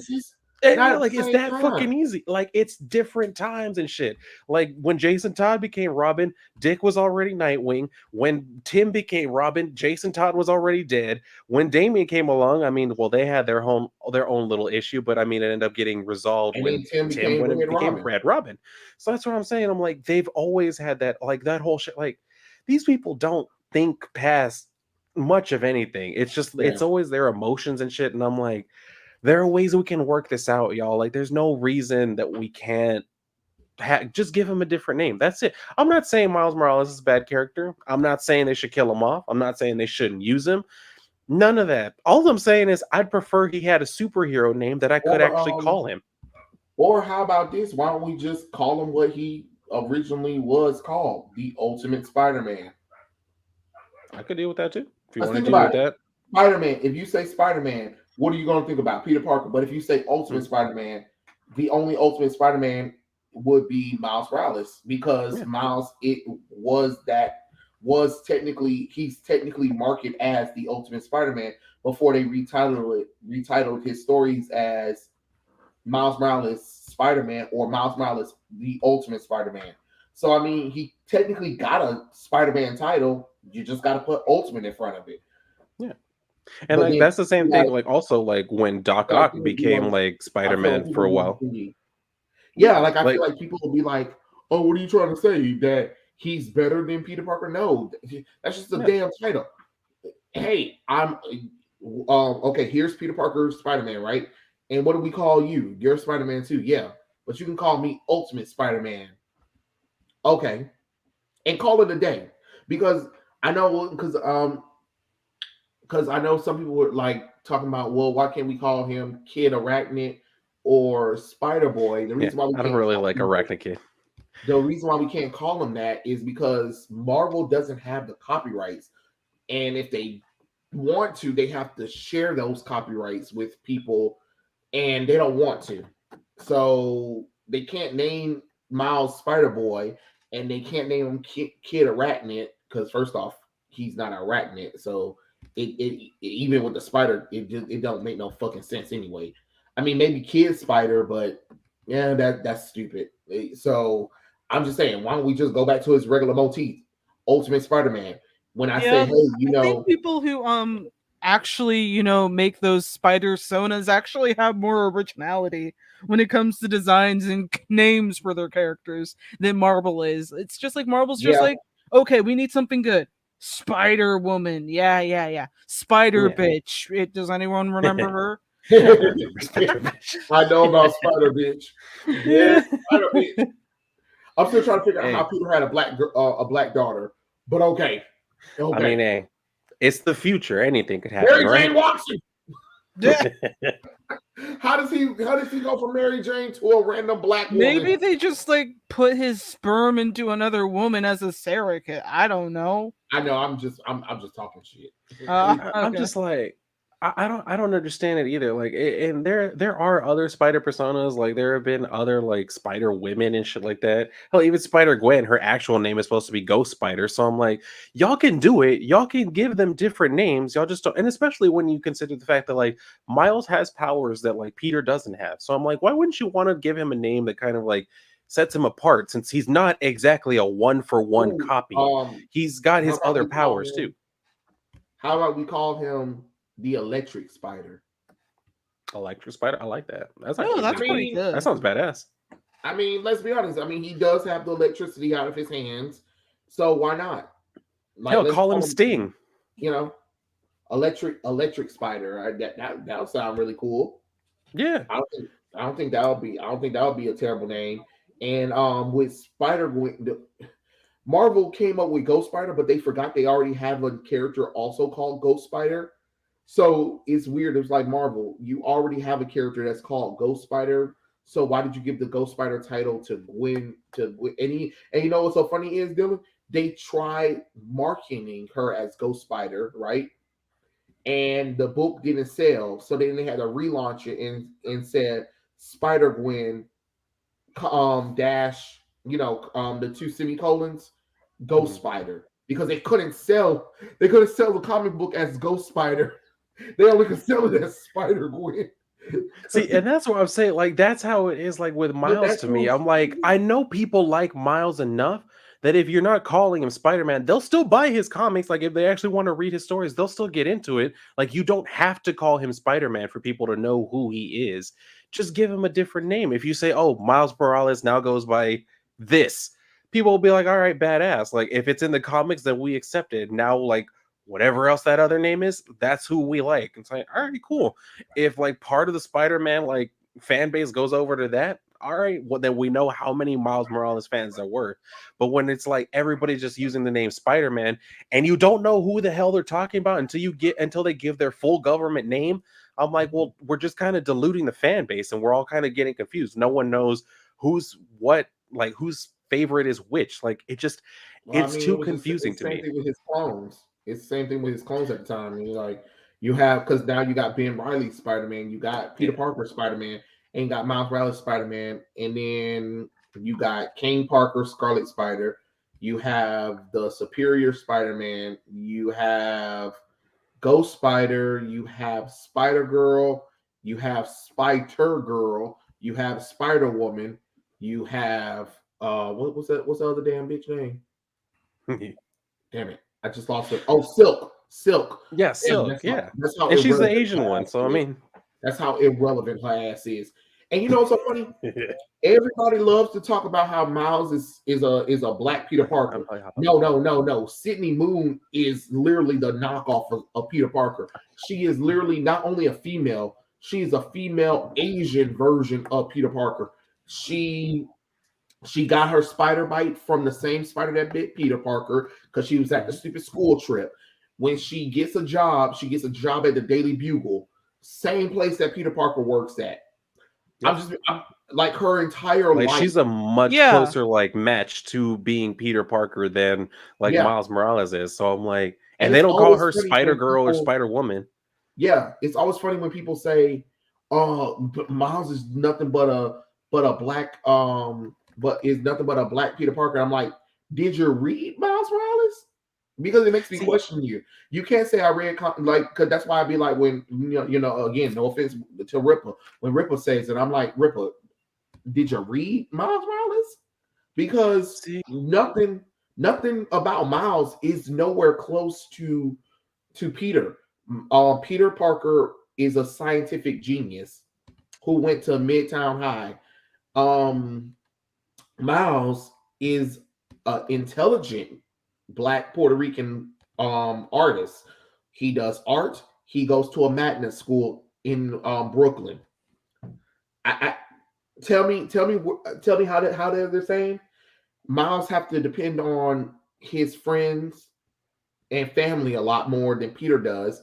Genki helps him create spiderweb fluid because they don't understand science.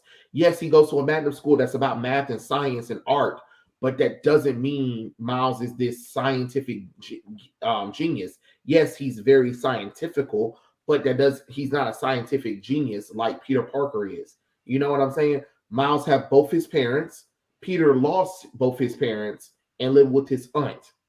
His mom he just got a little sister. Peter Parker, we don't even gonna talk about that sister shit. All right, yikes, because that shit didn't even make no damn sense.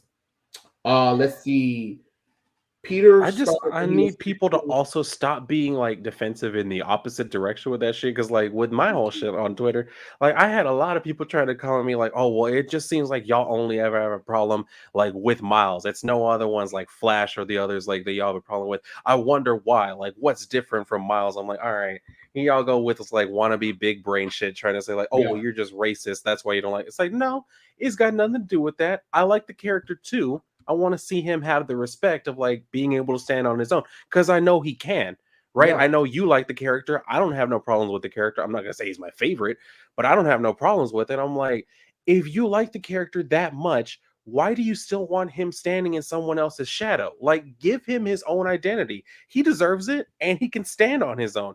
So that's why I'm like, when people try to come at me with that shit, well, I had one person trying to say, like, well, it seems like there's like one thing different from Ben Riley and Peter Parker than Miles, and like that's what y'all always complain about. And I was like, oh, look at you trying to call me racist and shit. And they're like, oh, well, I didn't call you racist. I didn't go for that insult. I'm like, so what do you think you were trying to say about like one thing being different from him? Like what's that one thing? And they didn't have any response to that. I was like, exactly, because y'all always want to go to this same argument. They're like, oh, you don't like it, you're racist. No.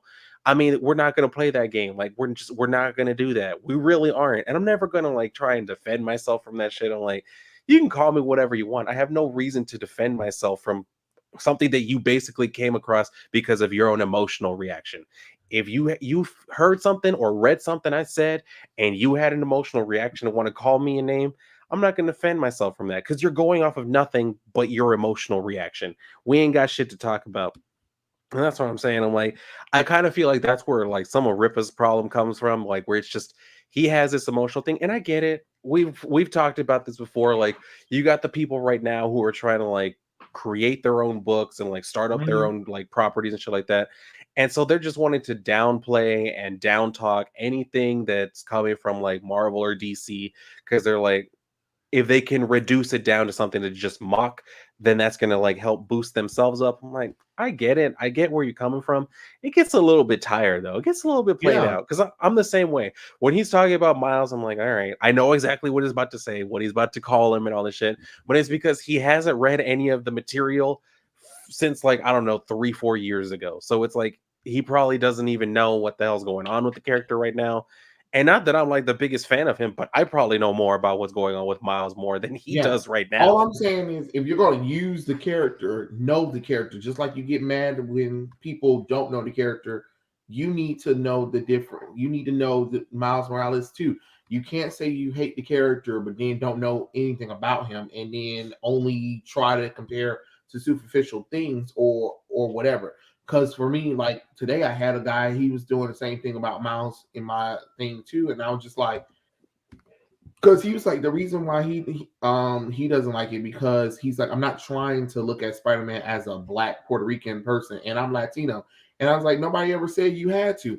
That's not the reason why you should like Miles Morales at all. I never told you should like that. But I said what's getting out of hand is the fact that a lot of fans do have this thing where they come out of nowhere and they be like, the reason why I don't like Miles Morales is because he's a black version of Peter Parker. And I'm like, that makes the fandom sound racist. No matter, you can't say I'm not racist, but I don't want to see Spider-Man black. Guess what? That makes you sound racist. You know what I'm saying? Like, if your reasoning for not liking Miles is because he's black, a snake is still a snake. Yeah. And I said the reason why I want people not to do that is because what's happening is Marvel sees that, and Marvel, because people have to understand, Miles was a successful character way before this diversity inclusion bullshit. And what's happening is they've taken their most successful character and they're trying to duplicate him with all these other characters. That's why we got so much all new, all different characters, because they saw how successfully Miles was doing, and they're like, we got to duplicate this stuff. And it's just like, that's great, but you forgot what made Miles great in the first place.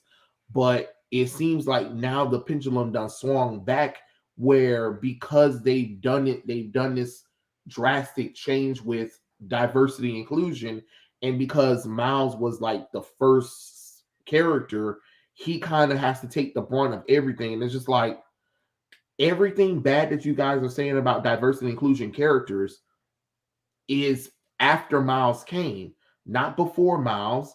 Miles was created out of a little vanity from Brian Michael Bendis. That is definitely true. And they talked about it for like the first month.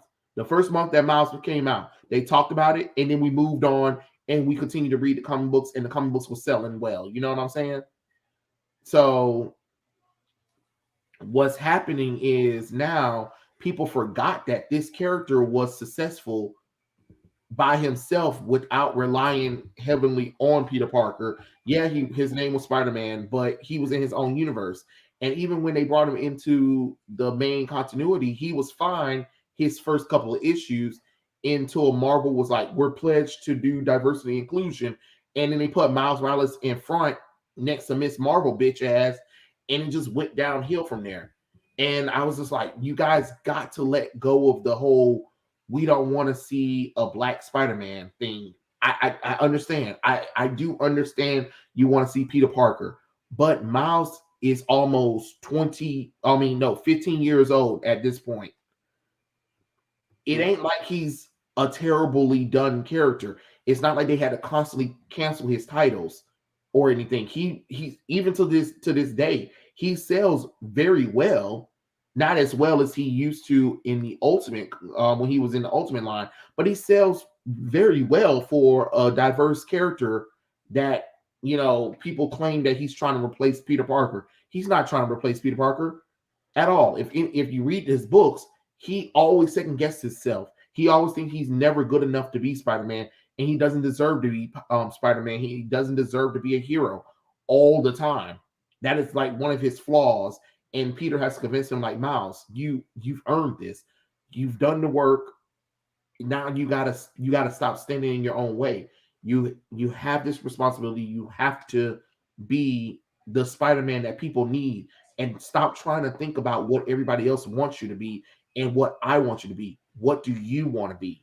And it's kind of good that Peter has this character that he can kind of mentorship, because Peter didn't have a mentor when he was growing up as Spider-Man, but he can do better with Miles Morales. And I think that's so interesting to have a character that is being called Spider-Man who doesn't feel like he earned or deserved to be Spider-Man at all, but he's trying to make the best of a situation that he really never wanted to have in the first place. I mean, the kid started when he was 13 years old, and that's 2 years younger than Peter.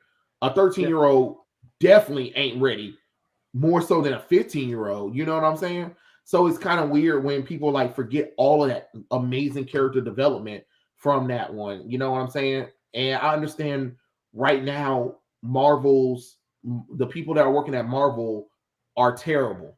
Just the same with DC. And of course, they're going to try to use the fact that Miles is being successful to try to replace him eventually. You know what I'm saying? I get it. And it's terrible. But at the same time, let's be honest. If they had to replace Spider-Man with the character, I'd rather them replace him with Miles Morales before they replace him with somebody else, another Spider character. To be honest, I mean, if they're going to replace, I know they're not going to do it in the comic books, but if they're going to do it outside of any other media, I prefer them doing it with Miles Morales. And it's not because he's black and Latino. I'm like, because the people was like, oh, well, it's because you're black and that's why you like him. No, not really. There are plenty of black characters I do not like at all. I just like the story. Right. It was a story. Like, trust me, if his story didn't capture me, I could care less, because let's be honest, Peter Parker's clones, I can give two shits about. And they've been out longer than Miles. I don't care. You never had to bring them damn clones back, and I would have been fine. Exactly. That's what I'm just like. I'm also just like, I get it. Like, a lot of people like, and that's what I'm saying too. Like, I understand people just don't want him to like replace Peter, and that's why I'm like, I think that's where like the frustration comes from. But definitely, like you said, whenever they start talking about, well, we just don't want this like black Spider-Man, it's like, okay, now you're sounding racist. Don't say it like that. Just say we don't want Peter Parker replace Spider-Man. That's an argument that, okay, I totally understand that. Like, that makes sense to me. You prefer this character to be in this persona. All right, fine. Everybody has their preference. Totally cool. Nothing wrong with that. But when you come out and say, well, we don't want a black Spider-Man, it's like, okay, now it just sounds like you just have a problem with the fact that he's black. That's not okay. But I mean, it's one of those things where I'm like, if you have your preference on who a character is, like for us, I mean, everybody has their preference on Green Lanterns. I had one person tell me like, nobody gives a fuck about the Golden Age Green Lantern anymore. I was like, that's literally my favorite one. Like, what the hell are you talking about? Like, I like that character. If you don't, and you'd prefer to see them just like left to history, all right, cool. I understand. You prefer whoever the hell else. I, on the other hand, happen to really like Alan Scott for many different reasons.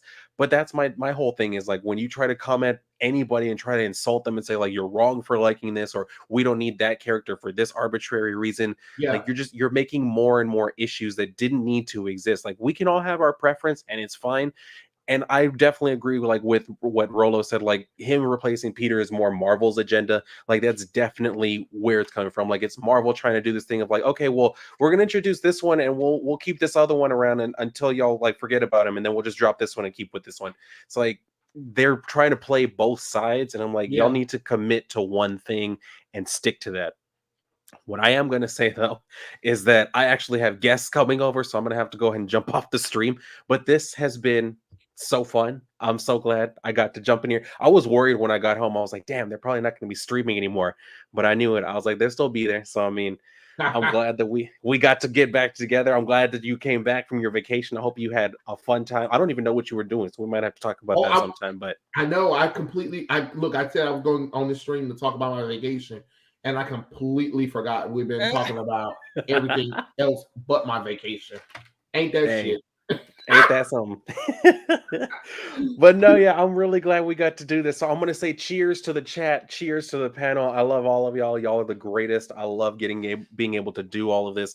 And I gotta get back on my channel and like do some more streams. I know I've been slacking, but it's because I've been busy, I Christmas know. season, all that. So Maybe next time you do it, I'll go on your stream since yeah. Kate's been on there. I need to be on there now.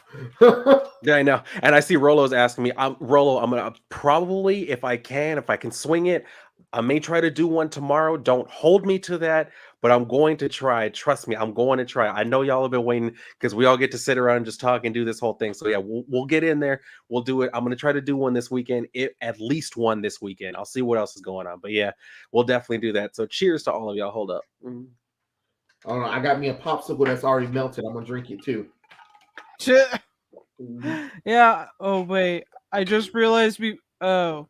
What?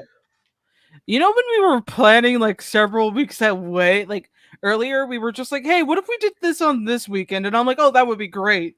I mean, now, Oh that yeah. weekend. Yeah, we had plans for Christmas stuff, and then we totally forgot about it. Oh my god, we completely forgot about it. Remember? Damn. Okay. Oh Well, my I God. mean, maybe if we can work something out this week, but we'll see what happens. We'll If figure it nothing else, out. We always yeah, do. exactly. It'll be a good time. We always figure stuff out. We always figure stuff out. Yeah. Eventually. We get Exactly. together. We'll get it together. Mm-hmm. Exactly. So Yeah. we'll figure it out. But I mean, hey, again, thank you guys for having me on. I'm going to see y'all very soon. I will see maybe possibly both of y'all. If y'all aren't busy, I mean, always feel free to like reach out to me. And if I'm streaming, be like, hey, send me the link. You all can jump on there I mean, with we me could too, and always we'll just all like talk. jump in tomorrow. I was almost gonna say hump in tomorrow. Yeah, I was gonna say we're doing stream tomorrow. We're not nearly close enough for all of I that. know. That's kind of weird. Like I always I get weirded out when I'm just like, wait, that's just kind of weird to say out loud, like as a joke. But yeah, Okay. All right, then yeah, definitely. If I'm streaming tomorrow and y'all want to jump on, feel free to let me know and I will send y'all the link. But until next time, everybody, y'all have a great night. I will see y'all very, very soon so we can talk more comics. Y'all have a great night, guys. Later, Dylan. Kate. oh wow. Oh whoa. 12:26 a.m. Damn. Look at us. We always going late. I can't believe I told everybody I was going to discuss my vacation and we completely forgot about discussing my vacation. I mean, you guys can always like talk about talk about it next time on like his channel. No, I know. It's just kind of funny. Like that's exactly what I was gonna do is like tell you guys what I was up to on my vacation, and then me and you start talking about comic book stuff, and it went from there. Yeah, that was pretty interesting. Oh my gosh. It always happens. It always happens. Oh, it's 1:27 a.m. for me. That's what Free Fire Pro says. Yep. Just one of them days. That shit goes. Definitely interesting, I can tell you that. Oh yeah, definitely. Was there anything else that was like really busy? Because like I said, been gone for a long time. Was there? We were gonna talk about Justice League Queer and like tis the season to be freezing. Like we were originally gonna do that for this stream. We just kind of skimmed over it because I don't think we wanted to be bothered. We did. We did. We talked a little about it, but not the like plot or anything. Like it just didn't make any sense because of the characters involved, and it's kind of questionable because you would think with like Minister Blizzard you would try and use Wonder Woman, because in this situation it seems more like a Wonder Woman thing to do like think of a peaceful way of getting like having Glacier escape. That would make sense, but no, it doesn't make any sense now because it's just really messy. Let's be real. Right. Well, Darcy, again, it goes back to the same thing that are you reading Miles Morales comic books? Because you say that he would be better if he was a spider type with more of a fleshed out cast. His cast is fleshed out. if you're not reading his books, you wouldn't know about his cast. That's again, that goes back to the problem with most people refuse to read Miles Morales, and then you say that, oh, he would be better if this or that, but you're not reading his books. So you again, you can't say that he doesn't have a fleshed out cast of characters because he does. He has supporting characters. Yeah. Actually, most of his supporting characters were adapted in the MCU. All they did was replace their names and gave them Peter Parker's friends' names instead. So what are you talking about? I'm just saying. That's Yeah, it what I'm saying. doesn't. That's where that disingenuous thing about, oh, the whole thing about Miles being a replacement or whatever is just kind of like, okay, I get it, but are you really reading the character, or are you just really saying that? You know. Yeah, Free, that's understandable. That's for sure. Ooh. Free Fire Pro says Ben Riley is less than Miles Morales. Ben Riley sucks. Why do every time I type in Riley, it autofills Ray? I don't watch any of her videos, so I'm guessing a lot of people watch her videos. I don't know. I mean, to me, Ben Riley had his heyday in the '90s, and that's it. I I'm sorry to tell you this. And then what Dan Slott did to him with Clone Conspiracy destroyed the character for me. So I really could care less about Ben Riley anymore. But that's just my opinion on him.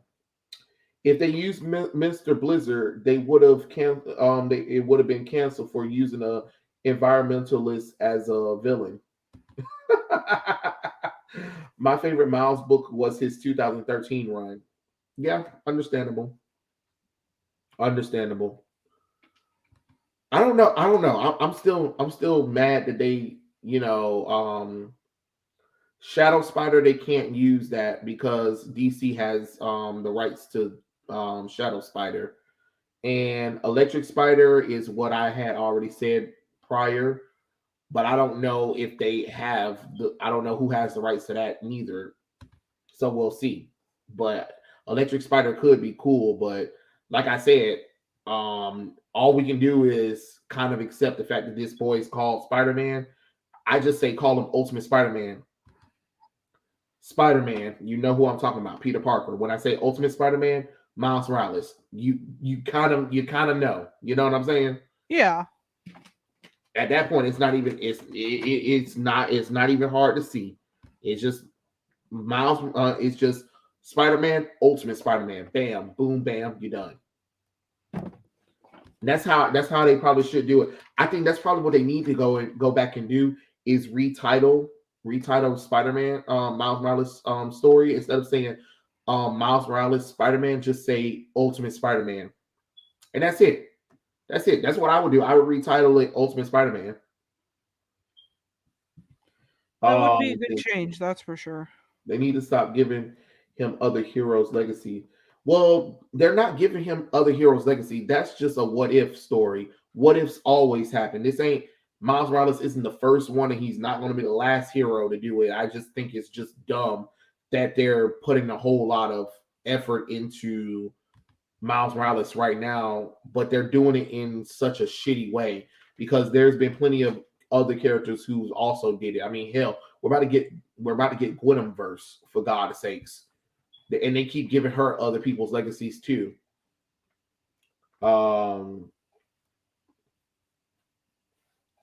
And he can't be a knockoff Peter Parker if he's like a Captain America or a Falcon or a Hulk. You know what I'm saying? Yeah.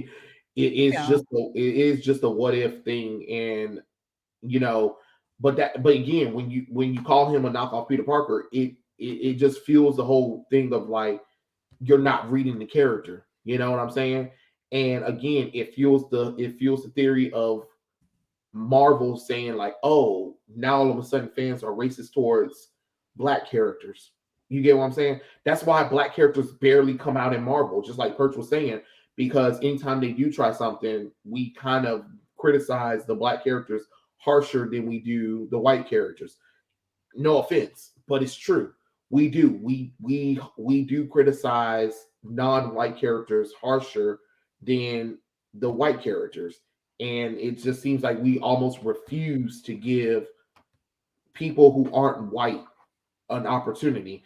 And don't get me wrong, I mean, there are some characters that Marvel made that are just terrible characters. Like Kamala Khan is a terrible character. I tried. I really did try. You know,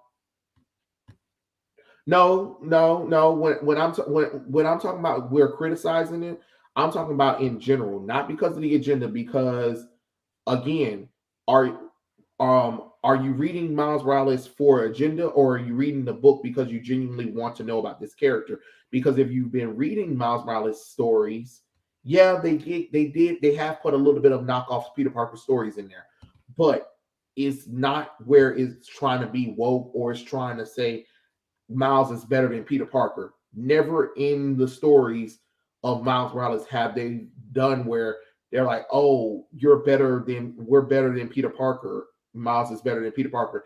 It's always been Miles like, "Oh, you're just trying to play pretend or whatever, or you're just a Spider Boy or whatever. Where's the real Spider Man and stuff like that." So for Miles, he's fighting against the criticism that he's getting not only in his own book, but the Marvel universe themselves judge him, and then we judge him outside.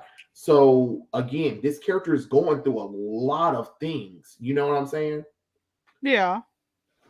I just don't I can't get behind the fact that people be like, oh, Miles is this fake character or he's this fake Peter Parker, when in truth he's not.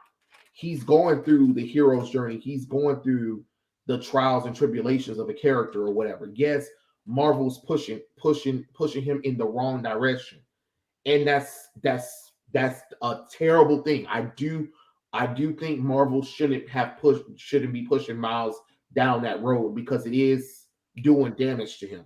But what I'm saying is, at some point, us fans gotta cut these some of these diverse characters slack. We really do. We really do. Because it's not like Miles Morales character when it was first created was like, oh, he's gonna be better, a better Spider-Man than Peter Parker ever can. They never went on that agenda and never said, oh, because he's black and Puerto Rican, he's a better Spider-Man. They've never done that. They've never done that while he was created.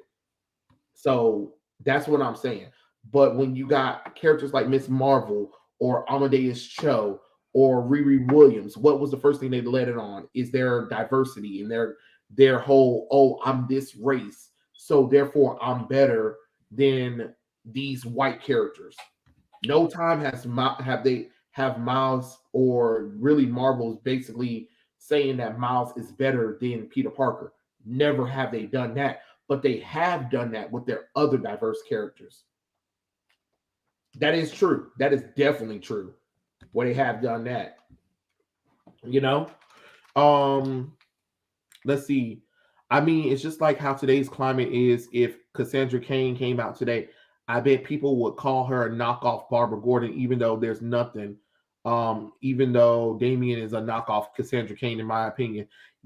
You're probably right. You are definitely probably right. You're probably right. And I think that's one of those hard things too, because he did come at the time where we were transitioning towards that whole, I guess, woke agenda, diversity, inclusion nonsense. And if he had came out like probably pre 2010, I think Miles would probably be fine. You know what I mean? Yeah, they did. Rolo, they definitely lumped Miles into that group. And he did not deserve to be in that group at all. At all. And I was so pissed when I saw them put Miles in that group because I was like, no, no, Miles was already fine. What are you doing? What are you doing, Marvel? God damn it. You know, Kate? Yeah, Uh, I understand that. Like, it's kind of weird to see this, like, oh, well, they're treating like Miles like this because they think he's, like, part of that. Yeah, they're using him in more of the diverse storytelling. I mean, for example, that one story that was brought up with the Latino. like representation and shit. Like, ugh, that was not good. That That was was not terrible. good. That was not a good look for Miles at all. And it's not Miles' fault. And that's what I'm saying is Miles is a likable character, and yet Marvel just keeps self-sabotaging him. And I'm like, what are you doing, Marvel? All of that stuff that you're doing with Miss Marvel and them other diverse characters, okay, do it with them, but leave Miles alone. Leave him alone. That's why I'm more protective of Miles, because he was a great character before they started all that nonsense with him. You know what I'm saying? And that's what I really hate is he's getting dragged down because Marvel just can't seem to get diversity inclusion right. Yeah. The Champions book put me to sleep. I mean, I'm quite sure. Um, it doesn't help that they put Miles in another diversity hacks. Like Marvel is intentionally making Miles get hate for no reason. Exactly. And Free Fire Pro, it goes all the way back to what Perch is saying about Marvel and their racism towards black characters. As you know, he's like, as much as they don't want to admit it, they're a little racist. And I'm like, yeah, Perch. Yeah, Marvel is a little racist. Because think about it, their black characters, most of their black characters, besides Riri Williams, bitch ass, have been done actually pretty well done actually, and yet Marvel will shelf most of their black characters for no damn reason, or they'll put them in roles that they're not ready for and self-sabotage them, like Falcon with the whole Falcon Captain America thing. It seemed like it was a solid idea on paper, but then the writing betrayed it, and then they kept was like, no, Sam is the true Captain America, not Steve Rogers, and you're just like, what the hell, you know? And it's crazy. It's crazy. They canceled the Luke Cage anniversary. Yeah, Rolo, they should have canceled that bullshit. That was trash. Okay, what do you think about that one? Did you hear about that though? So what was going on with the what? The the Luke Cage anniversary, Oh 50th yeah, you anniversary. brought that up in the other like stream we did. And I that's got to be a shitty thing to do, like, oh yeah, we're not going to use him, instead he's going to be part of this, and I'm just like, what? What? What? 50 years down the drain for no reason. Yeah, pretty much that. It was funny because it goes back to another video. Perch was pissed. Perch was like, what the hell was y'all doing? You had an opportunity to make Luke Cage a good character, and you didn't do it. I don't know, Kate. I don't know what they're doing right now with this. It's kind of crazy when you really think about it, though. Yeah. Oh, hey, if you ever get a chance to, Kate, you might want to try to. I don't know if you can stomach all of it, but if you ever get a chance to, watch some of that girl's videos so you can see the cringe Oh, the I'm talking the about. cringy. Yeah, That. Oh, good God. I'm you don't have to definitely gonna watch. need some wine then. You don't have to watch a lot of her videos, but Oh, I'm just saying because the reason why I'm saying you need to watch it is because she does talk crazy. Oh, there's this one video she talks about Girl Meets World, and she yeah. talks about Uncle Josh, and she was trying to say how he was grooming, and I'm like, no, you dumb cow, you are not about to sit up here and do this right now. You're not about to sit up here and try to say that boy was grooming another character on the show.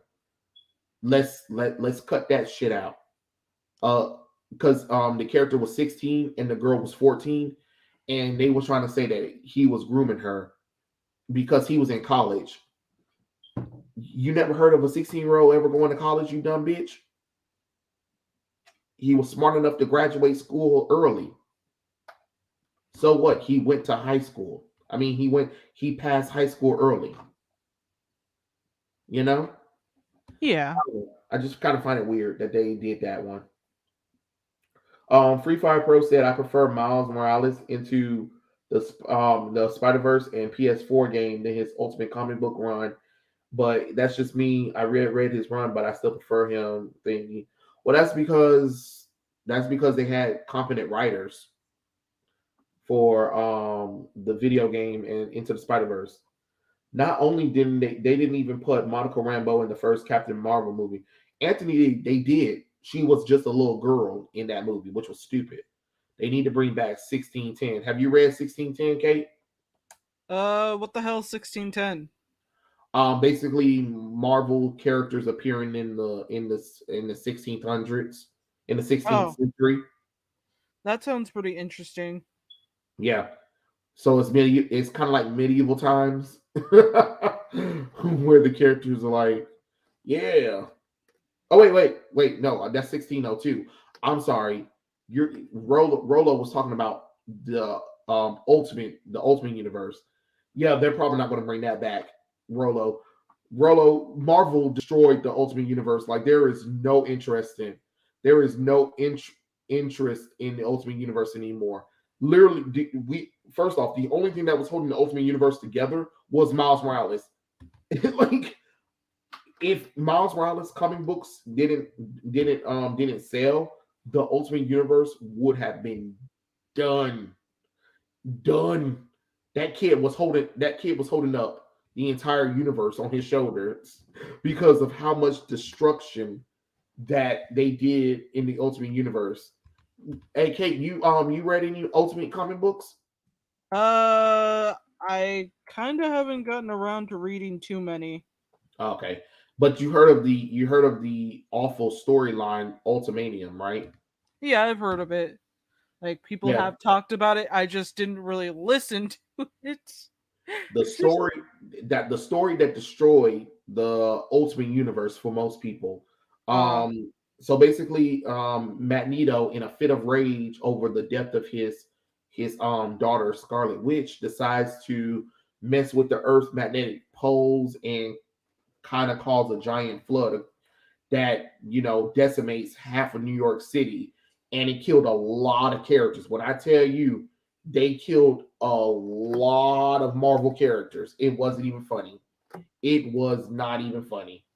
And then they had one of the most terrifying. Well, it wasn't terrifying. It was more disgusting, where Wasp drowned, right? And oh, Hank, her husband, wanted to find where she was at. Oh, he found her all right, and she was being eaten by the blob, and he was like, tastes like chicken. what the fuck? I know, Kate. It was the beginning of the end for the Ultimate Universe. When I tell you, and then they killed off majority of the X-Men too. They killed they killed so many characters. They killed Daredevil. They killed Doctor Strange. They killed a few other well-known characters as well. Captain America died as well for a little bit. It was crazy, Kate, and it was revealed as one of the most horrid stories of all time. And then they was like, well, we wanted to do it because we wanted to do something different with the Ultimate Universe, and I'm just like, yeah. Yeah, you totally did something different. I don't know. I would be like speechless if someone gave me that book as a gift, and I'd probably slap them across the face with it and be like, "No, thank you. I don't want it anymore. You can keep it. This is a it's pile of it's shit." it's 5 issue. It's a 5 issue run, and it is just a horrible book. I was like, man, this book is terrible. But the art's nice though. The art's nice, but my Yeah, God, Pet Wasp getting eaten by the fucking blob was a nice sight. Ugh, ugh. I really didn't need that image in my head, but you know what? That's what we deal with here. right. Well, Anthony, that's what us fans wanted. We wanted to see Monica Rambeau, Captain Marvel, but Marvel said that we weren't ready for female characters on the big screen. So we got stuck with Carol Danvers' flat ass. Damn, flat bitch. I know we're talking about Marvel black characters, but I'm praying that DC Static movie will be good. Free Fire Pro, have you been reading Static season one, the new comics that came out? You know, if you read the Static season 1, the new comic books that came out for Milestone, that's where Static is going. And if you like that, good for you. If you don't, then the movie might not be for you. And I don't think the movie's going to be for me either. So I'm probably not going to watch it anyway because Oh, I don't like season 1 of Static Shock. Not uh, the show, but the comic. What yeah, about you? I heard about like aside from the movies, well, yeah, from aside from like the Static Shock movie, that they were planning on putting the Blue Beetle movie into theaters instead of HBO Max, and I'm like, okay, here's something we can see. Let's see eh, let's see what goes wrong for this, or let's see what goes right for this. We don't know much details other than the director and a few people, and I'm kind of Yeah. hoping it goes well, but I'm kind of hoping they know what they're doing at least. Like, I don't know. Because, again, if they were going to put it on HBO Max, that tells me, okay, we're going to probably not hire qualified big writers for this. But if you are going to, like, put it into theaters, then you're going to have to do something different than what we usually see in HBO Max, like straight to the streaming movies. Hmm. It has to, pull us in. If it doesn't make us want to order tickets or go to the movies to go see it several times, then I don't know what's going to happen. But the for me like Free Fire Pro, because he's talking about the Static movie. And I'm just like, well, if you read season 1, that's probably what's going to happen. They're probably going to adapt season 1 into a movie. And I don't know. I wasn't feeling the Kate. Were you feeling Static season 1? Because I Oh no, thank so you. I That dropped was off a bad issue run. number 2. I'm not going to touch anything else after the first book. I'm sorry. It's just I like this character too much to want to see what whatever their face. I know I forgot their name, but like every time I open up their damn books, I somehow lose a little sanity and parts of my brain. So I'm gonna skip out on reading the rest of it. Yeah. Rolo said no ego shit, but honestly, I think I could write something better than most of these writers. I think we all could probably write a little bit better if we put our minds to Yeah. it. Um, Otaku said, I'm just lurking in the stream. I know I don't talk much in the chat because it's hard for me to think of something interesting. That's okay. What up, Prince? Static is getting disrespected. I hope Greg Berlanti doesn't get his hands on those movies. We'll see. We will see. Ugh, We will if J.J. definitely see. Abrams gets his hands on the Justice League Dark movies and much more, I know he already has his hand in there already, but if he does go through with it, I'm going to mostly be concerned for everyone's sanity at that point. Cause do you like remember the whole like fucking Spider-Man book that he wrote with his son? And I'm like, that was terrible. That was fucking that terrible. book that book was trash. I was like, I that's it. understand where they were going with the kid, but I mean, he was an interesting kid, troubling troubling character, but it doesn't make much sense to have. It doesn't make much sense when you can't exactly. I don't know. It's just that Peter Parker has so many damn kids, and you decide to make this kid. Okay, maybe you could have used Mayday Parker. Right. I'm still disappointed by that. I mean, yeah, you could have had her appear in the book and be the older sister who knows what she's doing and not making him go out and fight crime. Like I don't know. It just feels like the family itself. It feels incomplete in my full opinion. I think it's incomplete. Hmm. And they were just like, "No, we're going to focus on this and then we're going to do that." And lots of people got killed. But hey, that was the only time we got to see Riri Williams and actually be interesting or not want me to punch her in the face. That was the only positive. And if the background character who you don't focus on too much, but you have to cling to something. Otherwise, you're gonna lose your sanity during the fucking read through.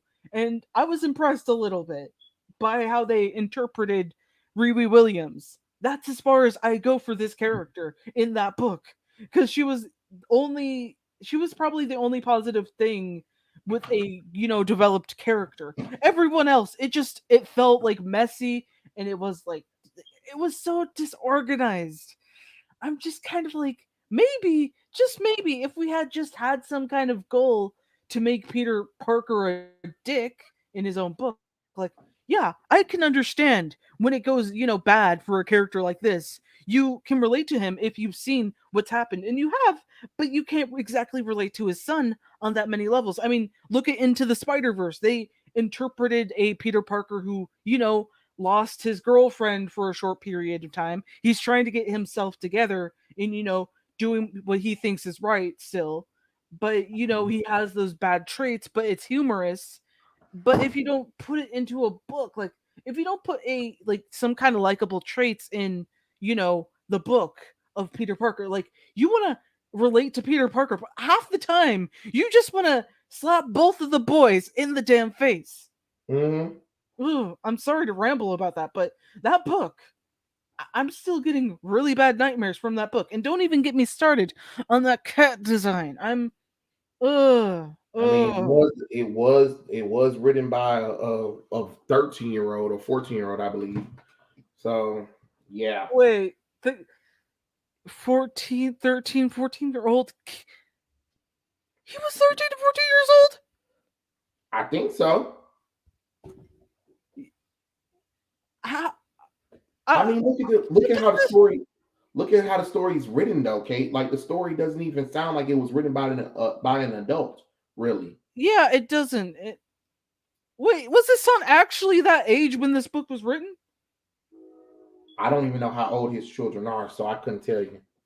Oh, I thought you meant that for sure. I was going to be like, okay, child labor for one. Secondly, Well, no, a child can write a book though. So yeah, I like, they know. don't. It's just like I was thinking, did they fucking bring did Jay bring his fucking kid involved, like as in like middle school aged kid?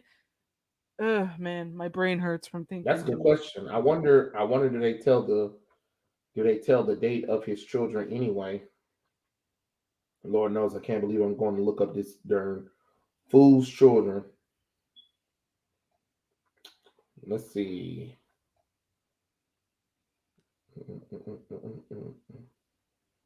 Oh, his Let's see. child is 23 years old, and this was written like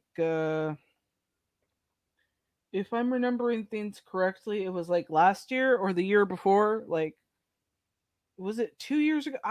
I'm misremembering things, but I'm thinking at that point he's like, I don't know, 19 or 20, whatever age is at the time. And you're telling me that kid managed to get it? It just, the way that they lower the standards to let anybody write books just makes me sad. I mean, yeah, anyone can write books, but with Marvel and DC, they just kind of lower their standards. Like back in the early 2000s, 90s era, people had to bite a nail in order to fucking get into the door of DC and Marvel. They had to fight fucking grizzly bears to get into working with DC and Marvel. And now they just let anyone in. Mm-hmm.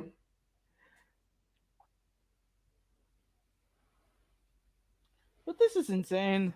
Ugh. Though I don't have much else to say, talk about. And oh my goodness, we're almost 29 minutes away of pushing 5 hours. Ooh. His child was 23, but when did the Spider-Man book come out though? Like when was it? Let me check. Because JJ Abrams Spider-Man.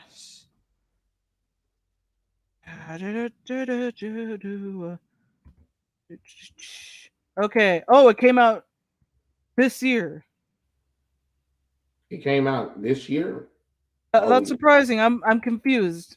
I'm confused. Wait, hold on. This book couldn't have came out this year. I Ain't thought no it way was in hell. 2020. or 2020. Oh, 2019. Okay. Okay, all right, all Somebody right. ori- So, I guess this is for the volume of it, which is weird because I don't want to read that. Nobody's gonna want to read that. But yeah, this came out in 2019. His son is like, okay, saying 23 right now. Subtract 2. Okay, 21. So and of course you have to prepare this story a year or so earlier before it's published. It was written in 2018, which makes him around like 19 to 20 years old when he wrote this.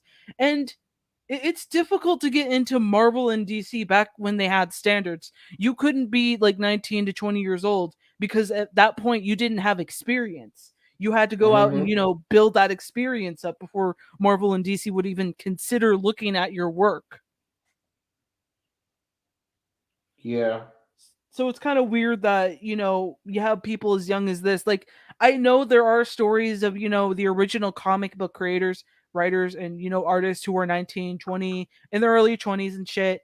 But during that time they had very different comic book art and ways of writing their books. So it's like during the 80s and 90s era, you had people expecting you to be at a good point in art or writing, because if you weren't, you weren't gonna get hired. You were gonna get told, no, come back to me in 5 years and then we'll talk. Bye. That's definitely true. That is definitely true.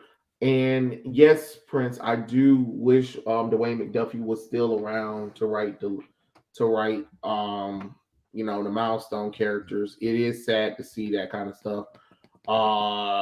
Yeah, static season one for me wasn't the business, to be honest. And Prince said, any good story arcs, characters from either DC or Marvel that you feel is overdue for adaptation. Okay, for Marvel, characters that I feel are overdue is of course Monica Rambeau, Blue Marvel. Let's see.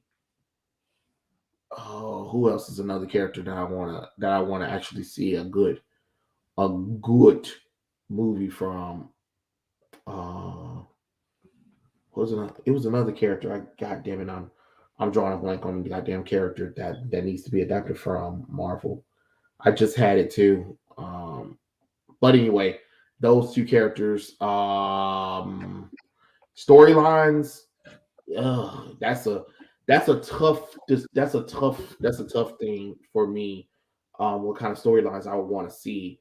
I definitely would want to see the Blue Marvel storyline, and I would love to see Captain Marvel Monica Rambeau storyline being adapted.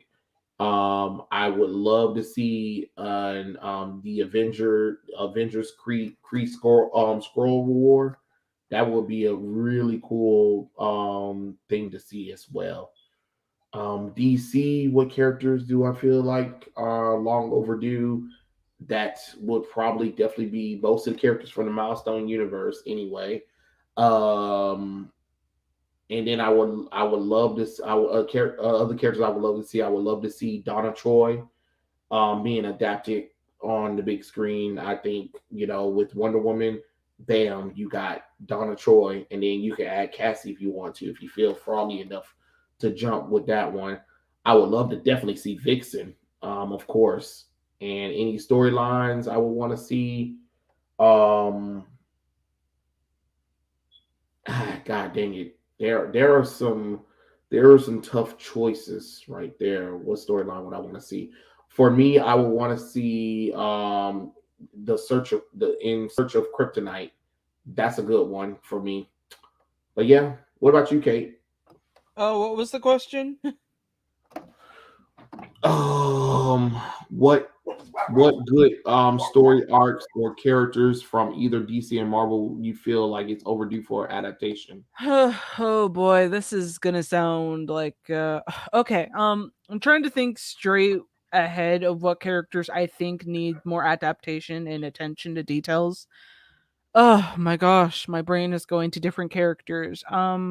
It's kind of hard to say because I don't want to choose something that's already been adapted, but seeing how everything has been kind of ruined by some elements of the CW shows, or like, expectations of timelines and shit, I just kind of really like go straight to back to those characters, so that way we can establish other characters connected to them.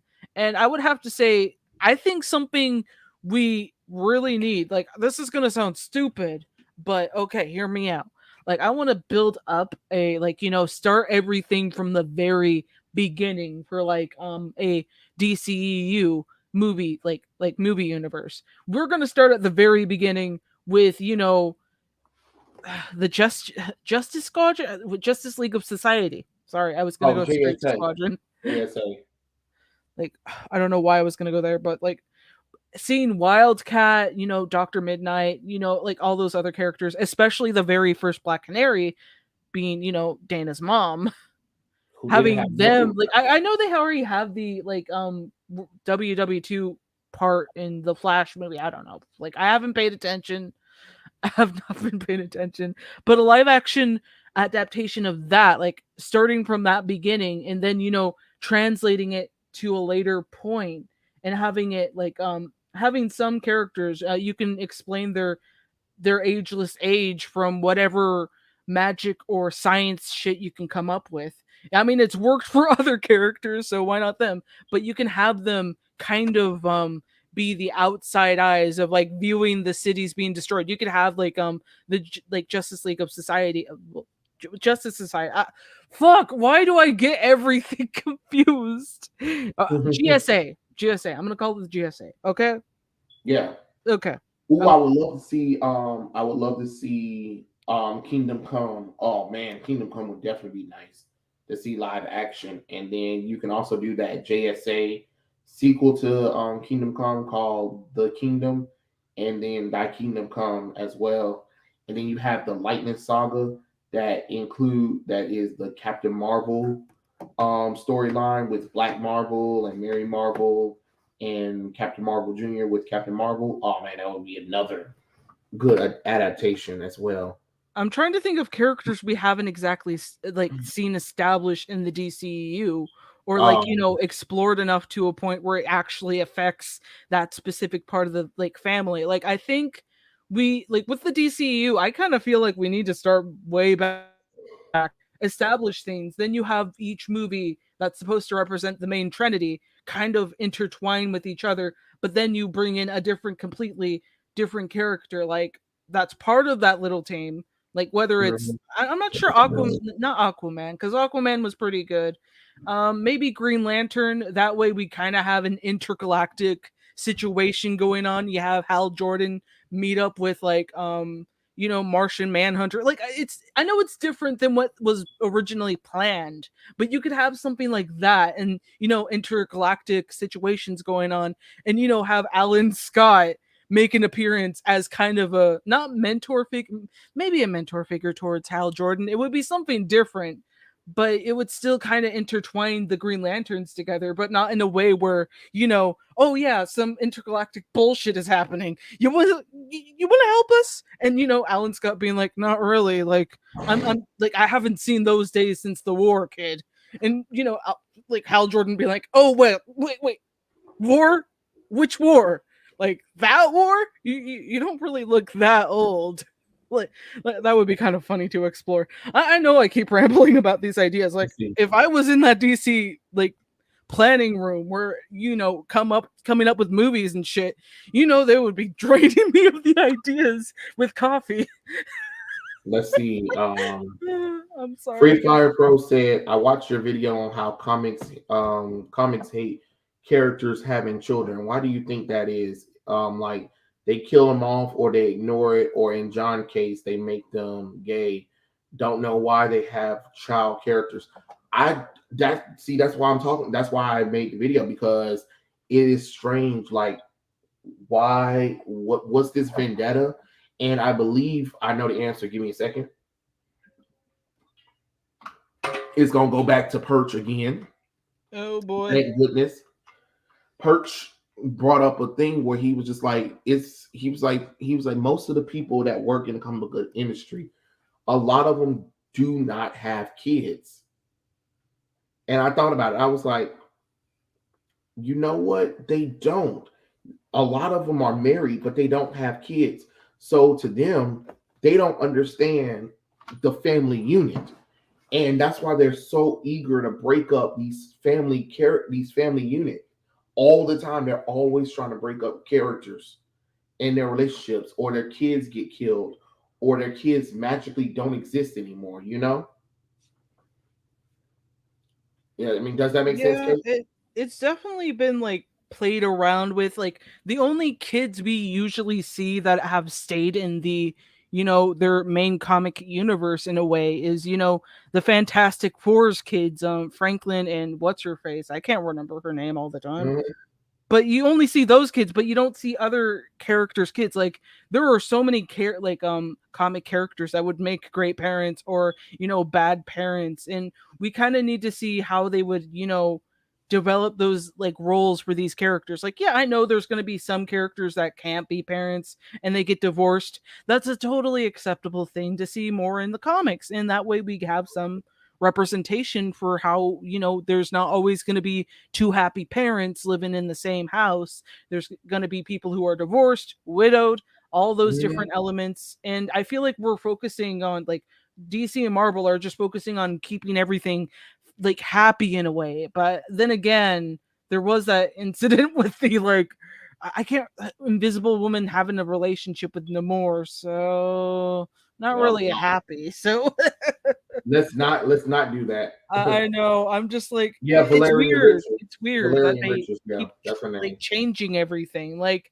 I Um, understand, but you kind of need to keep something together. First family means, the first first family. family. I think they need to stay together the most. Other characters, I can understand why. If they're like, one parent is a civilian, the other one's a hero or villain, like I want to see how complicated it is, but I also want to see how they work it out or how they don't work it out. How willing some are keeping quiet about their partner's secret identities and how some aren't.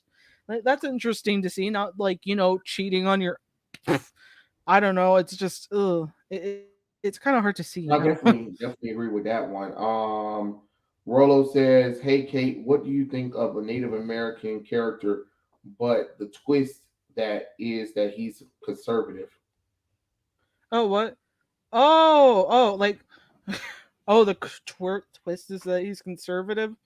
How is that a bad thing? Like I've seen lots of fucking Native Americans on my fucking like, little like tribal lands. We have a lot of people ripping off other people to make money. So like I do have a conservative grandpa, like like Native American conservative grandpa, and he's Mhm. a pain in the butt at times to contact, but he's a very nice guy. And just like that's kind of weird thinking about like, oh well, twist is that he's conservative. Like my dad, he's a bit of a conservative, but he's like an in between kind of guy. That's why I'm kind of in between about things. Like I can agree with both parties in a way, but both like they both have their cons. Like I can't pick one side and say, "Yep, fuck the rest," because I do have some beliefs that there are like other elements that we do need to be responsible for. But you get what I mean? Like with characters like that, that needs to be explored more because we can't have every single race being part of the left.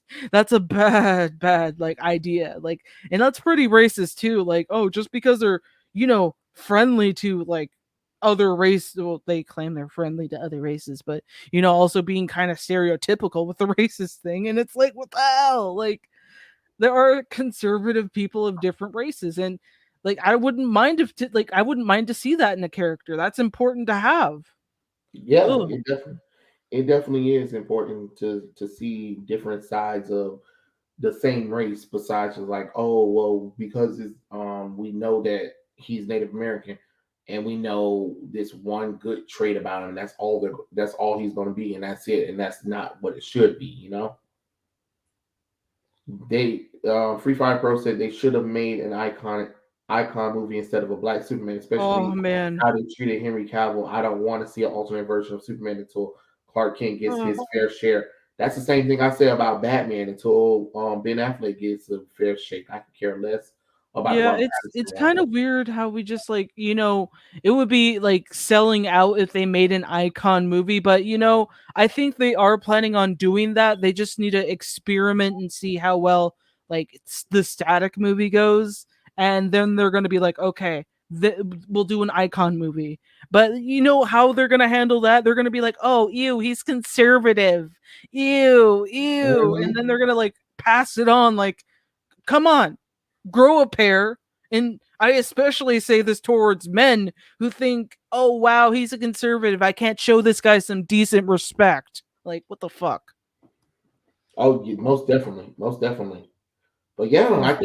I think that's probably everything Yeah, we I need think to. this is about it. Like, Yeah, oh my goodness, we could keep going on and on, but I it's know, pretty right? I late. was I was saying the same thing too, and I was just like, we need to save a little bit of something for next time, Kate. Yeah, for sure. Like, Yeah. ooh.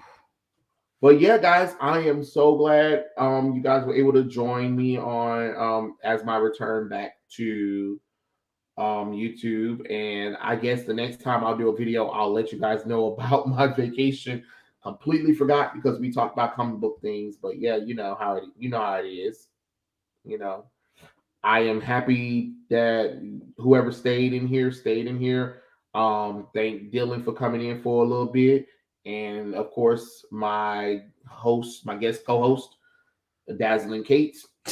And we'll do this again. Maybe you might see us tomorrow on Dylan's channel or whoever other channel we feel like going on. And I'll catch you guys later, everyone. Have a good night, Bye. everyone. Peace out. Mm-mm, mm-mm, mm-mm, mm-mm.